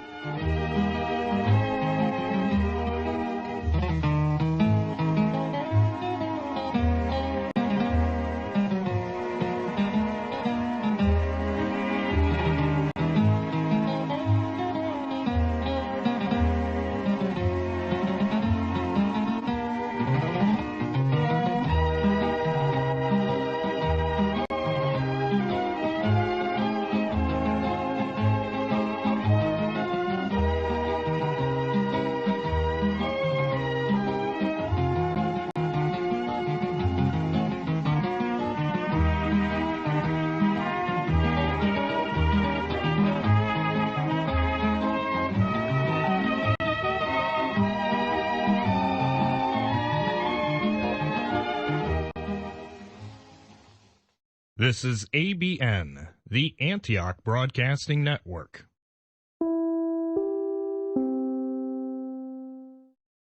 You've just heard an episode of Gun, which originally aired Smoke, Saturday, May 16th, 1953, 68 years ago today. Here's an episode of Gunsmoke, which originally aired Sunday, June 1st, 1958.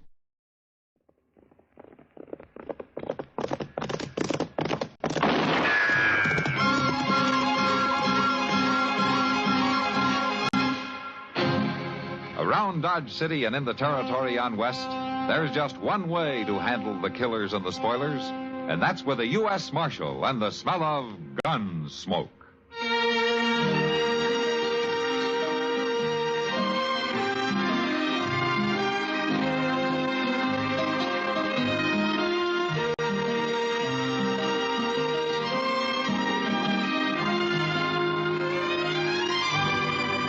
Gunsmoke, starring William Conrad, the story of the violence that moved west with young America, and the story of a man who moved with it. I'm that man, Matt Dillon, United States Marshal. The first man they look for and the last they want to meet. It's a chancy job, And it makes a man watchful and a little lonely. That's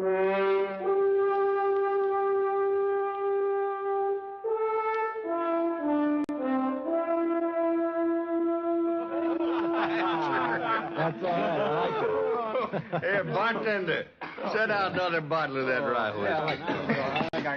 Now, Mr. Thatcher, just you tell us once more about this here stud colt you got. He's a good colt, Mr. Butler. Oh, he's a running colt, you tell me. He can run some. Yeah. About the fastest thing in these parts, I hear tell you. And now you're making fun of me, Mr. Butler. Well, I don't know why you'd think that. Out here, we're all interested in good horse flesh, especially if it's some sort of a fancy new breed. Quarter horse, you call it? Excuse me, my grandson's waiting for me. I understand these horses you raise have rumps so high they look like they're going downhill. Oh, now, Hank, it ain't polite to call his colt that way. Of course, his withers do run right into his crew. Now, look here, you ain't got no call to talk to me. Look, boss, I do believe we got Mr. Thatcher upset. Here, let me pour you another drink. No, thanks. I'll be going. That just ain't sociable. Here.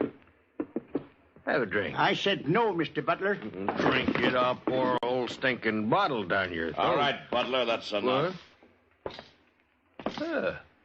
Marshal Dill. Mr. Thatcher, your grandson's waiting outside in the buckboard. You better get along home. Thank you, Marshal. Thank you very much. Oh, you missed the fun, Marshal. We're just having old Thatcher on about his stock. You know, Butler, when you torment an old man, it makes you cheap. Real cheap. From now on, you leave him alone.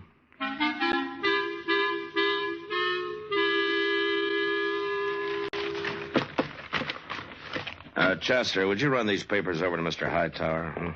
Yes, sir, Mr. Dillon. Another wanted circular on Johnny Ringo. Mr. Hightower's waiting for him, Chester. Yeah, but Johnny Ringo's way out in Arizona. He don't never come back this way. Chester. Yes, sir. Oh, yes, Mr. Dillon. I'll take him right over. Oh, excuse me, Mr. Thatcher. That's all right, Chester. Marshal Dillon. Morning, Mr. Thatcher. Marshal, I want to ask a favor of you. Well, sure. Come on in.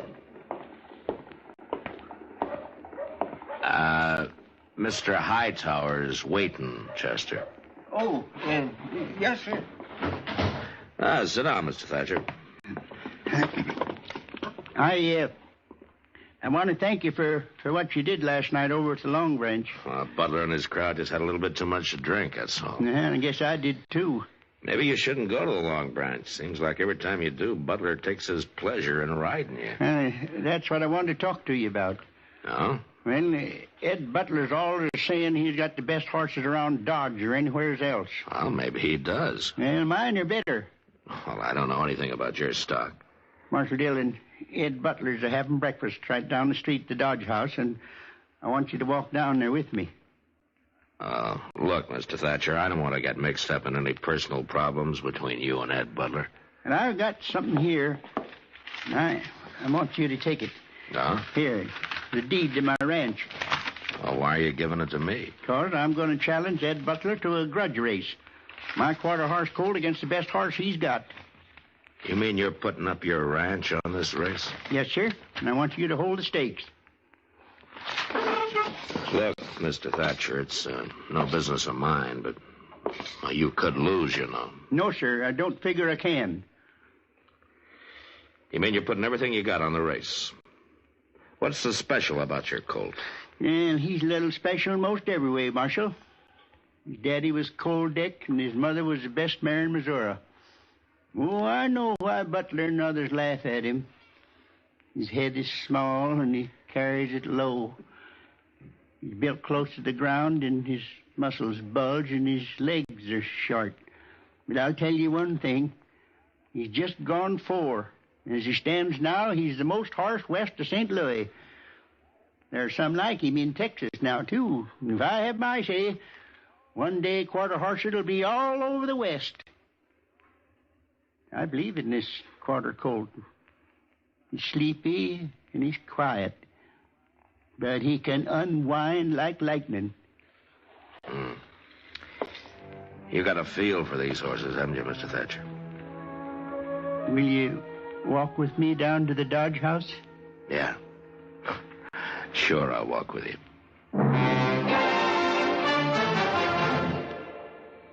The hundreds of highway deaths and thousands of highway injuries can be avoided, provided that every single motorist does his bit. That bit means driving safely and sanely at all times. There's positively no excuse for excess speed. By observing all speed limits, you'll get to your destination almost as soon, whereas if you speed, you may never get there. Just as important is the necessity of paying strict attention to traffic signs and those white lines on the highway. They were put there for your protection. Never pass unless you're absolutely certain it's safe, that the road is clear ahead. Never pull out of line, slow up, stop, or turn without first looking in your mirror, then signaling clearly well ahead. And don't be afraid to give the other fellow the right of way. If you let him go, you won't crash into him. At all times, drive with caution and courtesy. You'll live longer.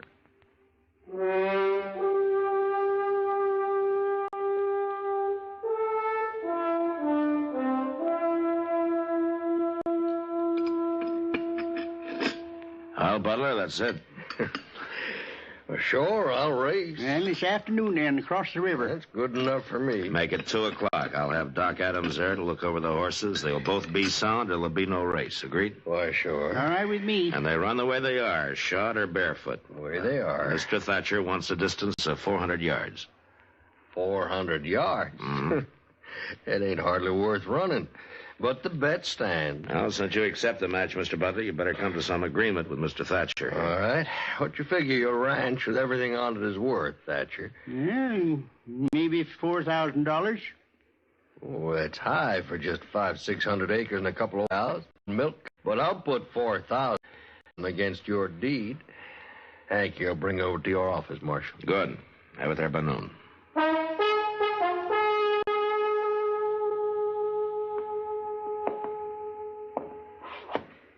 You know, Matt, there's been horse races in Dodge lots of times. Never seen one like this. The whole town's betting, one way or the other. Yeah, I know, Doc. You're worried about Thatcher putting his ranch up on the race, aren't you? He could lose it, Doc. Mr. Dillon, oh, hello, Doc. Yeah, Chester. Say, I was down at the bridge a few minutes back watching for Butler to take his horse across so I'd know which one he was running. Well? Ed Butler ain't putting in no cow pony, Mr. Dillon. He's running a thoroughbred. Oh. So Thatcher's betting everything he has on this quarter horse of his to beat a cow pony, and now Butler is running a pure racing horse, a thoroughbred. Well, it's past 1. Let's get on over to the other side of the river.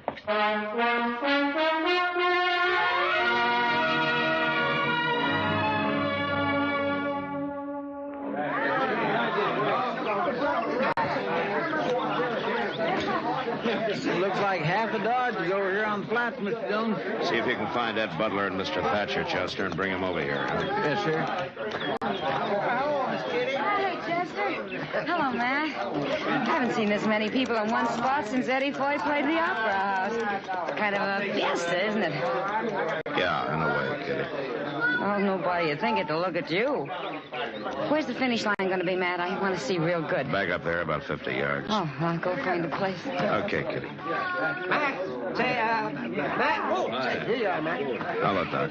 Say, Matt, Thatcher's getting all liquored up. Well, that's his affair, isn't it? But he's got a skinful. And you know how edgy he gets when he's that way. Hey, Mr. Dillon, I found Mr. Butler, but I can't... Marshal. Where's Thatcher? Well, I wouldn't know. Last time I saw him, he was pouring down some red-eye. So's losing won't hurt so bad, I guess. Butler, Mr. Hightower, and Doc here are going to act as judges.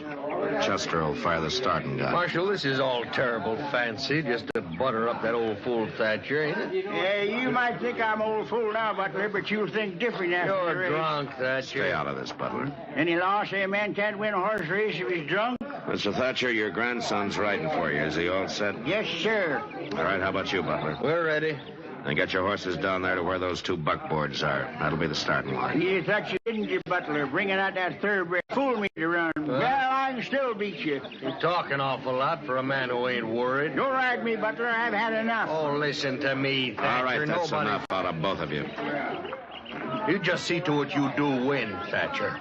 Or I'll have your ranch and that colt you think so much of. What did you say? You heard me. What did you say about my colt? What do you mean? Just what I said. If my bay mare wins, I get your ranch and everything on it. And that includes your colt. No, that ain't right. Well, what about it, Marshal? You were there when we made the bet. Butler's right, Mr. Thatcher. That's the way you made it. You're no good, Butler. You're no good at all. All right, both of you move your horses down to the starting line. Hank? Yes, sir, Mr. Butler. Hank, move that bay down those markers. Okay, Mr. Butler. Go on down, Mr. Thatcher. Yes, sir. Ain't gonna fool me. Chester, you walk with him, huh? Give him 5 minutes, and then you can start him off. 5 minutes. All right, sir. Yeah, you see? I was right, wasn't I, Mick? Thatcher's been drinking some. Yeah. Come on, Doc. We don't have much time. We'll look up Mr. Hightower. Yeah. You know, Matt, this is like a holiday. It's like a fiesta. Yeah, that's what Kitty said. Oh, she's out there, too, huh? Yeah. Well, I guess maybe outside of Mr. Thatcher, the only person not enjoying himself is you. Do I have to enjoy it, Doc? Hey, come on, Doc, run.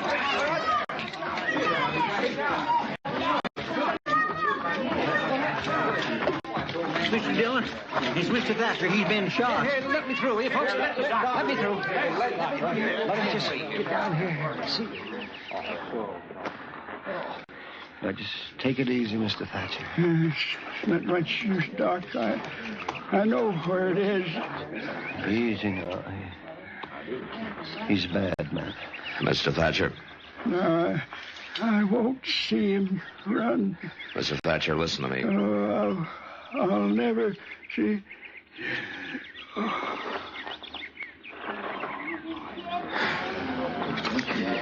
Chester. Yes, sir. What happened? You were with him.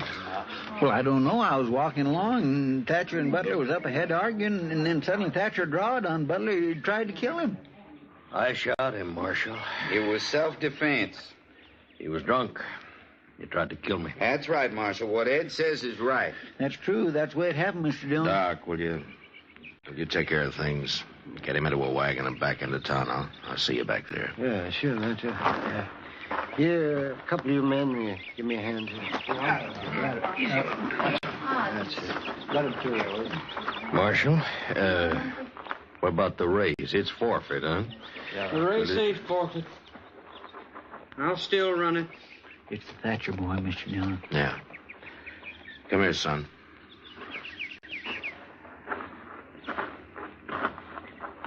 Look, Lonnie, with what's happened, maybe we shouldn't put the race off, huh? I'll agree to put it off. We'll race now.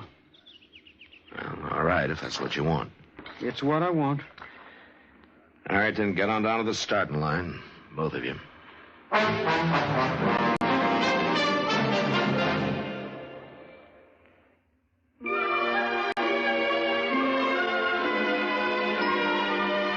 Hometowns in America have a lot in common, and yet they're each one of a kind. Take, for example, Huntington, West Virginia. It never was a big town as metropolitan cities go, but the largest in the state, unless you ask someone from Charleston. Just under 100,000 live in Huntington, chosen by Look magazine a few years back as an all-American city. And down on 9th Street, the Chamber of Commerce is still busy keeping it all-American. With Marshall, now a university, and the interstate highway coming through, Huntington still is very much all-American.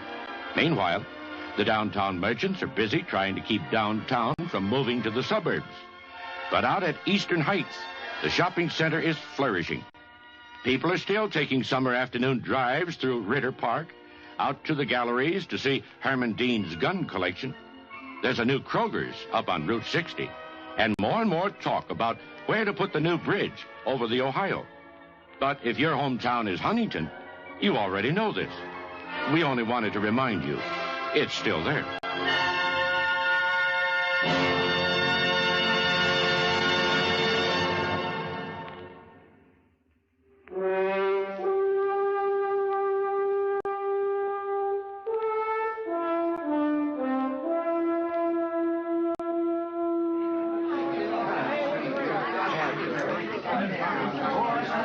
I was looking for you, Marshal. Are we going to have the race? Yeah. That's a good thing, you know. There'd be a lot of people disappointed if it didn't come off. And we wouldn't want that, would we, Mr. Hightower? How's that? Well, a killing's hardly enough to make the day complete, is it? Oh, now, Marshal, I didn't mean anything wrong. It's just... Yeah, sure, forget it. You move on up the finish line, and I'll get a couple of these riders to clear the lane, huh? All right. Hey, you there. Yeah. Will you ride down toward the start and move everybody back to clear the lane? Yeah, sure thing. All right. All right, everybody. Would you get back, please? Clear the lane. Move back, will you?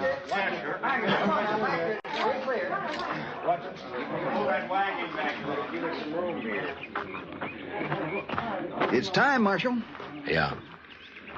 Well, what's Chester waiting for? Looks like that colt's acting up. I've never seen two different breeds of horses run against each other. That colt's sure kicking up a storm. Make a good column for the paper, maybe. Get a hold of him, kid. Don't they make a good column, Marshal? Here they come!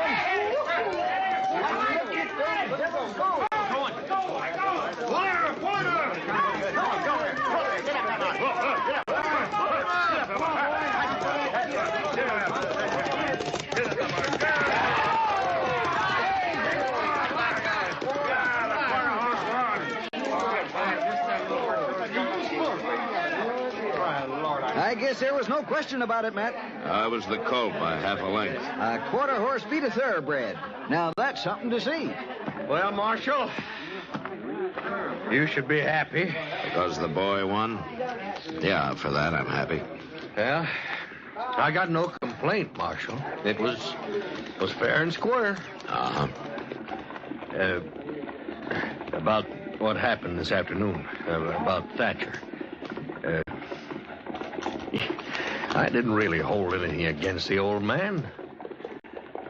I'm sorry it happened. You know, Butler, I told you sometime that you'd push him too far. Now he's dead. Well, look, Marshal.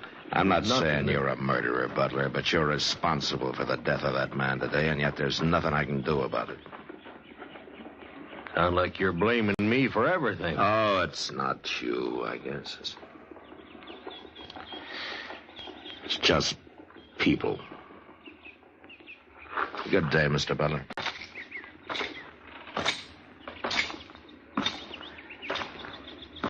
Hey, boy, you better get to walking that horse. Yes, sir.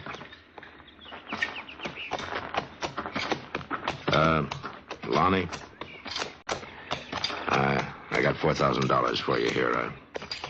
You want to take it, or shall I give it to Mr. Bodkin at the bank? I'll take it. Might be better to leave it in the bank. I said I'll take it. All right, son. Here you are. Thank you.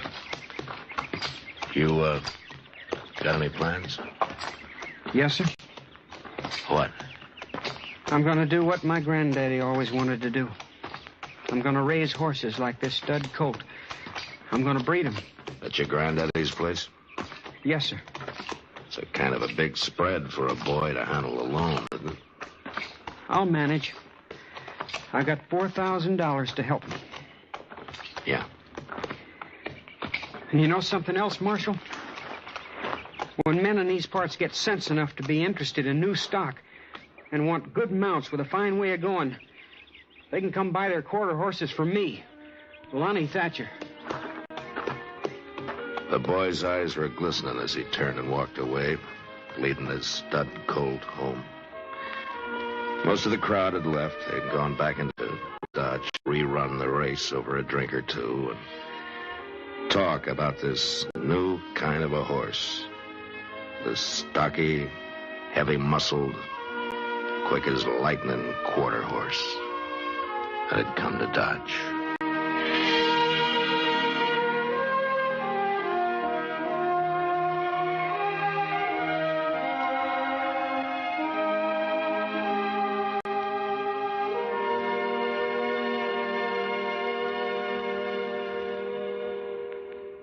That old political character, Elijah Cuddlestone, was a fighter. The rougher the going, the harder he fought. And once when it looked pretty bad, here's what he had to say. It don't make me no never mind. I say, I don't care what the pollsters say. I am going to win at the polls. At the polls, I mean, I will have the last laugh. I believe the final poll of the voters. I have never let the voters down, and I know they are with me now. Public opinion poll or no. He bandied that word poll around a bit, didn't he? You know, in Middle English, pole meant head. To be exact, the top of the head. That was the part seen uppermost above the crowd, and so used for a count of heads. A count of heads is how poll came to have its political meanings. A poll tax was a head tax. A poll of voters is a head count. During the campaign of 1948, President Harry S. Truman popularized pollster as a nickname for those who conduct public opinion polls, implying contempt and ridicule for their methods and results.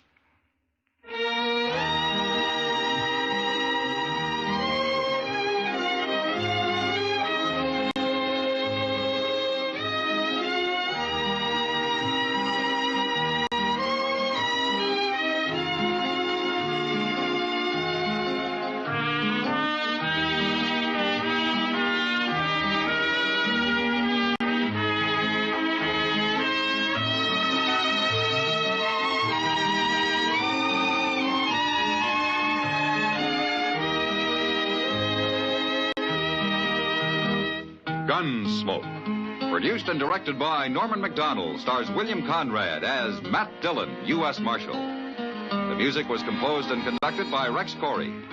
Sound patterns were composed by Ray Kemper and Bill James. Featured in the cast were Parley Bear as Chester, Howard McNear as Doc, and Georgia Ellis as Kitty. George Walsh speaking. Join us again next week for another story of the western frontier of America in the 1870s on Gunsmoke. This is the United States Armed Forces Radio and Television Service.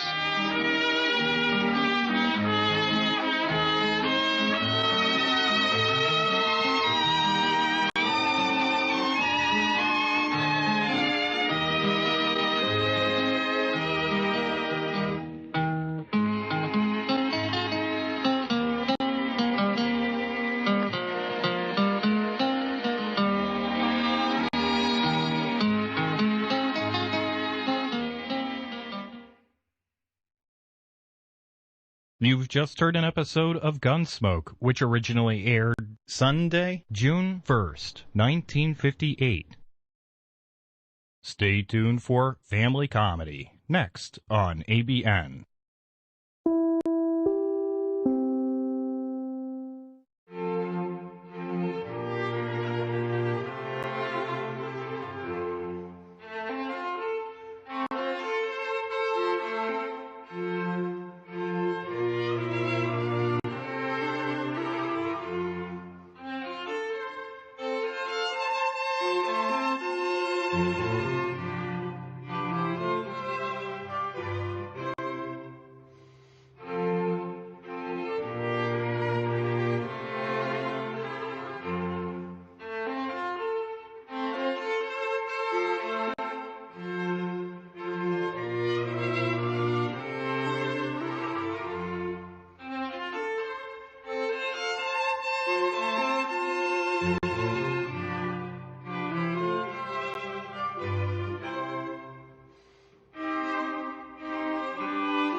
You're listening to KPNL Radio, Portland, Oregon.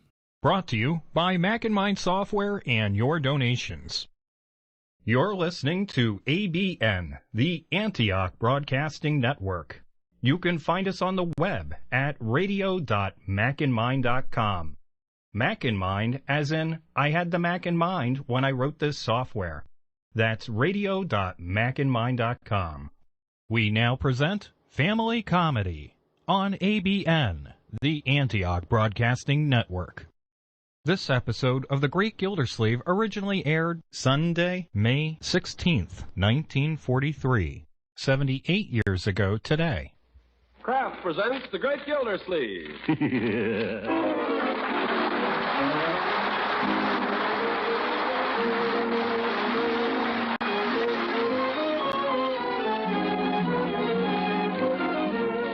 Cheese Company will also bring you Bing Crosby every Thursday night. Present each week at this time Harold Perry as The Great Gildersleeve, written by John Whedon and Sam Moore. We'll hear from The Great Gildersleeve in just a moment. But first, I think most homemakers listening in will agree that between rising food costs and red stamp rationing, it's getting to be more and more of a problem to satisfy family appetites. Well, if that's the case in your house, one good way to practice true economy is to place Parquet, the quality margarine made by Kraft, at the top of your grocery shopping list.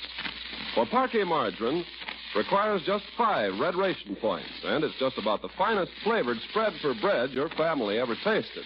What's more, Parquet is a delicious seasoning for everyday hot-cooked vegetables, a real flavor shortening for baking. And you'll especially like it for pan frying because it doesn't spatter or stick to the pan.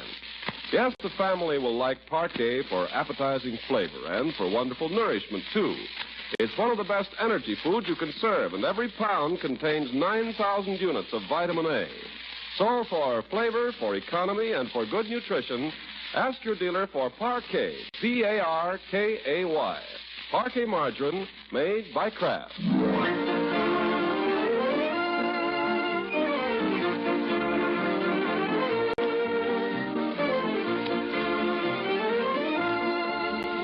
Now, on to Summerfield, where we join that illustrious citizen and industrious lover, Throckmorton P. Gildersleeve. And where do we find him? Well, love is funny. The door that yesterday was slammed in your face today flies open at your approach. And so we discover the great Gildersleeve and his lady love once more together, seated on the sofa in his living room, gazing into the future and laying plans for the event that is shortly to make him the happiest man in the world.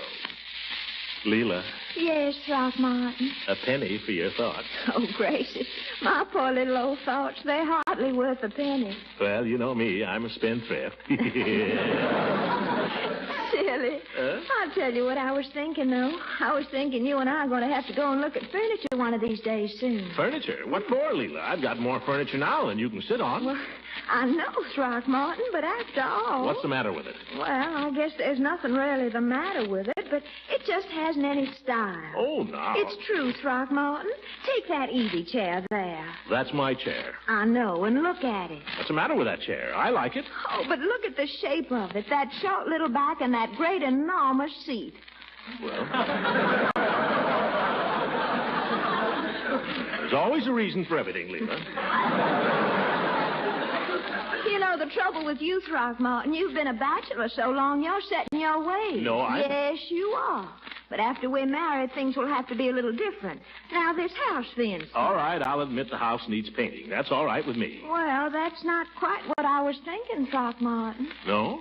What were you thinking? Well, you know that big white house on the edge of town out toward the country club? The one that's sort of set back among the trees with a big lawn in front? You mean the old Burton place? I guess so, yes. Well, I understand it's for sale. Of course it's for sale. It's been empty for 3 years. Leela, you weren't thinking of moving out of this house. Well, it's a nice house and all, Throckmorton, but it is kind of old-fashioned. I like it. Well, it's old-fashioned without being really antique, if you know what I mean. I like it. I just thought you're doing so well now and all. And Judge Hooker says he frankly doesn't think this place is suitable for a man of your position in this town. Oh, he doesn't. Well, you tell Judge Hooker not to worry himself about me. I'm not moving out of this house no matter what he thinks. Even if you knew that... No, that's my final answer, Leela. I wouldn't even consider it. Well, all right, darling. If that's the way you feel about it, I won't say another word. I hope you don't think I'm just being stubborn. Darling, the house is already forgotten. All I want in the world is for you to be happy. You know that. After all, you're my lord and master. Or you soon will be. Lord and master. And give me a kiss. Throckmorton. Yes, honey. Would you do something for me? Anything, my love. Something awfully sweet. Anything. What is it? Would you shave off your mustache? Shave it off, but Leela. Just to see how it would be. You can't tell. It might make you look younger. Younger? Yes. You don't want people to think of me as an old man's darling. Leela, you don't think of me as old. Of course not, Throckmorton, but I'd just like to see how you'd look without it. No, sir. Nothing doing. I just wouldn't be me without my mustache, Leela. Very well. In that case, would you kindly move over, Throckmorton, and give me a little room on this sofa? Oh, now, Leela. You said you'd do anything I asked. You promised. Leela, why do you have to change everything? Can't you love me the way I am? Well, I don't think you very much love me much. All I ask you to do is to shave off a little old mustache. I'm not asking you to buy any new furniture. I'm not asking you to move. All right. Besides, it tickles. All right, Leela, all right. I'll shave it off. Delilah.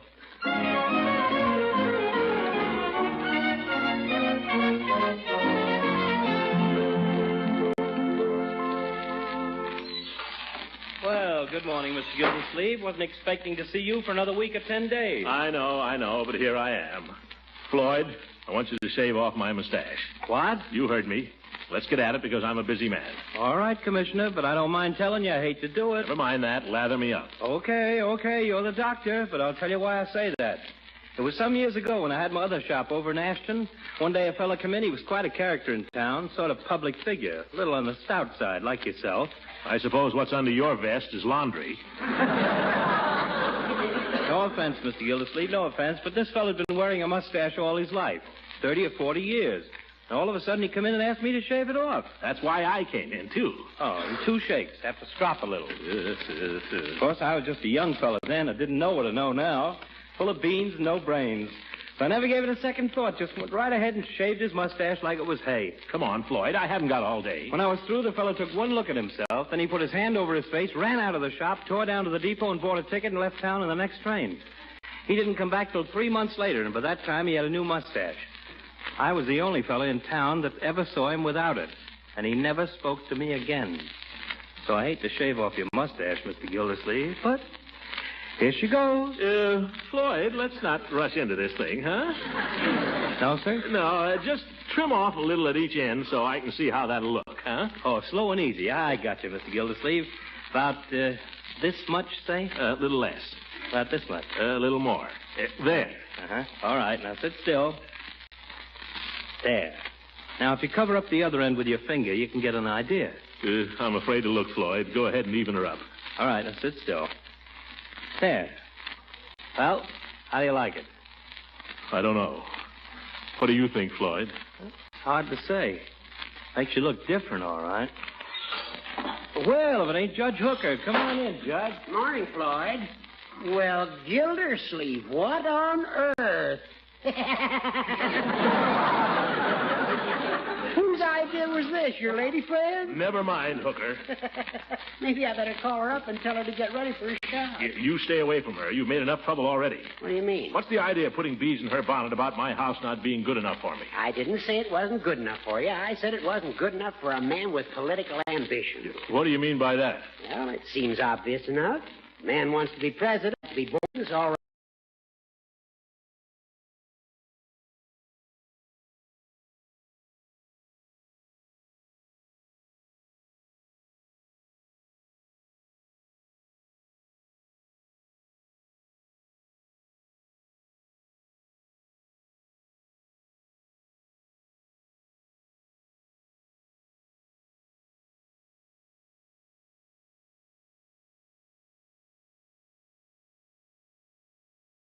Mom, I don't want any chit-chat. It's about a mummy that came back to life as a zombie. That's enough of that. For Leroy, I want to ask you a question. Are you happy here in this house? Oh, well, sure. Yeah, I like it fine, Unc. You're not thinking of throwing me out, are you? No, Leroy, I love you very dearly. Some of the time. What I want to know is, would you like it if we moved to some other house, in another neighborhood? And not live near Piggy and the gang? Well, you can still see him now and then. Oh, please, Unc, we don't want to move. It's swell here. Hello, Uncle Mort. What about supper? Any minute, Marjorie. I was just talking to Leroy. You look peculiar, Uncle Mort. What have you done to yourself? Nothing. It's his mustache. Well, it gets awfully hot in the summer, Margie, so I just thought... Oh, I think it looks cute. Well, thank you. Hey, Marge, you don't want to move to a new house, do you? New house? Now what's got into you? To me, nothing. It's Uncle Mort. Leroy, I'll handle this. But what is this? You're not thinking of leaving this house. Well, not exactly, my dear. It was, well, I just wanted to get your reaction. Oh, but Uncle Mort, well, I've lived in this house for more than 20 years. Leroy was born here. I love it.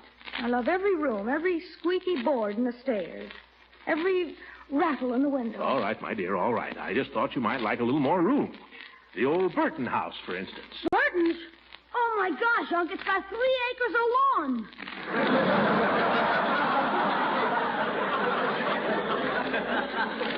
Uncle Mort, it's miles from anywhere. Oh, it's not so far. Oh, I know why you're thinking about moving. Leela Ransom wants to live in the Burton house. That's what it is. Oh, but Marjorie, it was just a suggestion. I bet it was her idea, fooling with your mustache, too. I don't like that now, either. Supper's ready. My dear, if you don't want to, we won't move to the Burton house. My land, did you say move in the Burton house? Now, Bertie.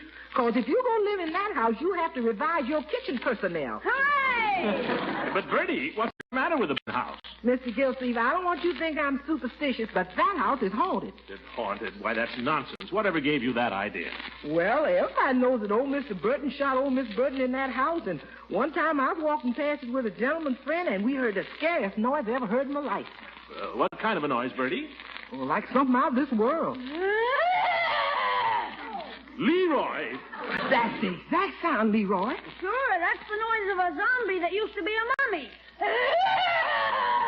Stop it, Leroy. That's horrible. Bertie, when you and your gentleman friend heard this sound, didn't he investigate? No, sir. By the time he caught up with me, we was 2 miles away.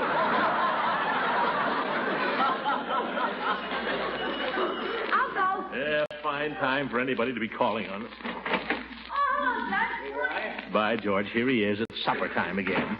Hello, Judge. I can't stay, Throckmorton. I stopped in to tell you I just found out the Burton estate would be willing to make a substantial reduction in that. Judge, I've decided not to go into that any further. Oh, so it was Judge Hooker's idea for us to move. What's going on here? What do you mean, my dear? Why is everybody trying to get us out of this house? Now, Marjorie, I just found out that the Burton estate is willing to make your uncle a very favorable offer. Estate? By George, I begin to see the light. Estates have executors, don't they, Judge? Why, of course they do, you darn fool. What's that got to do with it? I dare say the executor of this particular estate would make a pretty penny in fees if this particular house were sold, would he not?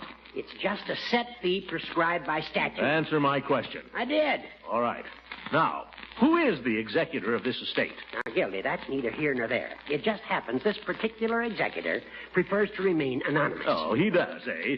This particular executor wouldn't happen to be named Horace W. Hooker, would he, Horace Hooker? Well, it just happens. Case dismissed. Let's get to dinner. The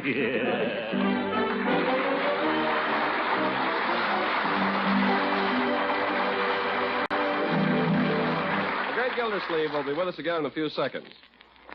Meanwhile, if you've noticed that it's a case of first come, first served at your neighborhood grocery store, you've probably taken the hint and planned your shopping early in the day and early in the week.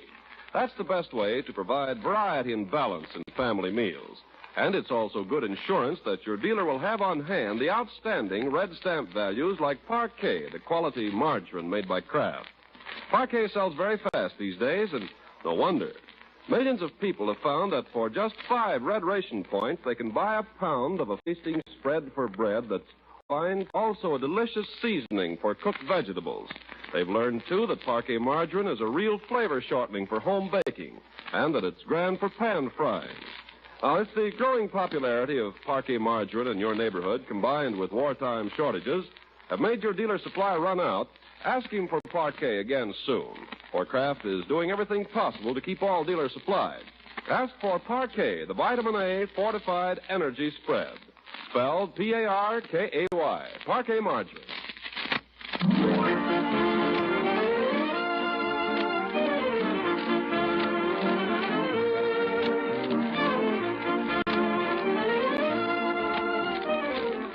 Now let's get back to Summerfield, where a picnic seems to be afoot.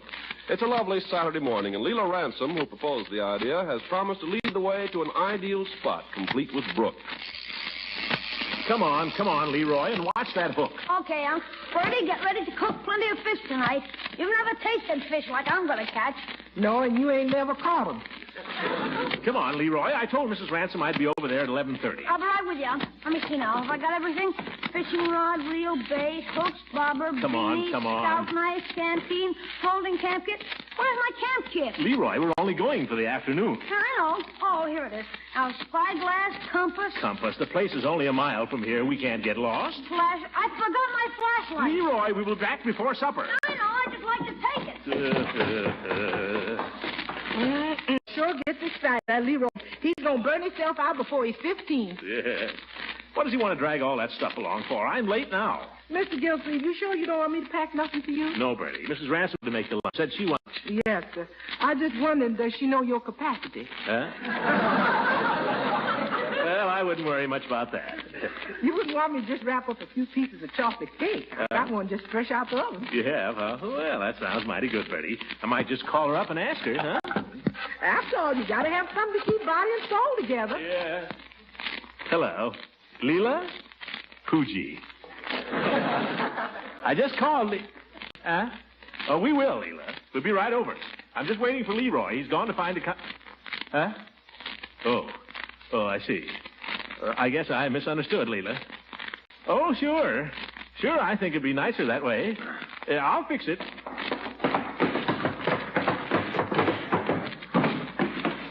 Leroy, coming in on a wing and a pool there. All set, Unc. Let's go. Oh, Leroy, I'm afraid there's been a little misunderstanding, my boy. It's my fault. You see, I thought you were invited. You mean I can't go with you? I can't go on the picnic? It's all my fault, my boy, and I'm sorry. Gosh, I never even used my folding camp kit. I know, and I'll make it up to you, Leroy, some way. You see, Mrs. Ransom and I have a lot of things to talk over. You know, about weddings and such. Yeah, it's okay, Unc. It's okay. I'll tell you what. Why don't you get Piggy and go on a picnic of your own? Well, it's an idea. Leroy, you come with me. I'm going to fix you up a nice picnic lunch with all the things you like. Yeah, do that, Bertie. That'll be great. Leroy? Yes, sir. And ain't no grown-up's going to get none of that chocolate cake, neither, no matter how much they come begging around. Oh, now, Bertie, just one little piece. No, sir, not one. Now, you go on out of here and leave me and Leroy alone. I'm going, Bertie. By George, I envy you, Leroy. All that delicious cake. I wish I were going with you and Piggy. That's what I wish. I wish you were too, Unc. Yeah. Have a good time. Gosh. Now, Leroy, it wasn't your uncle's fault. I know whose fault it was. Invites you to a picnic and then changes her mind. What a character. I bet she's going to drag him out there and try to sell him that house again. Oh, my goodness. Don't worry. She won't get away with it.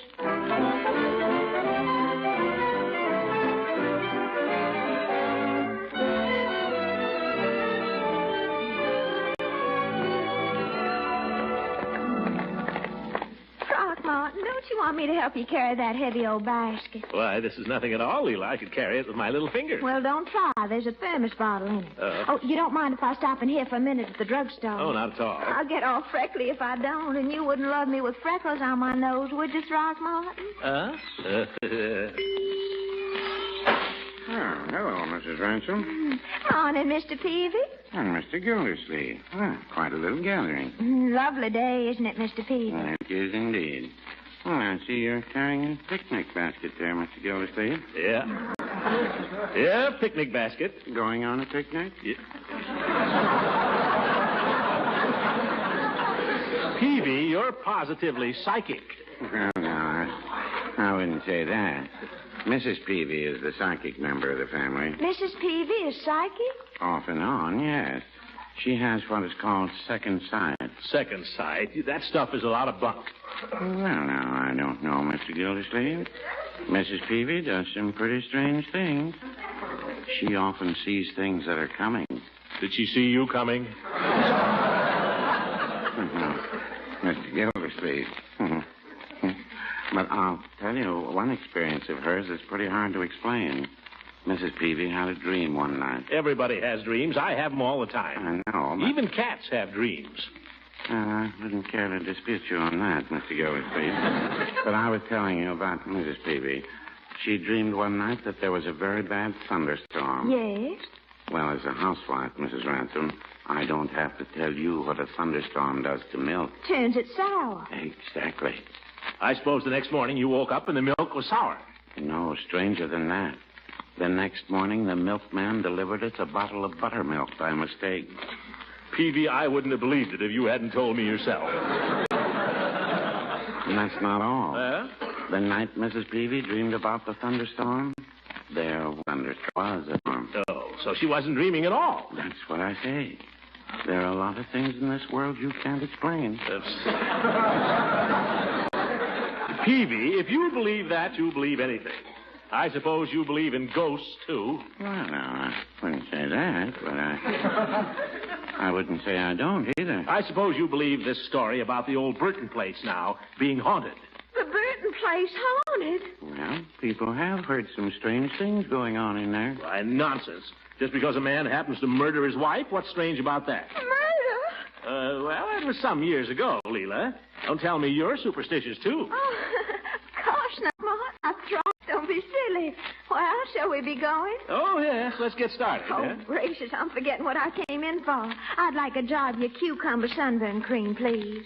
Sorry, Mrs. Ransom, but we've had a little more demand for that than we expected. We've just run out of it. Oh. You must have run out of second sight at the same time, Peavy. Goodbye. Goodbye, folks. Have a nice picnic.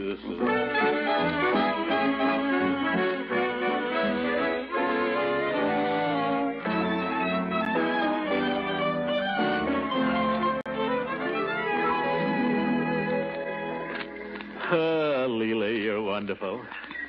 You know, I never realized you were such a wonderful cook.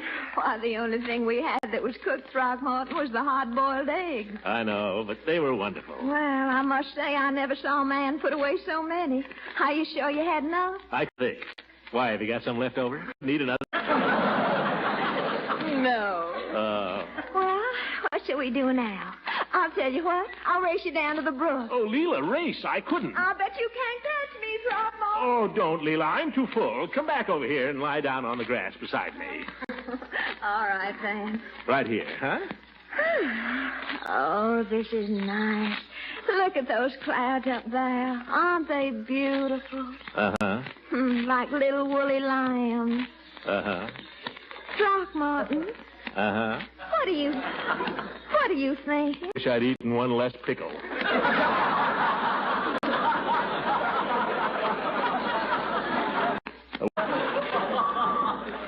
Oh, this is no time to be thinking about pickles. Isn't it gorgeous up here on this hill? Oh, yes, it is. And isn't it a gorgeous view? Yes, it is. Gorgeous. And that little clump of trees down below there with a white house nestling among them. Gorgeous. Throckmorton, you know what? I believe that's the Burton house. Huh? Yeah, I guess it is. What do you say on our way home if we stop off and just peek into it? Now, Leela, you know what you said. I know, but we have to pass there anyway, just for a minute. But we couldn't see anything, Leela. It's all boarded up. Yes, I suppose it is.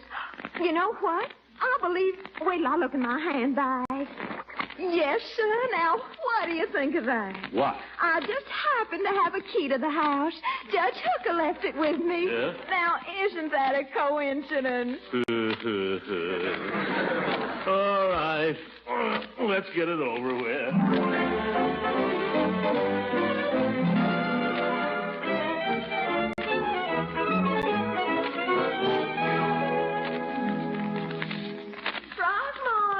Yes, Leela? Come in here. Come see what I found. Oh? Where are you? In here. Yeah, looks as if somebody's broken in here, Leela. All this mess around. Now, wait a minute. Close your eyes. Why? I want this to be a surprise. Let me take your hand. No tricks now. All right. Open them. Now, this would be your den. Looks like the House of Representatives to me. Don't you like it? It's too big, Leela. The whole place is too big. Oh, but I think it has charm, Throckmorton. I think it has definite charm. Yeah, it has gloom, too. It's as dark as your hat in here. Well, the shutters are closed, silly. I know, but I like a place with plenty of light, Leela. I like a place with people around. Did you hear something just then? Sounded like something falling. Throckmorton, where did he do it? What? Mr. Burton, where did he shoot Mrs. Burton? How do I know? I wasn't there. I mean, here. Oh, this time I know I heard something. Now, Leela, don't get frightened. After all, you're with me. Oh, I wish we'd never come in here. I wish I'd... Listen, it's in that closet. What? Whatever it is, it's in that closet. Yeah. Take me out of here. Take me out of here. Yeah, all right, Leela, but first I'm going to lock that thing in the closet. Oh, darling, Oh, I'm not afraid. There. Oh, Throckmorton, come quickly, please. Never fear, my dear. As long as you're with me, you've got nothing to be afraid of. Shall we go? Oh, yes. I never want to come near this house again as long as I live. Yeah.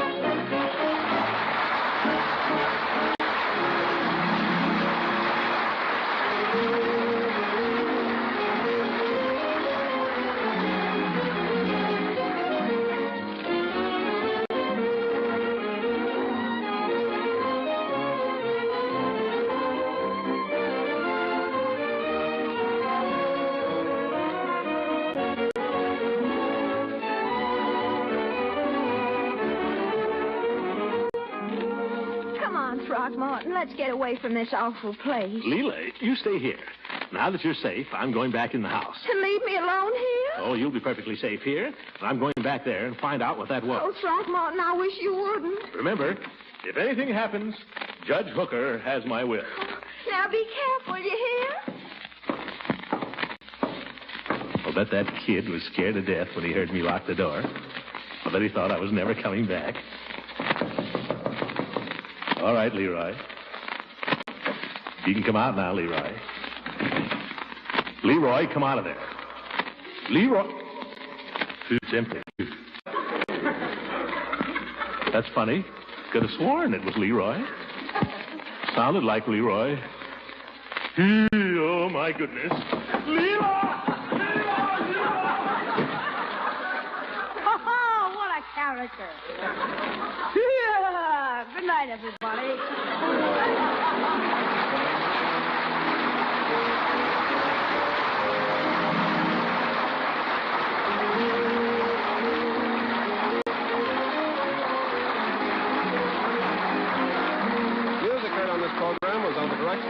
If you'd like to see pictures of the great Gildersleeve and some of the members of the cast, they're in the current issue of Radio Mirror. This is Ken Carpenter speaking for the Kraft Cheese Company and inviting you to listen in again next week for the further adventures of the great Gildersleeve. One of the wartime problems you homemakers face is that of keeping meals from seeming skimpy. So here's a suggestion.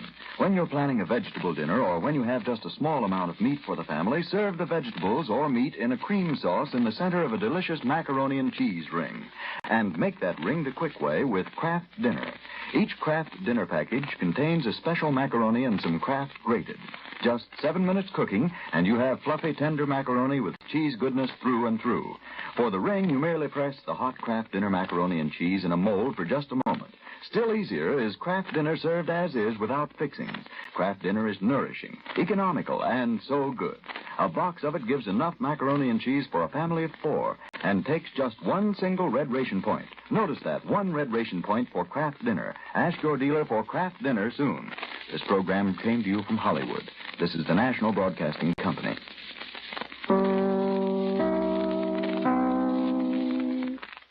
This is ABN, the Antioch Broadcasting Network.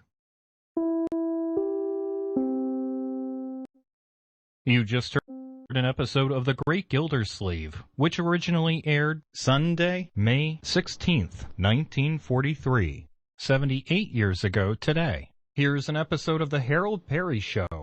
This episode originally aired Wednesday, May 16th, 1951. 70 years ago today.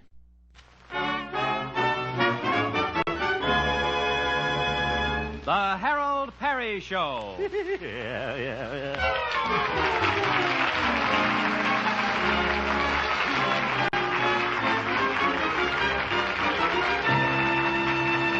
And now, Harold Perry as Honest Harold, the homemaker.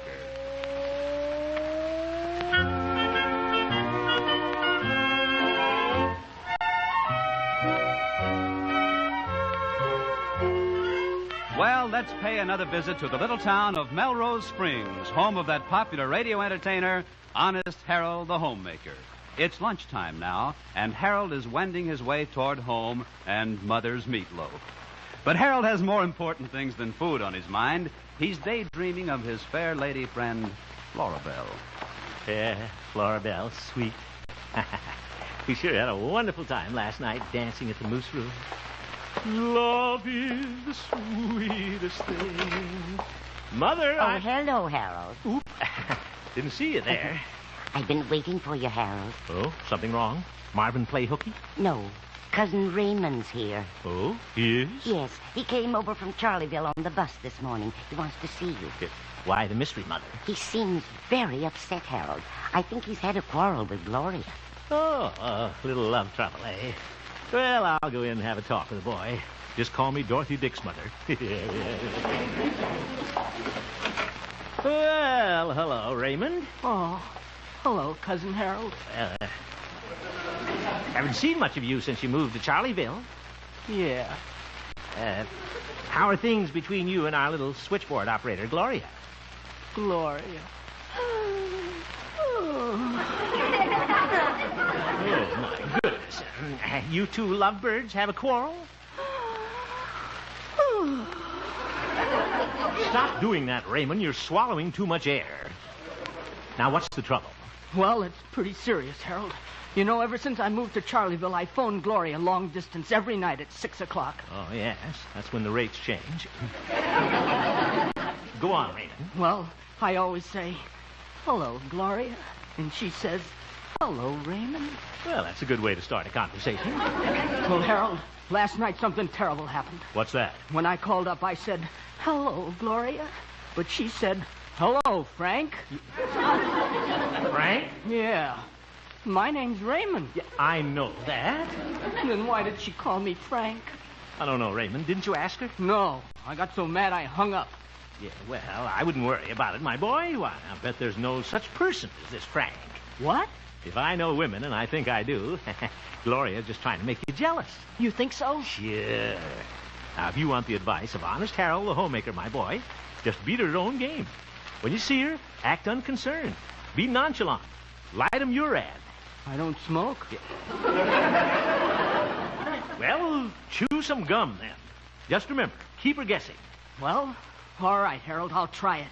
Gee, do you think it'll really work? Sure. Women are like an open book, Raymond.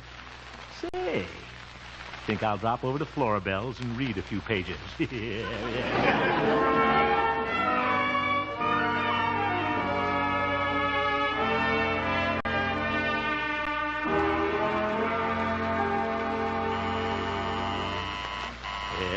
Think I'll tease Florabelle a little bit. Act like I'm not going to take her to the movies tonight. Yes, sir. You got to keep women guessing. Well, hello, Harold. Oh, hello, Florabelle. Come on in. Well, if you insist. It was nice of you to drop by to see me, Harold. Yes, I guess it was. What? Oh, Harold. Well, shall we sit down here on the sofa together? Sofa? No, thanks. I think I'll just sit over here on this straight chair. It'll improve my posture. My, you're acting awfully strange. I am? Got her guessing already. I don't know why you're so cool after we had such a wonderful time last night waltzing in the moose room. Last night in the moose room? Oh, yes, it was rather enjoyable. Excellent shrimp cocktail. Harold, you didn't act like this when you said toodaloo on the porch last night. And when you asked me to go to the movies with you tonight. Oh? Did I ask you to go to the movies tonight? You certainly did. Well, Florabelle, I sort of got my dates mixed up. Harold, you mean there's another girl? Well, I get around, you know. Sure, I'm the fellow that put the spring in Melrose Springs. And you're not me to the going to take movies? Maybe not. Hope you won't be too disappointed. Disappointed? I think it's wonderful. Huh? There's another man who wants to come over and see me tonight. But, Florabelle, you promised to go out with me. Oh, you won't mind? You have that other girl. I do? I mean... Oh, I hope you have a good time with your date. I know I will with mine. Florabelle, you can't do this. Goodbye, Harold. I'm going. Stop pushing.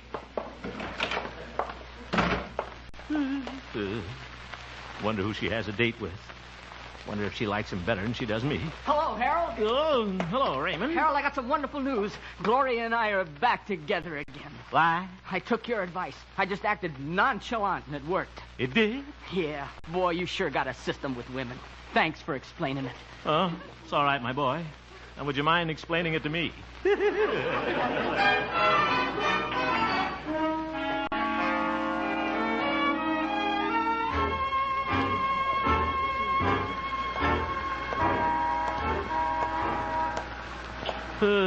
How could Florabelle do this to me? I wonder if she really has a date tonight. She could have just said that to make me jealous. Sure. Why didn't I think of that?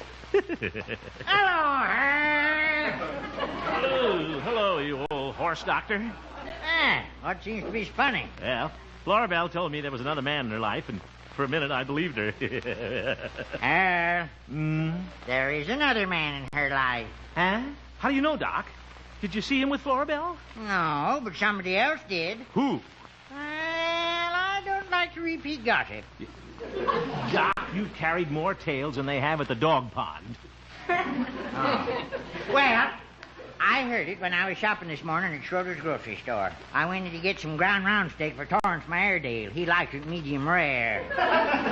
Good. Go on, Doc. Well, while I was standing at the meat counter, Mrs. Kinsella came up and whispered something in my ear. She told you about Florabelle? No, she told me the A&P was having a sale on kumquats. Doc, I don't care about the kumquats. I don't like them either. I didn't buy any. Let's start over, Doc. Now, who told you about Florabelle? Oh, Mrs. Mullendorf. She said she was going by Florabelle's house this morning, and she saw her on the front porch talking to a strange man. Doc, that doesn't mean anything. A lot of people talk to strange men. I don't. Did Mrs. Mullendorf say what this fellow looked like? Well, she couldn't see him very well, Harold. It was her sister's turn to wear the bifocal. Well, just because she saw her talking to a man on the front porch doesn't... what's that? Oh, my goodness. Old Mr. Walker and his tractor. Oh, Nellie!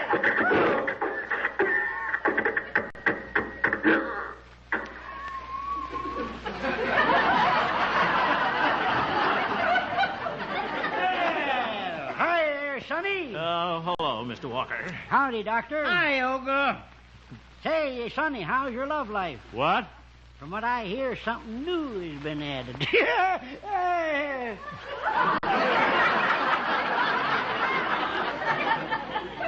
What are you laughing about, Mr. Walker? Huh? Don't tell me you saw a man on Florabelle's front porch. No, I seen him going in the house. In the house? I told you, You keep out of this, Doc. Well, I guess this fellow wasn't much to look at, huh, Mr. Walker? Yeah, that's what you think, Sonny.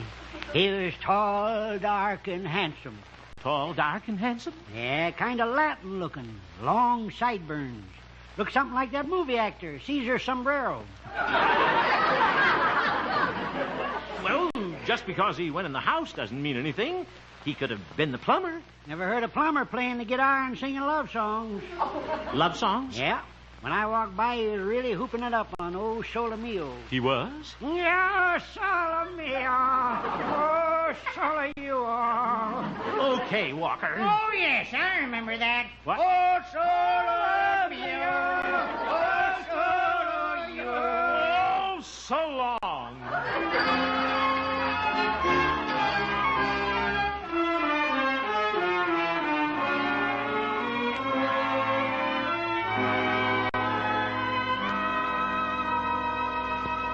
Harold, you still home? Oh, yes, Mother. I thought you were going to the movies tonight. Well, there's been a change of plans, Mother. Going to stay home and read this Florabelle magazine. Oh.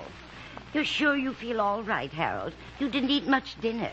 Didn't you like the Spanish rice? Please, Mother, that reminds me of something unpleasant. Well, I'll make you some hot cocoa after a while. Yeah, thank you, Mother. Florabelle. Never thought she'd throw me over for a fellow with sideburns. Guitar strummer, too. Wonder what they're doing right now.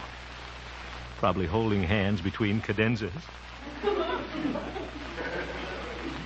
Suppose she thinks I'm jealous. Suppose she thinks I'm going over and spy on them.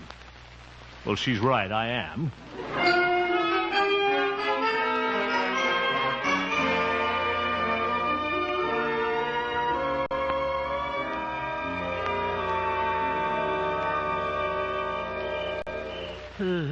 Never thought I'd be sneaking around Florabelle's house like this. But I gotta see what old Sideburns looks like. Think I'll tiptoe around the side of the house and peek in the dining room windows. Yeah, be real quiet so long. What a place for a can box. In the driveway. Why doesn't Florabelle... Who's that? Oop, there she is. Is somebody out there? I said, is somebody out there? Meow.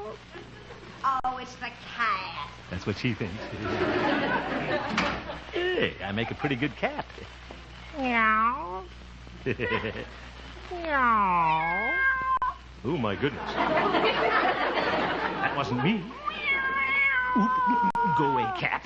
You got me mixed up with somebody else. Go on, beat it. Scat. Well, anyway, I attract cats. Now I'll just work my way up to the window. Oop. I'm in a rose bed. Well, I'll stand on this box. I'll be able to see him. Oop. There he is. Standing by the fireplace. He is kind of handsome at that. Looks like George Raft in elevator shoes. Shiny black hair. Must use stay comb. And Flora Belle's all dressed up. She looks beautiful in her off-her-shouldered organdy. Uh-oh. Picking up his guitar. Listen to him. 8 strings. Show off. In the story of Sorrento, do they say that I was there? I wish he was there right now. That I've never known the magic of a sweeter love affair. Sweeter love affair. With your arms around me. Oop. Your eager lips like wine. Bazunk. You said that I was yours, and you were mine. Step outside, you gigolo, and say that while... there goes the box. Oh! Ouch. Darn these thorns. Who is that out there? Why, Harold. Oh, hello, Flora Belle. How are things in old Sacramento? What are you doing sitting in the roses? You ruin them. They're not doing me any good either. And you interrupted Senor Roberto. Senor Roberto sounds like a nickel cigar. Well, it's this way, Flora Belle. You see... Good night, Mr. Henry Lamont. Oop. Oop, she pulled the blind down, too. Might as well pick myself up and go home. In the story of Sorrento. Oh, shut up.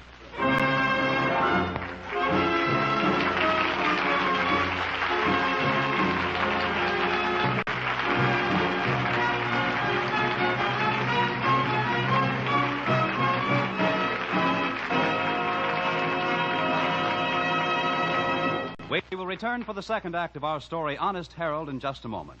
Tonight, Burl Ives and the Cass County boys pay a visit to Bing Crosby. The CBS Wednesday night fight card will feature middleweights Artie Damon and Jimmy Herring. And be sure to listen at the end of this program for a special announcement concerning the Honesty Award by Harold Perry. And now, back to Harold Perry as Honest Harold, the homemaker.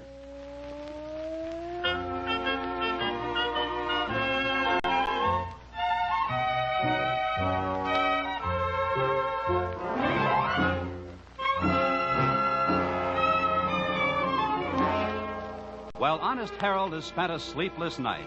His sweetheart, Flora Belle, seems to have found a new interest, the guitar-strumming, romantic-looking Senor Roberto. And Harold is suffering from the pangs of jealousy. Yeah, pangs. But this morning, Harold is determined to forget all about Flora Belle and Roberto. He's going to bury himself in his work. Yeah, work. Right now, he's just entering the radio station with a resolute air and a firm step. Yeah, air. Morning, Gloria. Oh, good morning, Raymond. Gloria, this is Harold. Oh, good morning, Harold. What's the matter with you? Oh, I just feel kind of dreamy. I went to the movies last night with Raymond. Oh, yeah, I see. And you're still daydreaming about Raymond? Oh, no. Rudolph Valentino. What? They showed one of his old pictures last night, the Gaucho. The Hoocho? Oh, he's so romantic looking. Shiny black hair, flashing eyes, long sideburns. Oop, just like Roberto. Oh, he's the kind of man no woman could resist. She sure couldn't. Oh, and Harold, you should have watched that I love scene. till the box broke. They showed a close-up of his nostrils quivering, and a woman in the third row fainted. Zoink. They carried her out, and she'd only finished half her popcorn. Oh, that's too bad. Oh, gee.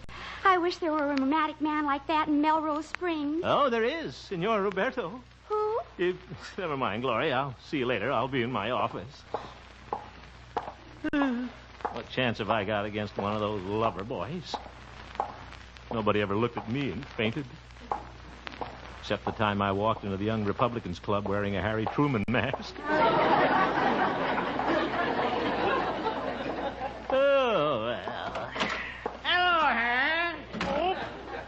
Hello, Doc. What are you doing in here? Well, I know you're pretty broken up about Florbell, old friend, so I've come down to help you. Well, that's real nice of you, Doc. Oh, that's all right.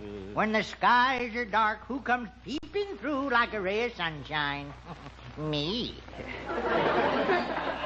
Okay, Sunshine, whistle the patter. What's your idea? Well, Harold, I went to see that Rudolph Valentino picture last night. Oh, my goodness. Don't tell me you were the one that fainted. No, I was the one who finished your popcorn. All right, go on, Doc. Seeing that picture gave me a great idea how you can win Florbell back. Oh, what's that? Harold, why don't you be a gaucho? Huh? Sure. Get yourself one of those South American costumes. Show Florbell you can be romantic, too. Me, a gaucho? Doc, that's stupid. No, it isn't. Now, what would she think if she saw you riding up to her window on my horse, Silver Moon? She'd think I was crazy. Now, Harold, why, you could play guitar and serenade her, too. Serenade her? Sure. Well, I bet you can sing better than he can. Well, I guess I can at that. Might be worth a try, Doc. That's the spirit, Harold. Why, when Florbell sees you, she'll think you're another Rudolph Valentino. Okay, Doc. I'll do it. Hey, watch this. What's the matter, Harold? You got the stamp? No, Doc, I'm making my nostrils quiver.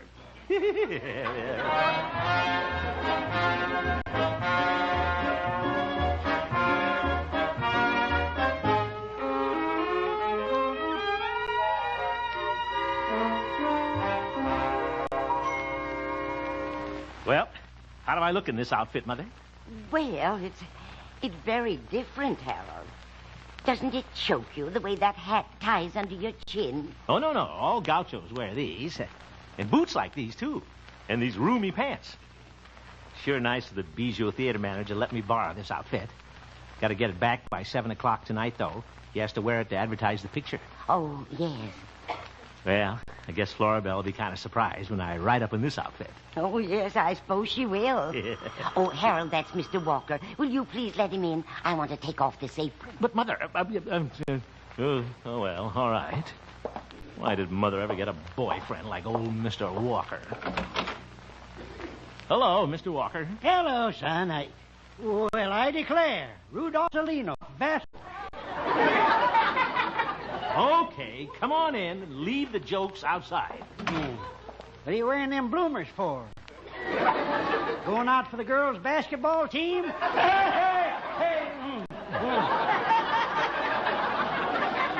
Very funny. I will see you later, Mr. Walker. Yeah, you better keep that string tied under your chin, sonny. You don't want to lose your head. I'd like to lose him. Goodbye.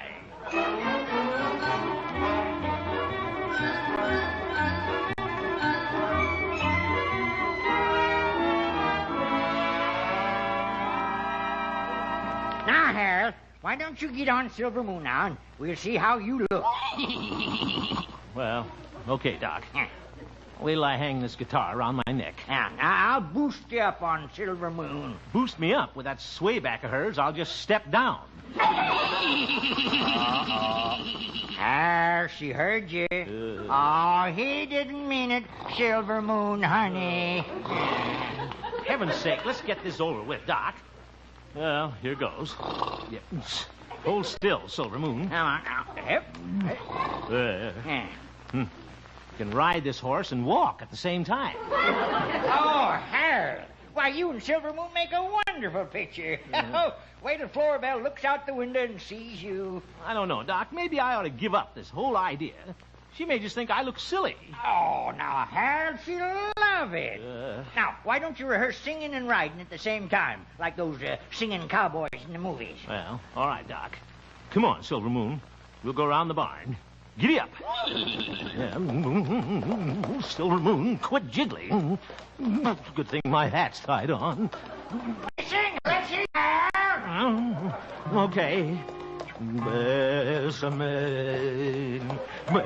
mucho. Sound like Tony Martin under a vibrator. Is that you? Oh, Florabelle. Hello. I mean, buenos dias. What are you doing doing in that costume? Well, I was coming over to your house to serenade you. Serenade me in that outfit? Well, Oh, hell! well. What's the matter? You look so... I do? Oh, and you should see yourself on that horse. Yeah. Guess I do look pretty funny. Oh, I'm sorry, Harold, but I just couldn't help laughing. It's all right. Go right ahead. Guess I'm not the Valentino type like your boyfriend, Roberto. Harold, Roberto isn't my boyfriend. He's a guitar salesman. Huh? He came to my door yesterday morning, and then I invited him back because you were being so fancy about your other date. Did I make my little boy jealous? Jealous? No. Harold, you don't have to try to change yourself for me. I like you just the way you are. It is. Yes. But as long as y'all dressed up like that, why don't you serenade me now, my big, handsome gaucho? Well, if you really want me to. Of course I do. Okay, hold my horse.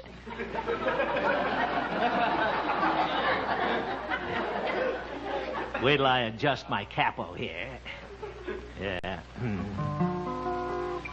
Bésame, bésame mucho. Each time I cling to your kiss, I hear music divine. Bésame mucho. Hold me, my darling, and say that you'll always be mine. This joy is something new. My arms enfolding you. Never knew this thrill before. Whoever thought I'd be holding you close to me, whispering it's you I adore. Dearest one, if you should leave me, each little dream would take wing and my life would be through.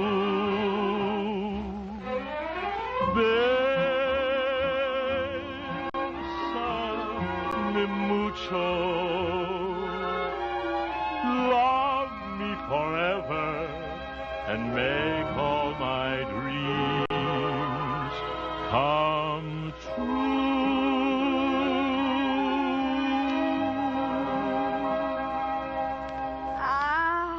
That was wonderful. How about singing another chorus? Oh, haven't got time. Got to get this costume back to the Bijou by 7 o'clock. Oh. And Florabelle, watch this. Why, Harold, your nostrils are quivering. Yeah.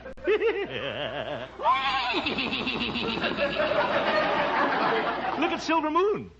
He can do it, too. Giddy up, Roberto.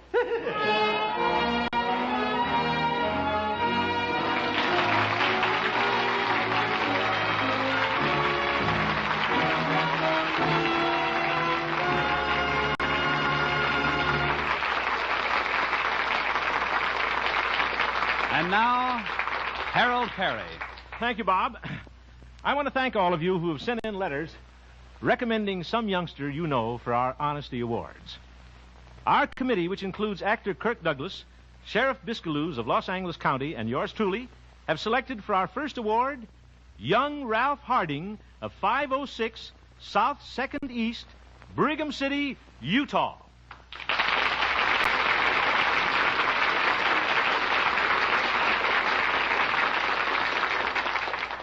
Ralph Harding found a wallet containing $90 in cash that Mrs. Verder Kpnl of Brigham City, Utah, dropped out of her car near Ralph's school. Mrs. Kpnl had just cashed her husband's paycheck, and in her haste to return home to prepare dinner for said hubby, had dropped the wallet from the car. Before she had a chance to even discover her loss, Ralph was at her door to return it. He had looked in the wallet and found Mrs. Kpnl's name inside, and he even refused to take her reward. Congratulations, Ralph Harding of Brigham City, Utah. I hereby dub you Honest Ralph. And award you a Whitnauer watch, that distinguished member of the Longines Whitnauer family of dependable watches. And thank you, Mrs. Knobel, for writing to us about Ralph. Radio friends, if you know of some outstanding deed of honesty done by some boy or girl, please write and tell me about it. From the letters we receive, one outstanding deed of honesty will be selected each week, and the deserving youngster will receive a beautiful Whitnauer watch. We feel this recognition will encourage honesty in others and help combat juvenile delinquency. Send your letters to me, Harold Perry, Columbia Broadcasting System, Hollywood 28, California. I'll repeat that. Harold Perry, Columbia Broadcasting System, Hollywood 28, California. Thank you, and good night, folks.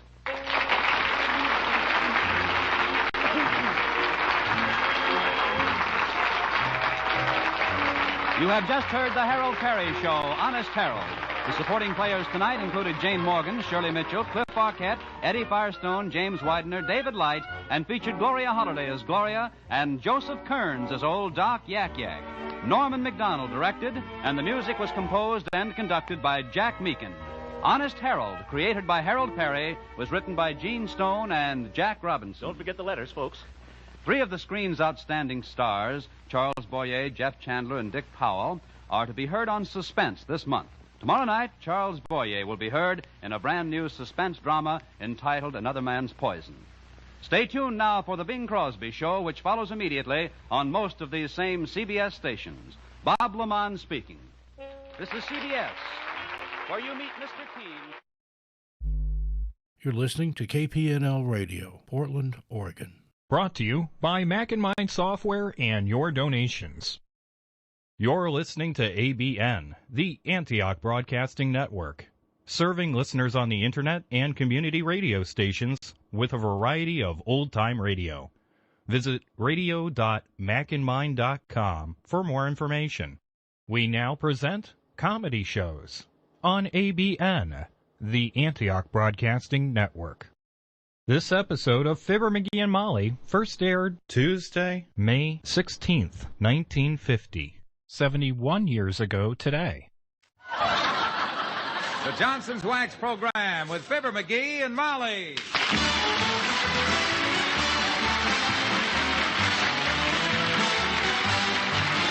The Johnson's Wax Program with Fibber, McGee, and Molly. The makers of Johnson's Wax and Johnson's Water Repellent Glow Coat present Fibber, McGee, and Molly with Bill Thompson, Gail Gordon, Arthur Q. Bryan, Dick LeGrand, Cliff Arquette, and me, Harlow Wilcox.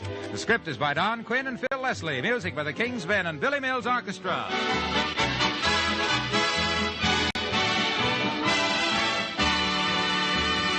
Fibber and Molly join us in a moment.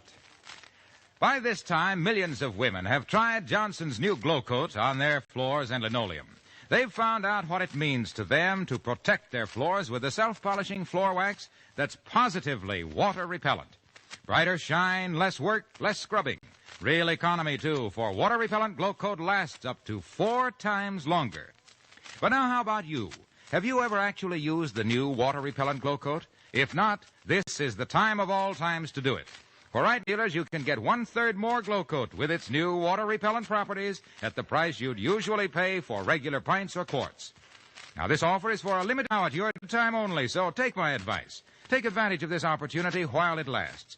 Look for Glow Coat in the special giant cans that give you 1/3 more of this wonderful water-repellent floor wax at no increase in price. Get Glow Coat in these special giant cans at your dealers tomorrow.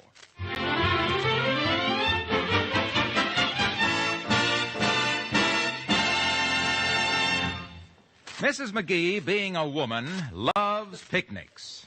Mr. McGee, being a man, hates picnics. So, guess who's going on a picnic? Yep, it's Fibber, McGee, and Molly.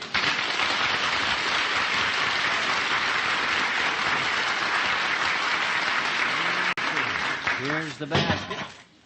Mosquito lotion, camera, flashlight, tablecloth and blankets, fly swatter, my jigsaw puzzle, a dozen Dixieland jazz records, my shotgun. Wait a minute, McGee. Huh? Why the Dixieland jazz records? We haven't anything to play them on. And why the shotgun? Target practice, kiddo. You throw the records up in the air and I shoot at them. Now, let me see. What else do we need? McGee, where's the apple? apple butter. Apple butter? What apple butter? Why, I had a whole tin of it on the running board there. Oh, my gosh, was that apple butter? Huh. I put that in the transmission. Heavenly days. Oh, well, the old car ought to run pretty sweet with that stuff in it. Well, hop in, kiddo. I know just the exact place where we can go and Hold have everything, McGee. Don't start the motor. Here comes Dr. Gamble. Oh, dear. Should we ask him to go with us? That glutton? Say not. I've seen him eat, and I thought the guy was bottomless till he leaned over to pick up a fork, and I... Hello, Doctor, old man. Hello, Doctor. Hello, children. Going away for 3 or 4 months, I see. Not taking the piano? No, we're just going on a picnic, Doc-so. It just occurred to me this morning that every now and then a fellow and his wife ought to get away by themselves from things. And I'm just the type guy that even if I hate picnics, if his wife wants me to take her on one, he'll go. How was that again? Well, I talked him into it, Doctor. I figured that Watson's Grove was as good as any place to live. Watson's Grove? Yeah. Yes. What's the matter with Watson's Grove, Doctor? Well, you know that originally it was not called Watson's Grove. Huh? It was Watson's Grave. Grave? A fellow named Watson shot by bandits in 1863. They say his spirit haunts the place. Oh, well, who's afraid of ghosts besides me? Me.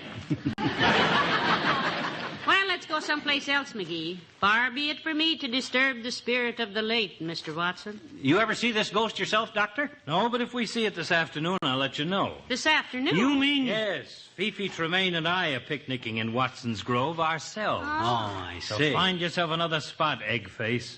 So long, Molly. You see what he did? He had that all figured out.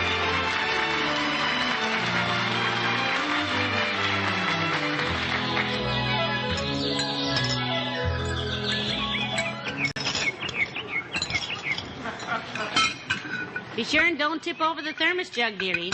And hand me the hamper. Thank you. Now, won't you admit this is fun? Oh, sure, I guess so. You'll admit this is a better spot than Watson's Grove, too. Look at this country. Nobody around here for miles. It's wilder than a cross-eyed pitcher up against a left-handed batter. Ah, it's just beautiful. Yeah. This reminds me of the place back in Peoria, up on top of Kickapoo Hill, where we used to go picnicking. Remember? Yeah. Remember the time you and me and Otis Cadwallader played hide-and-seek? And Otis hid in a hollow tree that was full of bees? And then come running out all stung up, and somebody said to put mud on his stings, so I threw him in the creek, and then I realized that Otis couldn't swim, and I jumped in after him, and then I realized I couldn't swim either.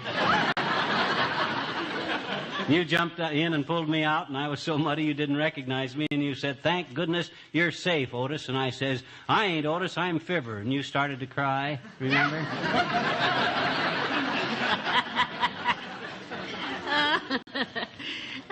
Didn't we have fun, though? Yeah. Remember that... Oh, look. Somebody's little red collie. Here, doggy. Here, doggy. Hey, that ain't a collie. That's a fox. A fox? Boy, this is a great country, and look at it. Really close to nature. Not a living soul within a dozen miles of it. I'll bet that little fox... Heavenly days, look. It's the mounted police. Look at the redcoats. Hey, it's a fox hunt. Grab the lunch, kiddo. We'll get trampled by the horse. Get that horse off of my tablecloth. Hey, get that horse.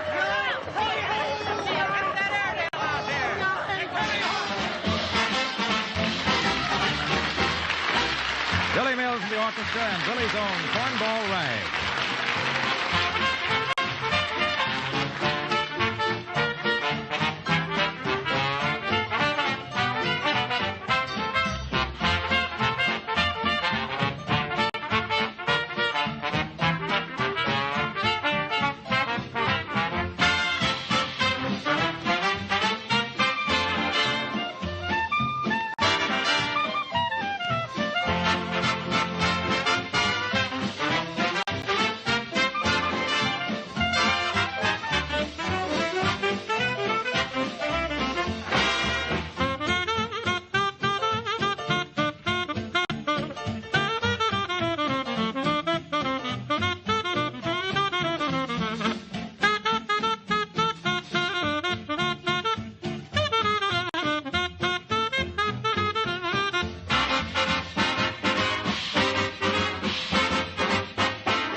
them brakes fixed.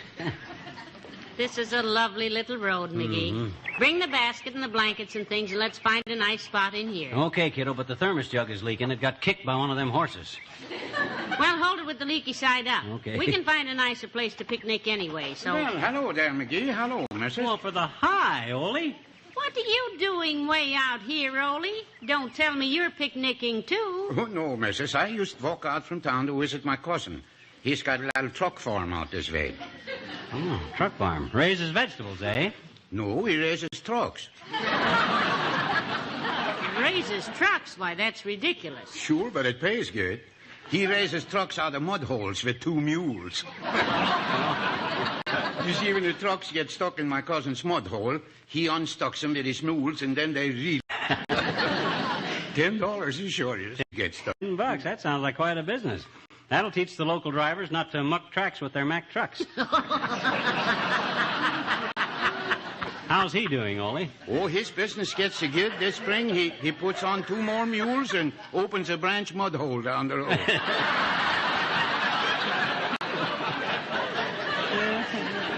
Now, we better get busy, Molly. Excuse us, Ole. We're trying to find a place to picnic. Do you and your wife ever go on picnics, Ole? No, missus. Oh, when we was courting, I had good reason for picnics. Yeah? I was all the time trying to talk her into marrying me, you know. Yeah? Sure. I finally did it, too. Yeah. 23 years she's my missus. So if I took her on picnic now, I'm just donating my time. Well, so long, go to, fellas.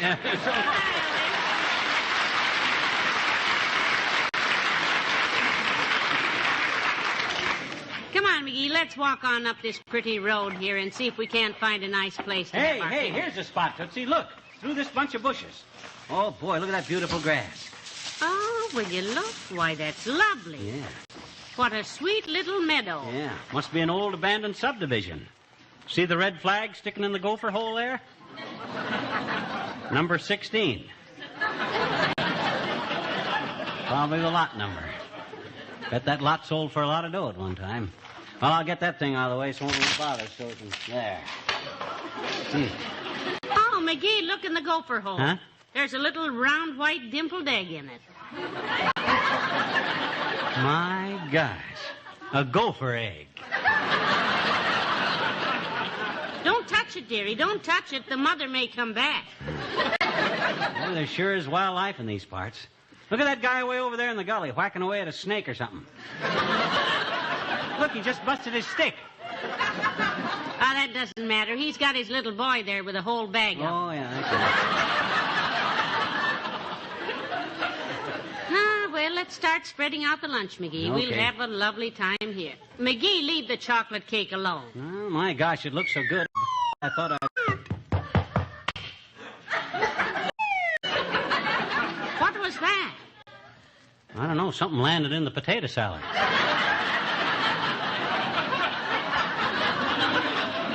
Hey, it's another gopher egg.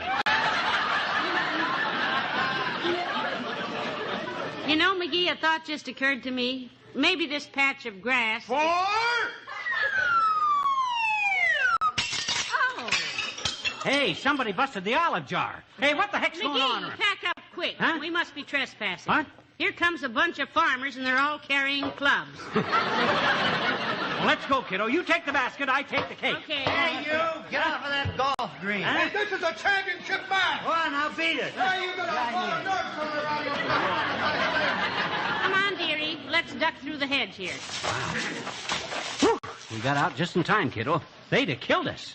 Just for having a picnic on the lawn? Oh, well, not that so much, but I picked up 3 of their gopher eggs. They're not really gopher eggs, you know, Molly. No? No. Gophers don't lay eggs at this time of the year. I was just...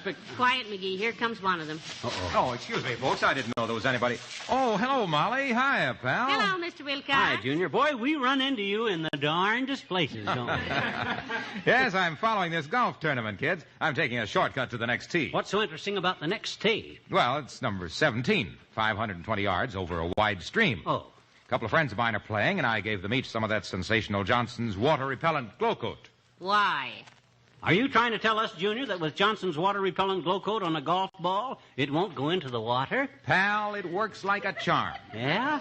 Probably just psychological, I suppose, but with a golf ball dipped in glow coat and a powerful drive, if it's high enough and far enough, avoids that stream of water like it had hydrophobia. Isn't that strange? Well, just an experiment, of course, but the new glow coat is so successful with its water-repellent qualities on floors and linoleum that I thought I'd try it out here. Yeah, but I always thought you were going to... You see, with this marvelous new development in floor protection, Johnson's water-repellent glow coat, you can use a damp cloth over it many times without its leaving milky-looking streaks. Because, you see, it's truly water-repellent. 1/3 quart more. And when you think what a bargain your dealer offers you right now in the giant-sized can for the same old price. That's it. Yes, we know about that. A pint and a third for the price of a pint, and a quart and a third for the price of a quart. That's it. Which is an outright gift of 1/3 more for your money. That's the crux of the whole thing. Well, I tell you, you'll realize what a bargain it is. Look, Waxy. Hey, what's say, pal? Look, Mr. Wilcox, if you'll excuse us, we're trying to have a little picnic, just the two of us. Yeah, so you run along to the next tee, Junior. Hey, what are you carrying the snowshoes for? Well, a couple of my friends are in this tournament, so I'm carrying their snowshoes. Huh? They're playing winter rules. Oh. So long, Al.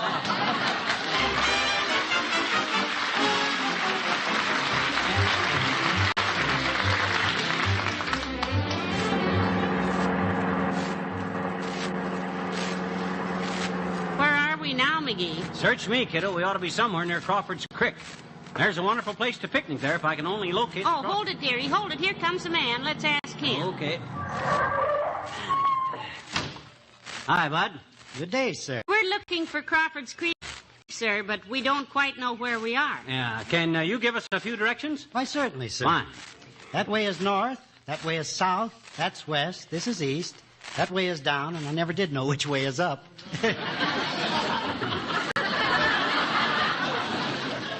Look, Jasper, let's quit the kidding. If you want to be snide, I can be snide. How do you do, Mr. Snyder? Well, Snyder. Well, and this lady, I presume, is Mrs. Snyder? No, I'm Mrs. McGee. Well, it's a pleasure, Mrs. McGee. I am Oliver J. Bostwick, the third. What? The third man. Huh? You probably heard my theme. La da da da da da da. Oh, now, for goodness sakes, Mr. Bostwick. Can't we do something about this drivel? The lady speaking to you, Drivel. Oh, excuse me, I wasn't... Hey, I'm not Drivel. Why, of course not. He's McGee. I thought your name was McGee. It is. I'm married to Mr. Snyder. Huh? I mean, Mr. Snyder is Drivel. No. Look. Let me explain this one. Look, you see Airwick? Bostwick. Yeah, you see, Bostwick, I started out to take my wife on a picnic. Well, if you're taking your wife on a picnic, what'd you bring this lady along for, too? Your wife will be pretty annoyed when you show up for the picnic with Mr. and Mrs. McGee, Mr. Snyder. Oh, no, now, wait a minute. This isn't... Well, she's a cute kid and all that, but after all... I am not. You are, too. She is what? My wife. Really? Oh. Oh, then I've been confused. You must be Mrs. Snyder, Mrs. Snyder. Huh? If you're married to Snyder here. Not Snyder, McGee. What? I wasn't speaking to you, dearie. I was speaking to him. But my name is not McGee, Mrs. Snyder. No, our name is McGee, both of us. It is? Yeah. And what happened to that other couple I was talking to? They were... Oh, what's the matter with me? They were going on a picnic. Why, sure. Say, why don't you folks join them? You'll find them at Crawford's Creek. Well, for heaven's sake, where is Crawford's Creek? Yeah, where is it? Well, sir, do you notice that your left foot is a little damp? Yeah. Well, you're standing in Crawford's Creek. Oh.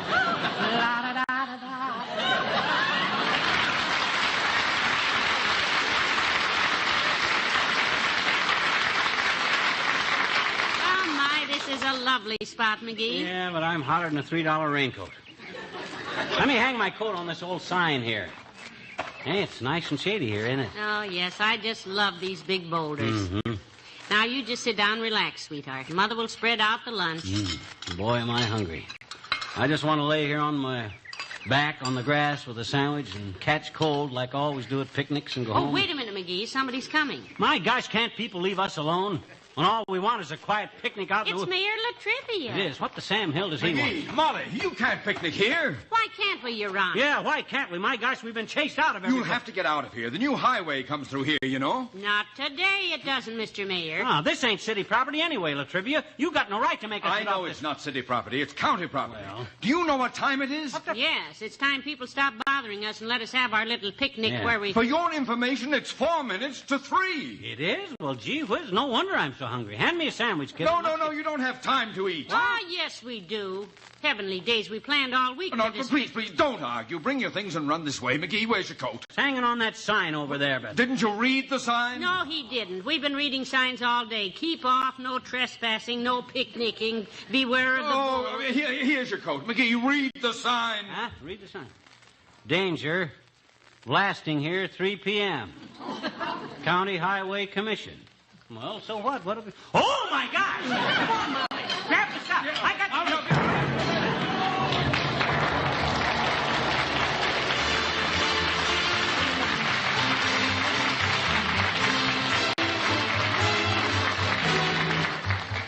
The King's Men and Home Cooking. Oh, woe is me, what goes with me? Hate this living I've chose for me. Tired of eating misery. Should have never roamed and left that home cooking.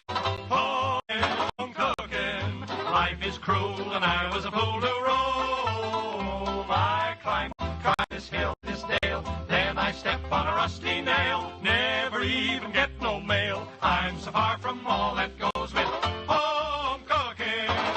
Home cooking. I'm afraid I should have stayed at home. With a porch light, screen door, banner from Niagara Falls, green grass, lawnmower, home sweet home up on the wall. That's home cooking. Home cooking. The quiet life for me. Rolling stone don't get no moss, don't get nothing but double cross. See the world, applesauce. Nothing anywhere is fine as home cooking. Home cooking. Life is cruel and I was a fool to roam. When I go out, sun goes in, rain comes down and it soaks my skin. Mona is my next of kin. Darn the luck I should have stuck with home cooking. Home cooking. I'm afraid I should have stayed at home. With the chirping crickets, cattails waving slender and tall, basket picnics, a right good eating, ants and all.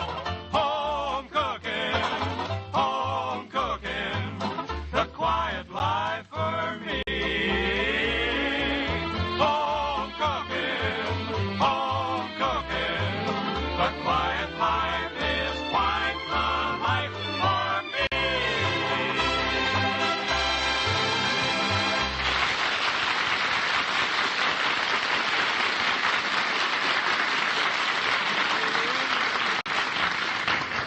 Well, it looks like you finally found a nice place for our picnic lunch, McGee. Picnic supper by now.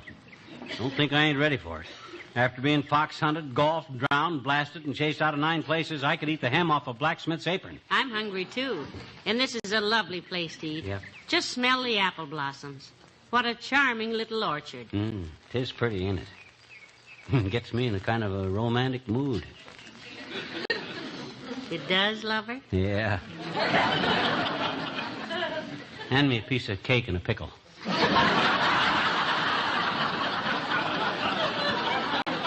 Believe me, the next guy that tries to bust up our picnic, I'll poke him right in the snoot, too. Oh, is that so? Well, let me tell you, mister. Hi, Johnny. Hello. Mr. Oldtimer, where did you come from? Well, daughter, there was conflicting stories about that. Papa says the doctor brung me. Mama says it was a stork. Aunt Mamie says they found me under a flat rock. But I found my first little baby bonnet one day, and it says, Marshall Fields, Chicago.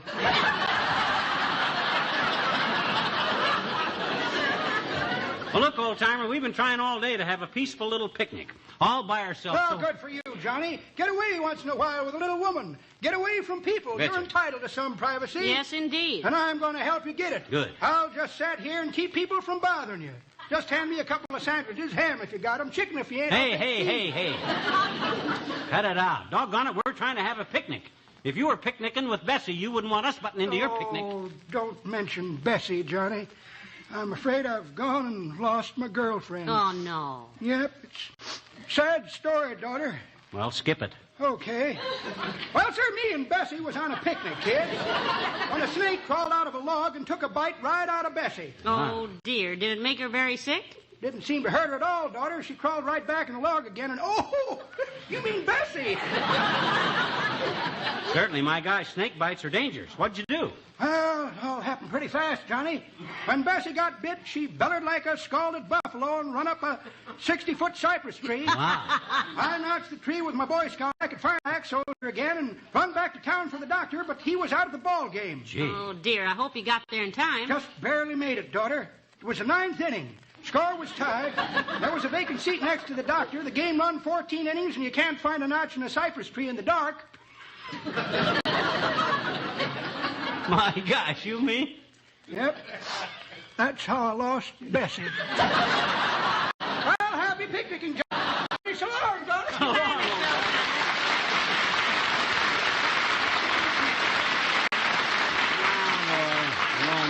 Ain't this wonderful, kid? Yes, you know, I'm glad all those other places we went didn't work out, dearie, because these apple trees in bloom are just beautiful. Ah, smell that wonderful aroma, McGee. I can't smell the aroma for those dad-ratted apple blossoms. This is great, though. Nothing so romantic as a picnic with your best girl. Oh, look, McGee. Huh? Look up there. An airplane. Well, oh, yeah, 2 of them. Hey, they're flying kind of low. Wonder if they're in trouble or something. Well, I hope not. They couldn't possibly land around here with all these apple trees. No, we're safe this time, baby. Nobody's going to spoil our picnic this time. Give me some lemonade, and I'll have another piece of cake. McGee, look. They're pouring out smoke, and look out. Oh, my gosh. Oh, dear.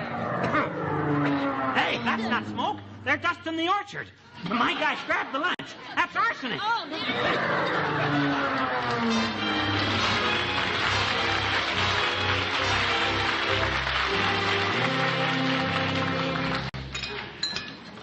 Boy, am I bushed. Give me some more lemonade, will you? Here you are. This is nice, isn't it? Yeah, I always have claimed there's no place for a picnic like the kitchen table. I wouldn't leave this house again if... Answer the phone, will you? The phone didn't ring, McGee. No, it will. Every time we've got comfortable today, somebody's managed to bust it up, and what'd I tell you? I'll get it. Yeah. 79 Wistful Vista, Molly McGee speaking. Oh, yes, Mabel. Yes, we'd love it. Yes, we'll be ready. Who was that? Mabel Toops. Huh? Having a picnic supper at Dugan's Lake, and they'll pick us up in an hour. Oh. Slice some more bread, dearie. Oh, this is ridiculous.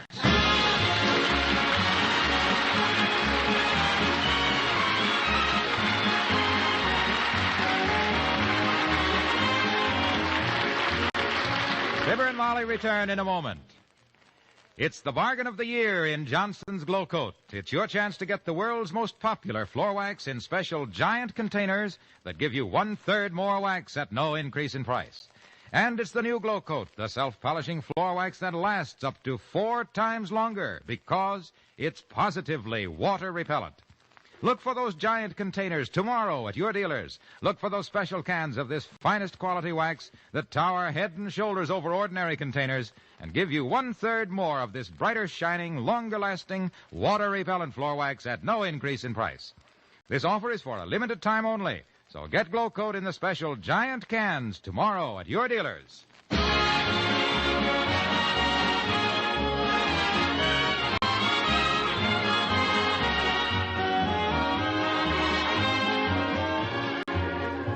Ladies and gentlemen, 1 out of 5 people in America will develop cancer. The only way to fight this terrible disease is with research, information, equipment, and all the resources of science. And all these things cost money. Yes, so please help in this fight. Send a generous donation to the America Cancer Society in care of your local postmaster, or in Canada to 280 Bloor Street West, Toronto. Remember, a cancer cell is a gangster cell in the human body. Let's hunt him down, prosecute, and remove him. Good night. Good night, all.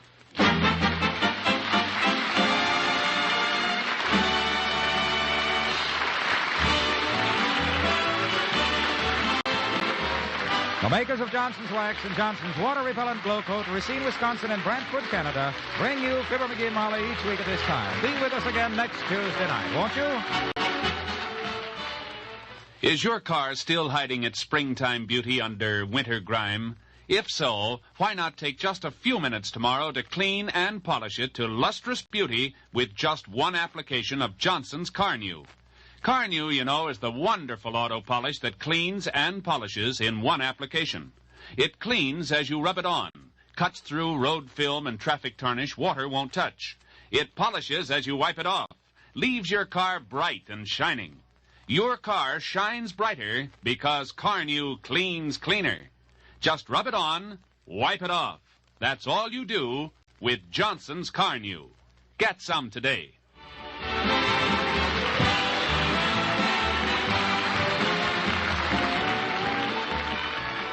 Next, here's Steve Wilson and Big Town on NBC.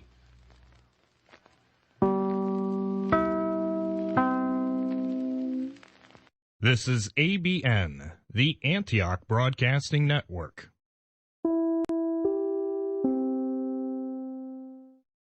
You've just heard an episode of Fibber McGee and Molly, which originally aired Tuesday, May 16th, 1950. 71 years ago today. This episode of Fibber McGee and Molly first aired Tuesday, May 16th, 1944. 77 years ago today. The Johnson Wax Program with Fibber McGee and Molly.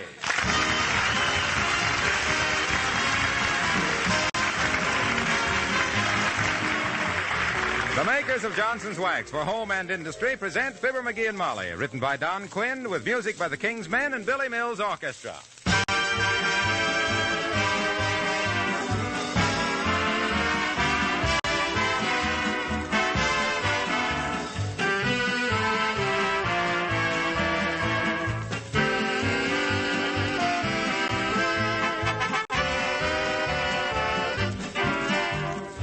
How many extra uses are there for wax, anyway? Well, almost every week somebody writes in to tell us a new one.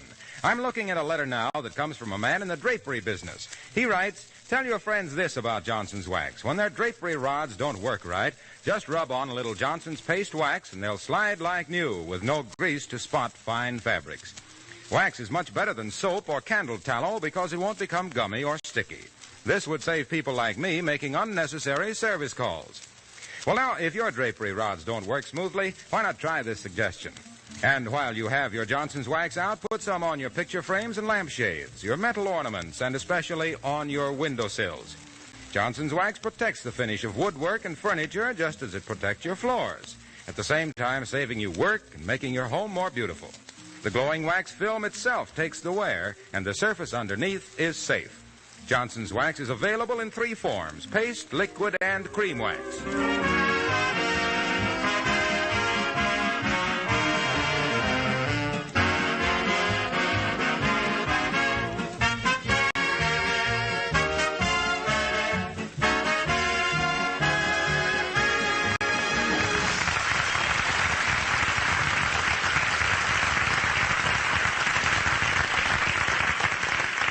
Around the average house, there are enough petty details to drive an ordinary man to ginger ale.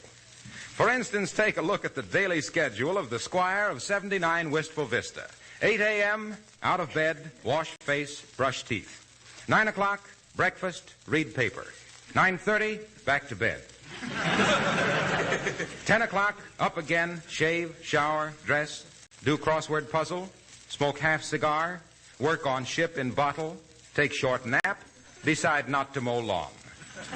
10:30, scold wife for laundry not being back. No clean shirts. 10:31, wife says laundry's been back 3 days. 10:32, decide to wear sweatshirt and old flannel pants anyway. 10:33 is where we join Fibber, McGee, and Molly.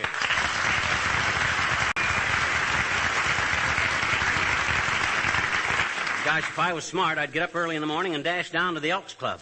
Stick around here and everybody finds a job for me to do, morning till night. Work, work, work, work. Slave my hands off, work, work, work. Same old thing every day. Never a minute's relaxation. What's anybody asked you to do today, dearie? Well, everybody, Oh, there's been a dozens of things. You keep asking me to do stuff that can just as well wait till tomorrow. Such as? Well, such as... Well, didn't you ask me to do something while we were having breakfast? Yes, I did. I asked you to put the cover back on the sugar bowl. Yeah. You see what I mean? Work, work, work. One chore after another. All day long. Gee whiz.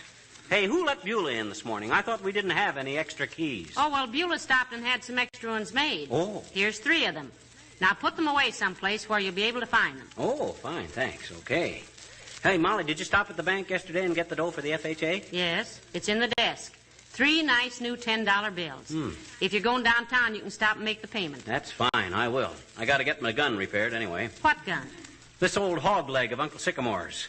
The one he used in the Texas Rangers. Heavenly days, put that blockbuster away before I go back to kindergarten. Huh? What do you mean, go back to kindergarten? Well, every time I see that pistol, it scares me out of 10 years' growth, and I've seen it 4 times. That's 40 years. Oh, it won't shoot. The trigger's busted. It's a museum piece. It's historical. Yeah? Uncle Sycamore fought the Indians with this. Well, he didn't take very good care of it. There's 10 or 12 nicks in the handle. Those are notches. Every time Uncle Sycamore would kill a man, he'd cut a notch in his gun butt. You mean Uncle Sycamore killed 12 men? Yep. All in one day, too.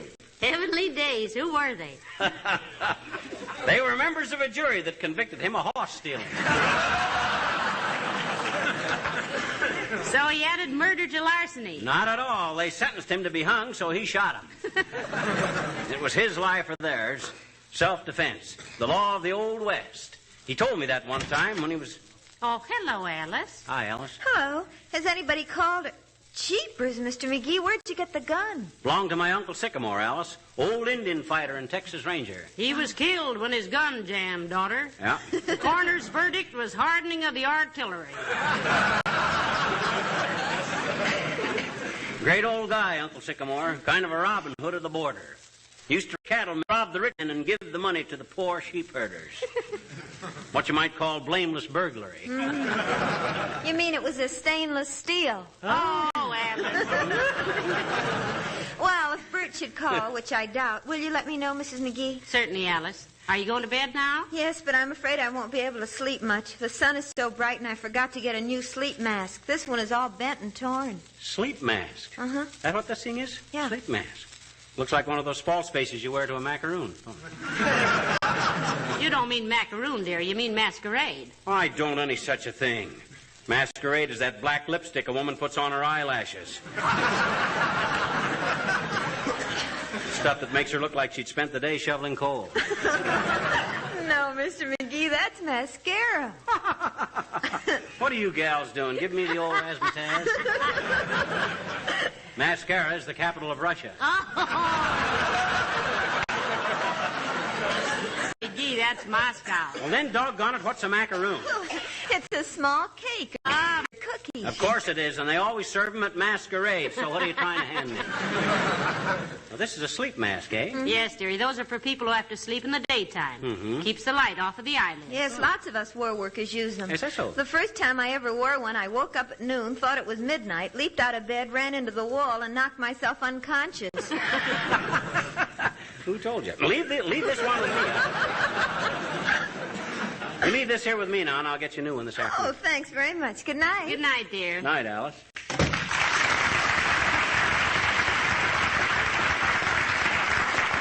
Well, it seems a little odd to be saying good night at 11 a.m. Yeah. My goodness, we never know. Excuse me, folkses. Yeah, Beulah? There's 2 cops at the door. They want to see Mr. McGee. Cops? Policeman, Beulah? Say, are you in trouble, McGee? I can't think of any crimes I've committed lately. I took a paper off the newsstand last night without paying for it, but the kid knows I always pay later. You say the word, Mr. McGee, and I'll unharness them bulls like I was a female Roy Rogers. Now, wait a minute, the both of you. This might be serious. What do you mean, serious? I haven't done anything. I don't think. They look friendly, Beulah? No cop ever looked friendly to me, Mr. McGee. Even though I never bust a law in my whole life, every time I see a brass button, my spinal cord twang like an E string. Well, I suppose we better tell them to come in and face the music, whatever it is. Let them in, Beulah. Yeah, but not too fast. Stall them a while, Beulah. Talk about the weather or something. You might hint that I got a lot of influence down at the city hall. If they behave, I'll have them promoted, see? Otherwise, they'll end up as mounted policemen with their heads over my mantelpiece. Mounted policemen with their heads over the...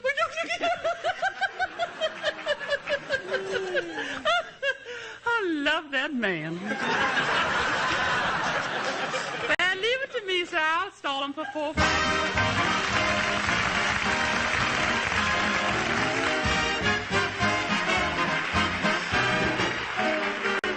Billy Mills and the orchestra play I'll Get Mine.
Mr. and Miss McGee, the law is here. If you need me for anything, folks, I'll be in the kitchen cooking with the heavy skillet. Well, is this a friendly visit, officers, or shall we call our lawyer, Perry Mason? I'm Hogan, ma'am. This is Dubinsky, headquarters detail. Pleased to make your acquaintance, ma'am. How do you do, I'm sure? Well, now, this is all very cozy and polite, but before we start serving the sherbet and ladyfingers, why don't you guys break down and hand us the subpoena or whatever the bad news is? Oh, well, Dubinsky and I are selling tickets to the policeman's benefit, Mr. McGee. $5 a ticket. How many do you want? How many, McGee? Are you kidding? Do I look dumb enough to pay any part of a fin to see a bunch of tavern-tummied, muscle-bound, handcuffed rattlers shaking their fallen arches around a third-class ballroom? Bah! Not a chance, boys, not a chance. Well, if it's for a benefit, McGee, we might take a couple. No, sir, I wouldn't curry favor with a bunch of stoplight bandits for all the tea and tutti-frutti. I'm sorry, boys. Had a gun in your pocket, McGee? Gun? Oh, this? Yeah. Old Frontier model. Belonged to my Uncle Sycamore, old Indian fighter. Got a license for it? A license? Why, that revolver's over 100 years old. So's marriage, but you still gotta have a license for it. Let's see it, McGee. Okay, but it's just an antique. Just an old shooting iron that my Uncle Serial number's been filed off, Hogan. That's bad. What's bad about it on an old gun like that? Are you still working on the shooting of Dan McGrew? Pipe down, lady. Don't tell my wife to pipe down, you red-faced refugee from the boys in the back room. I got friends in the city hall that'll transfer you so far out into the sticks you'll have to report by carrier pigeon. Yeah, we hear that every day, friend. Hey, there's something funny here, Dubinsky. Take a look around. Okay, Hogan. Keep an eye on them, too. They look... Take off your hat, Hogan. Yes, ma'am. Now look here, McGee. About this gun. You better load your blunderbuss, Sherlock. This might be flat top. Well, whoever it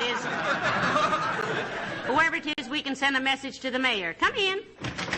Ah, there. Good day, Mrs. McGee. Good day, McGee. Goodbye, officer. Come back here, you. Certainly, officer. I was merely going to perform a small favor for the fire department. What was that, Mr. Wellington? Move my car from in front of the fire plug. Fine body of men our fire lad is. Wouldn't want to cause them any trouble in case of a conflict or even a fire. Ration. These laddies will take care of the matter for you, Wellington, when they get through with the case they're now working on. And what is that, McGee? Who killed Cock Robin? Yeah. They got 3 sparrows and a hoot owl lined up as suspects. But their stool pigeon was too... Be quiet, you. What's your name, mister? Sigmund Wellington, manager of the Bijou Theater, my friend. And keep a civil tongue in your unpleasant face, or I shall have you on the carpet so fast you'll think you're part Persian. Well, good for you, Mr. Wellington. Just because we wouldn't buy any tickets to the police benefit, they think they can... Quiet, lady, quiet. Who's telling who to be quiet? You mean who's telling whom, old man? In this instance, telling, you see, is used as a transitive verb and thus takes the object. Even in times of stress, leave us not forget our grammar. Look, Wellington, can you vouch for these people? I can, and I will. And if I hear one more uncouth remark from you, my nightstick numbskull, I shall take great pains to see that you are transferred so far out in the country, it will take the National Geographic 12 years to discover you. Yeah, I know. We've been through that. So you own the Bijou Theater, huh? In fee simple. What's that? He says he owns it in fee simple. That's a legal term. But you wouldn't understand it if it's legal. Why did you ask about the Bijou Theater? And take off your hat, Hogan. Yes, ma'am. I was asking about the Bijou, Wellington, because your marquee extends 2 feet beyond the legal limit over the sidewalk in violation of Ordinance 212, Section C, Paragraph 4, page 813 in the old book. Now, you still want to vouch for these people? I never saw them before in my life. Good day, officer. Good day, strangers.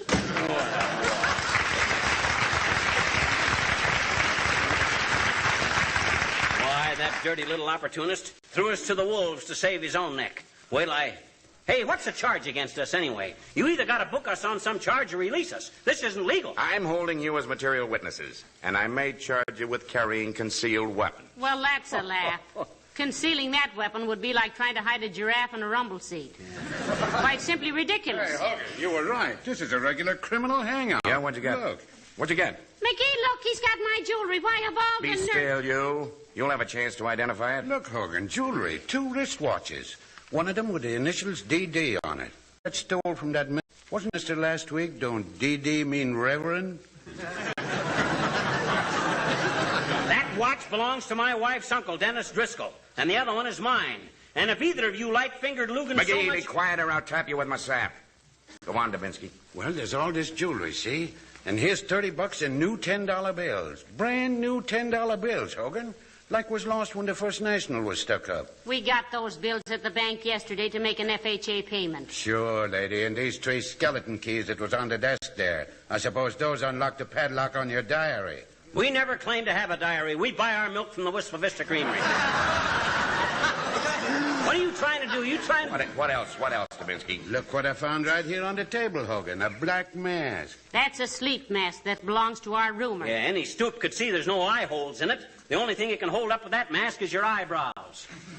No eye holes don't mean anything, friend. Might be a clever dodge to keep the victims from seeing your eyes. Oh, my God. This is perfectly silly. Those keys are extra ones for our back door. The maid had them made yesterday. Yeah, likely story. This is really shaping up, Dubinsky. Revolver with numbers filed off, fresh money, skeleton keys, black mask, odd jewelry. Doggone it, you can't do this to us. I'll see that something... Stand by, Dubinsky. We'll see who this is. We certainly will. Come in. Hello, folks. I was just Oh, excuse me. You got company, I see. Yeah, and they're about as welcome as fog at the airport. We're police officers. What's your name? Why? Better tell them, Mr. Wilcox. They'd beat up their own mothers for a fig Newton. Come on, buddy.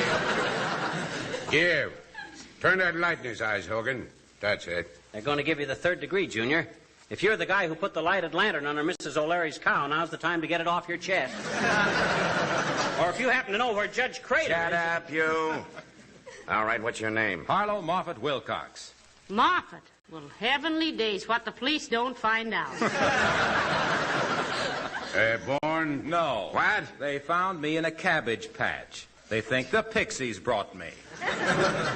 Well, that altitude won't get you nowhere, buddy. We can always take you downtown and work you over.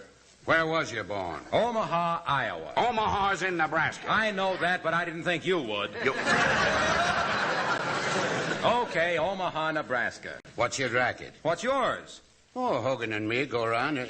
We're asking you, smart guy. You better tell them, Mr. Wilcox, I don't like the look in their eyes. In fact, I don't like their eyes. In fact, I don't like them. Move over. I hate them, too. All right, Wilcox, what's your game? Wax. Wax, eh? I get it. You use wax to make an impression on locks. No. I use wax to make an impression on housewives. Oh, confidence game, huh? Well, sort of, yeah. They all have confidence in me. Well, tell us about it, boy. We're your friends. This is once I'm going to enjoy myself. Me too. Well, here's how I work, see? First, I case a joint. Yeah? Then I take my wax and go in. I use nothing but Johnson's wax, see? Why? Makes better impressions? Makes a wonderful impression. When those housewives see how Johnson's wax saves them hours and hours of housework and protects and preserves so many things from dust and dampness, well, it makes an impression that lasts the rest of their lives. It's simply wonderful the way it makes a house gleam and sparkle with new beauty and cleanliness. Gee, sounds great. Where can I go buy some? Snap out, Binsky, but don't let him sell you anything. Snap out of it. Where am I? What was that? Oh, all right, you get out of here. My gosh, Junior, 30 seconds more and you'd have had Dubinsky setting up housekeeping in a pink apron. In a bungalow. He's the bungalow type. Low roof. Look. Go on, Wilcox, beat it. And when you get downtown, Junior, please tell the mayor that... We'll tell the mayor. Get going, salesman. Okay, but I'll come back. Yes, and he will, too. He always has. You Gestapo agents will soon be able to concentrate in your own camp. In the meantime, what are you staring at, Hogan? What's in that room there? What room? Oh, there. That isn't a room. That's the hall closet. Open it up, Dubinsky. No, gentlemen, you can't do that. Looks like we stumbled onto something, Hogan. What's in there? Nothing. Everything. Well, which is it? Nothing or everything? Well, it's both, Mr. Dubinsky. It's everything you can imagine, but nothing you'd want. Never mind the double talk, lady. What's in that room? It isn't a room, it's a closet. And I warn you, Bud, you open that door at the risk of your life. Oh, threats, eh? Well, Hogan, there's something in there they don't want us to see, Dubinsky. Go ahead and open it. We warned you. Okay, you open it for us. You, McGee. No. Shoot me if you want to, but don't ask me to open that door, please. Anything but that. No, not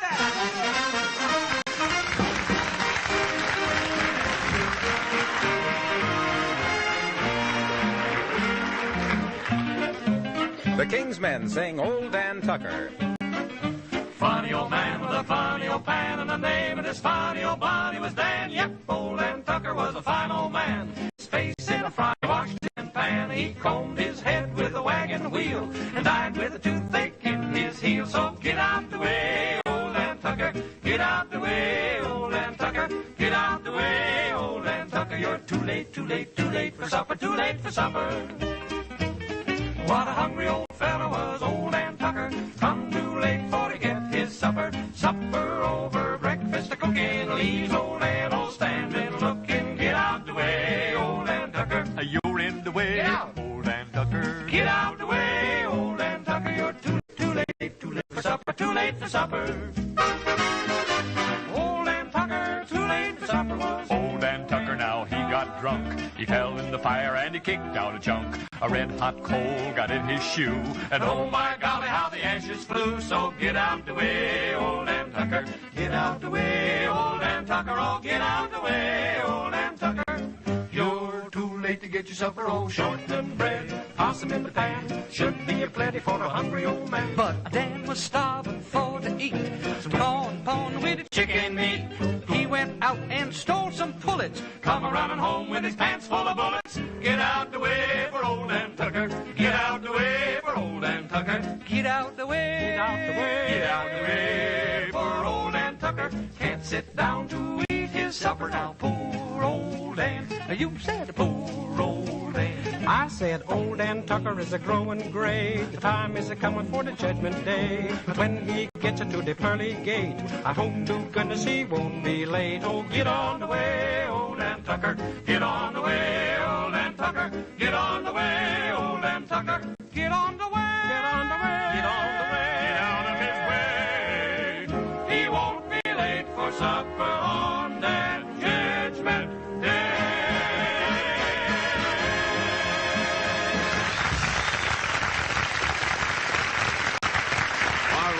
All right, McGee. Now for the last time. Are you going to open that door or not? No, I'm not. If you want it open, open it yourself. Well, what's in there? Why are you so anxious we don't open it? You'll find out. Now, look here, lady. Take off your hat, Hogan. Yes, ma'am.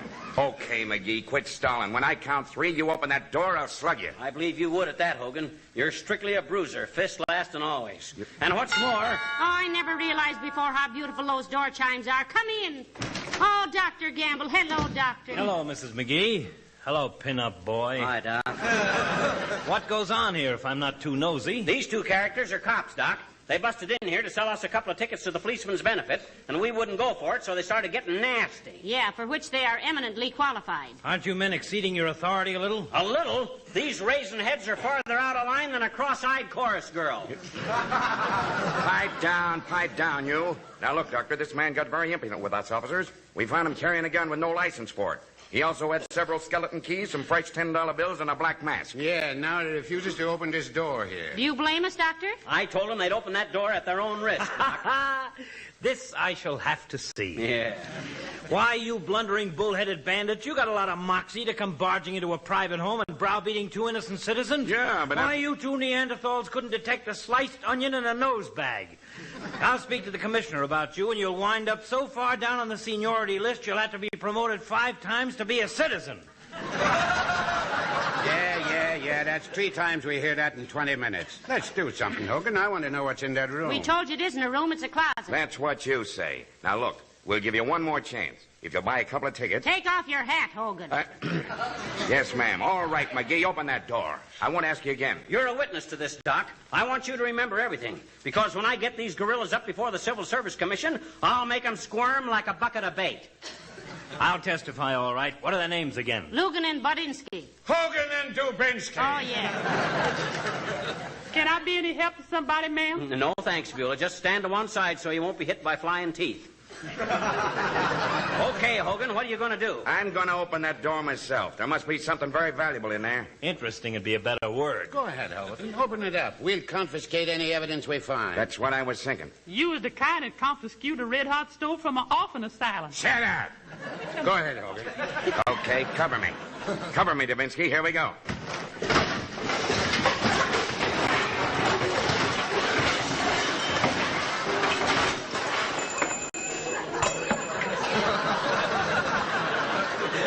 Well, I'll be You always have been. So that's why. All right, McGee, just for holding out on us, I'm gonna... Look out for the laundress, What's Hogan. she gonna... Oh. Don't you call me no laundress. On Tuesday, I was a cook. What's the idea of conking my partner with that skillet, you? Just for that, Oh. Nice going, Beulah. Nice going. Sorry, I only brought a frying pan, sir. But I didn't know I was going to have to cook somebody's goose. Are they breathing, Doctor? Oh, yes, they'll live, but we better get a doctor right away. So, what am I saying? I'm a doctor. Nice follow through you had on that swing, Beulah. You use the overlapping grip? Yes, sir. And I had to give that last one a little English on the left as he was standing kind of squeezy from it there. Yeah, but Beulah assaulting a couple of policemen. Now we are in trouble. No, we ain't, man. What do you mean, Beulah? Mr. Wilcox, he check up on these men and slip me a note through the back door. Yeah? There ain't no policeman benefit this year, and headquarters never hear of Hogan and Dubinsky. Oh. The real cop is on the way over. These folks is rocketeers. Well, You should be very glad Beulah, Mrs. McGee prepared the ground for you. Yeah, if it hadn't been for her, Hogan would have had his hat on. Beulah, you're the smartest one in the household. Ain't that the truth, man?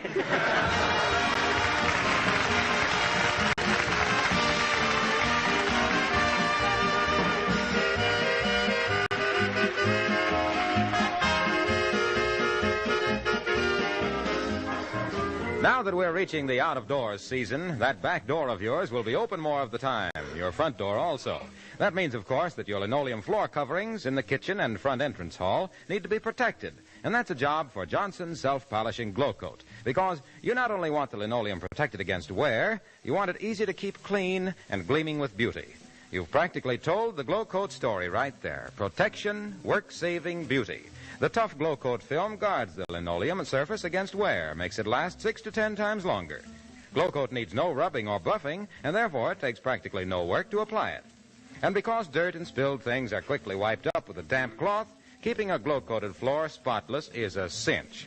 And on the count of beauty, everybody knows by now that Glow Coat keeps linoleum colors bright as a new dollar and the floor itself glistening. For your linoleum floors, don't be satisfied with anything less than Johnson's Self-Polishing Glow Coat.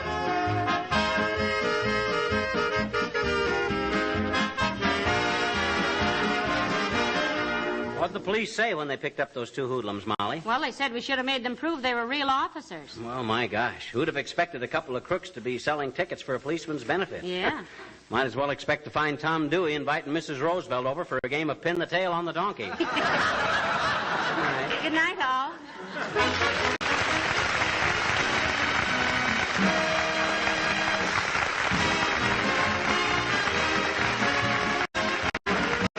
The character of Mr. Wellington heard on this program was played by Ransom Sherman. This is Harlow Wilcox, speaking for Johnson's makers of for home and industry, inviting you all to be with us again next Tuesday night. Good night. National Broadcasting Company. This is... You're listening to KPNL Radio, Portland, Oregon. Brought to you by Mac and Mind Software and your donations. You're listening to ABN, the Antioch Broadcasting Network. You can find us on the web at radio.macandmind.com. Mac in mind, as in, I had the Mac in mind when I wrote this software. That's radio.macandmind.com. We now present Game Shows on ABN, the Antioch Broadcasting Network.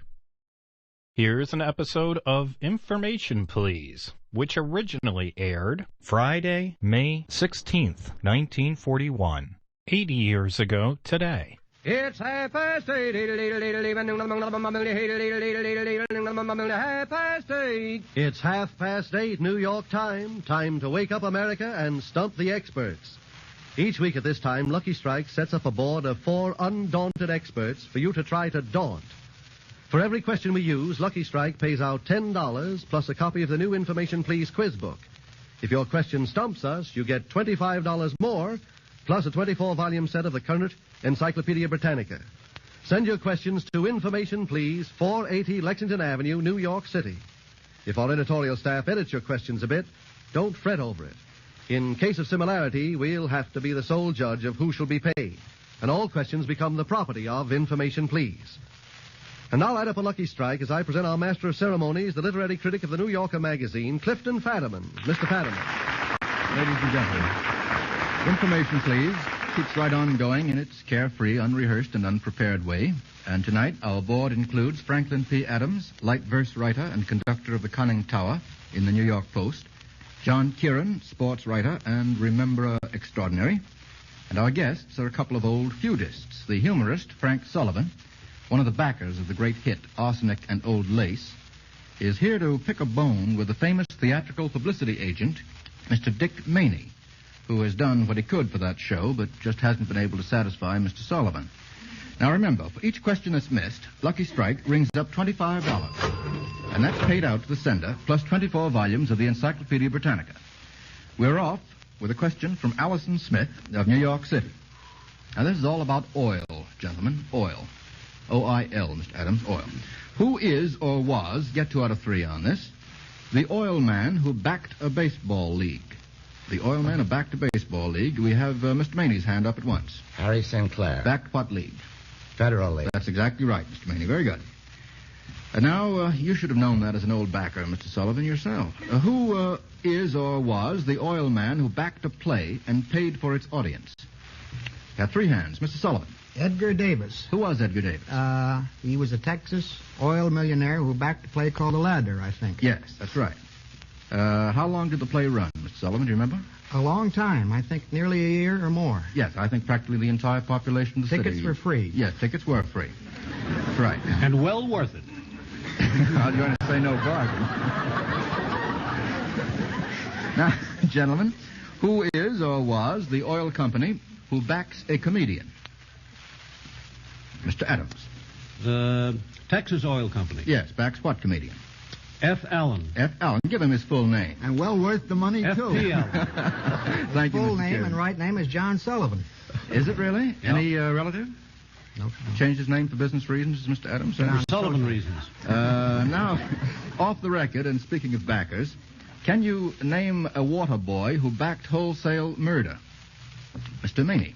Frank Sullivan, an ingrate and an Indian giver. Well, that starts us off beautifully. I gather that at one time Mr. Sullivan was a water boy? I understand, peering into his hideous past, he was once a water boy at the racetrack at Saratoga. Is that true, Mr. Sullivan? That is true. Well, that's... Made well, more we know, money than I've ever made since. Well, we know just what company we're in now. Now, gentlemen, R.E. Schultz of New York asks this one. Give the first word or its translation in the following classics. Get 3 out of 4. The first word or its translation of the Canterbury Tales, Chaucer's Canterbury Tales. Just the first word is all I ask. Mr. Meany? When? When? How do you spell it? When that Aprilla with a shore soda. How do you spell it? Yeah. I wouldn't know. W-H-A-N. W-H-A-N, Mr. Adams. That's right. It's what kind of English? Old. Well, I think sort of middle. Middle. Do you know any of the rest of it? Chaucerian English. I guess it's called... Is it Middle English? Mr. Meany, do you know? You have the look of a Chaucer scholar around the jowls. Know any more of the... Do you know any more of the beginning of the Canterbury Tale? When that Aprilla with his shore soda, the draught of March had perished to the rota and bathed every vein and switched liqueur, of which thereto engendered is the floor. Is that enough? You scare me. You scare me.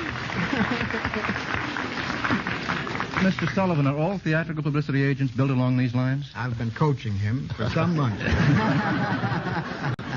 Now, can you give me the first word of Tom Sawyer? How does the book begin? Just the first word. Adams. You, Tom. Oh, that's too much, I think. Tom. That's right. Who says it, Mr. Adams? Next sentence, any chance?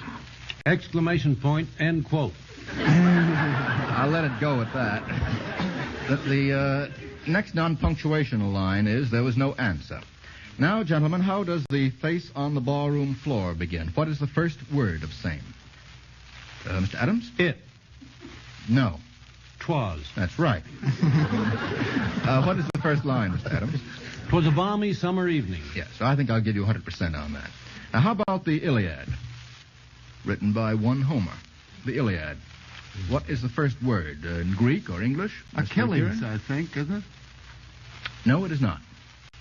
Achilles' wrath, the direful spring of woes unutterable to Greeks, that's the first word of one English translation. That's Pope's, isn't it? You're quite right. What's the first word in the Greek? Would you know? I wouldn't know the Greek. There's no reason why you should.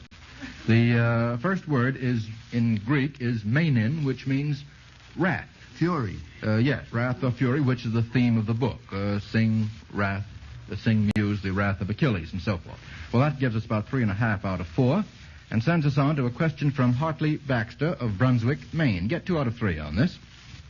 Each of these pitchers recently stopped a winning streak. What team was stopped, and how long was the streak? First case is that of Bucky Walters of Cincinnati. Stopped, Mr. Meany? Stopped a 9-game winning streak of Brooklyn. Very good, very good, very good. I'm going to have trouble with you, Mr. Meany. You know too much. How about Dutch Leonard of Washington? Mr. Kieran? Well, it has to be either... I think I was Cleveland. Yes, it was. How long was the winning streak before it was stopped? Oh, that was longer than 9 games, I think. Well, it was around 9 games. Yes, not very much longer. 10 yes. or 11? Say 11. 11 is right. Joe Sullivan of the Braves stopped whose winning streak? Mr. Kieran again. Cardinals. Pardon? Cardinals. Yes, after how many games? Oh, they'd won about 10, I think. That's right. 10 is exactly right. That gives us 3 out of 3. Thank you, Mr. Kieran and Mr. Maney. Here's one from Mrs. John L. Diefendorf of Milwaukee. Get 2 out of 3 if you can. It's a Shakespeare question.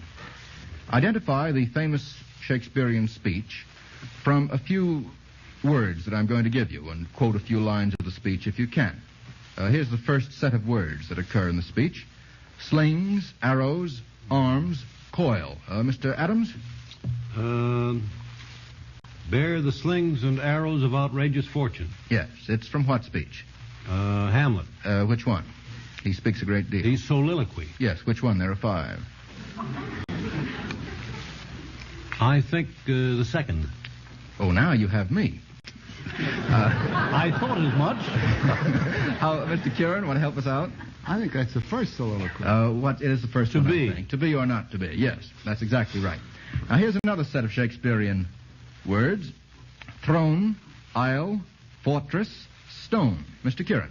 That's from Richard II. That's John of Gaunt's speech about England. That's perfectly right. Can you give us any of the lines? Mr. Sullivan, you had your hand up, too.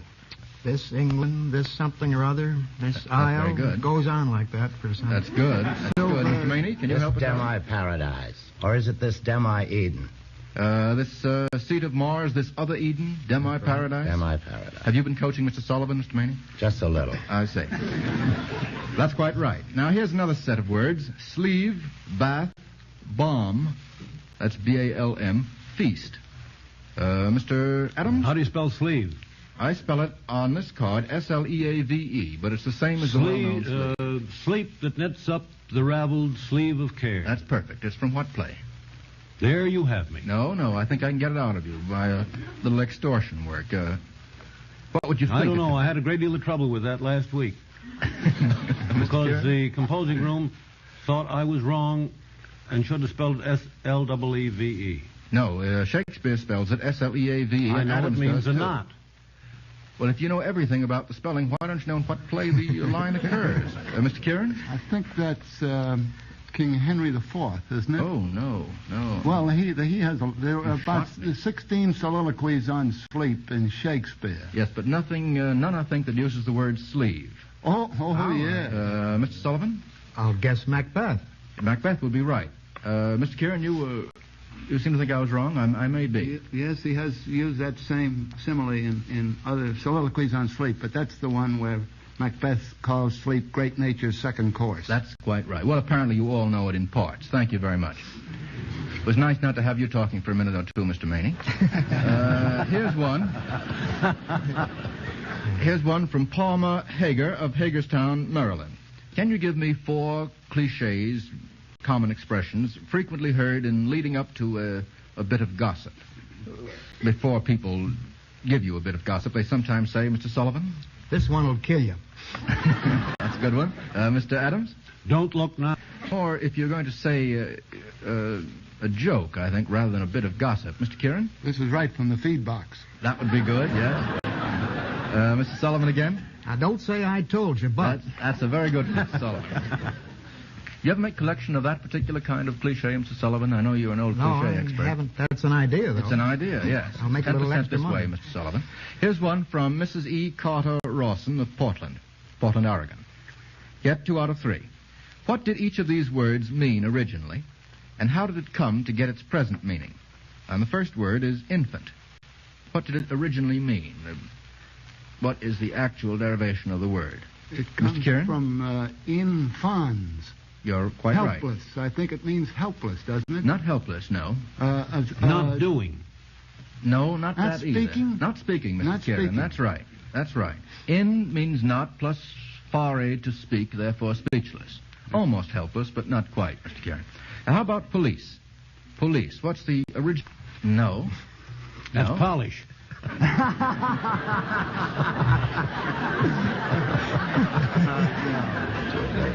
It's a Greek word. It's a Greek word, Mr. Kieran. I was thinking of another word. Any ideas?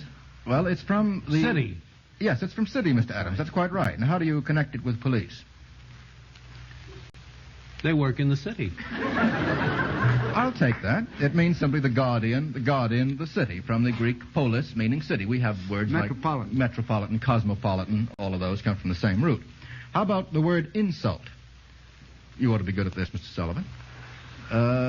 He's better. Oh, Maney? Maney. All right, I'll take Maney on insult. What is the original meaning of insult?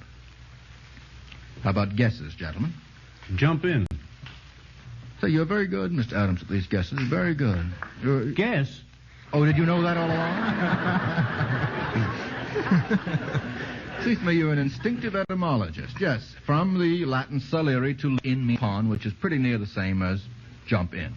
I'll take that one. And go on with this one. From Ann Honeycutt of this city. Now, get all on this. I think that Mr. Maney is the one intended to answer this question. Here are 4 quotes used in connection with the publicity of Arsenic and Old Lace, a play now on its dreary way here on Broadway. Each quote was lifted by the press agent, Mr. Maney, from a dramatic criticism of this play. Can you identify the critic who authored each line? Mr. Maney, offhand, do you think you'd be able to do that? I'm going to give you 4 lines. Tell me who wrote them. I will take a shot at it. All right, here we go. So funny, none of us will ever forget it. Who said that? Brooks Atkinson of the New York Times. That's very good. The most riotously hilarious comedy of the season. Mr. Maney? That was a commonplace. Now we let the rest of you boys in on it. Mr. Sullivan, the old backer. I think they all said that, didn't they? They started out by They all saying meant it. Richard Watts of the Herald Tribune said the most riotously hilarious comedy of the season. Sound like a pretty good show, Mr. Maney. It is indeed. Now, how about this? Fix him up for Saturday. So side-splitting and terrific, it can be guaranteed to make even dramatic critics like the theater. Mr. Maney? John Mason Brown of the New York Post. That's right. And, quote, you wouldn't believe homicidal mania could be so funny. You wouldn't believe homicidal mania could be so funny. Sounds like Lockridge. It is Lockridge indeed, Mr. Maney. Thank you very much. No, we only got 3 out of 4. That wasn't enough. That sends $25 to Miss Honeycutt plus a copy, plus 24 volumes of the Encyclopedia Britannica. Now, so far, we've paid out $25 and 1 set of the Encyclopedia Britannica. Now, Mr. Cross gives us an exact quotation from Mr. Cross. Well, Mr. Fadiman, when I saw my first tobacco auction, one comment I made was, quote, I'm amazed at this open buying. Everybody can see who buys what tobacco and the prices paid, end quote. Now, we think you smokers should have this same open and above-board information to guide you. So we quote actual reports from the tobacco markets. For example, in Bloomfield, Kentucky, the American Tobacco Company last season paid 28% more per pound it bought for the tobacco for its cigarettes and other tobacco products. Yes, 28% above the average market price paid for all the various types and grades of tobacco sold there.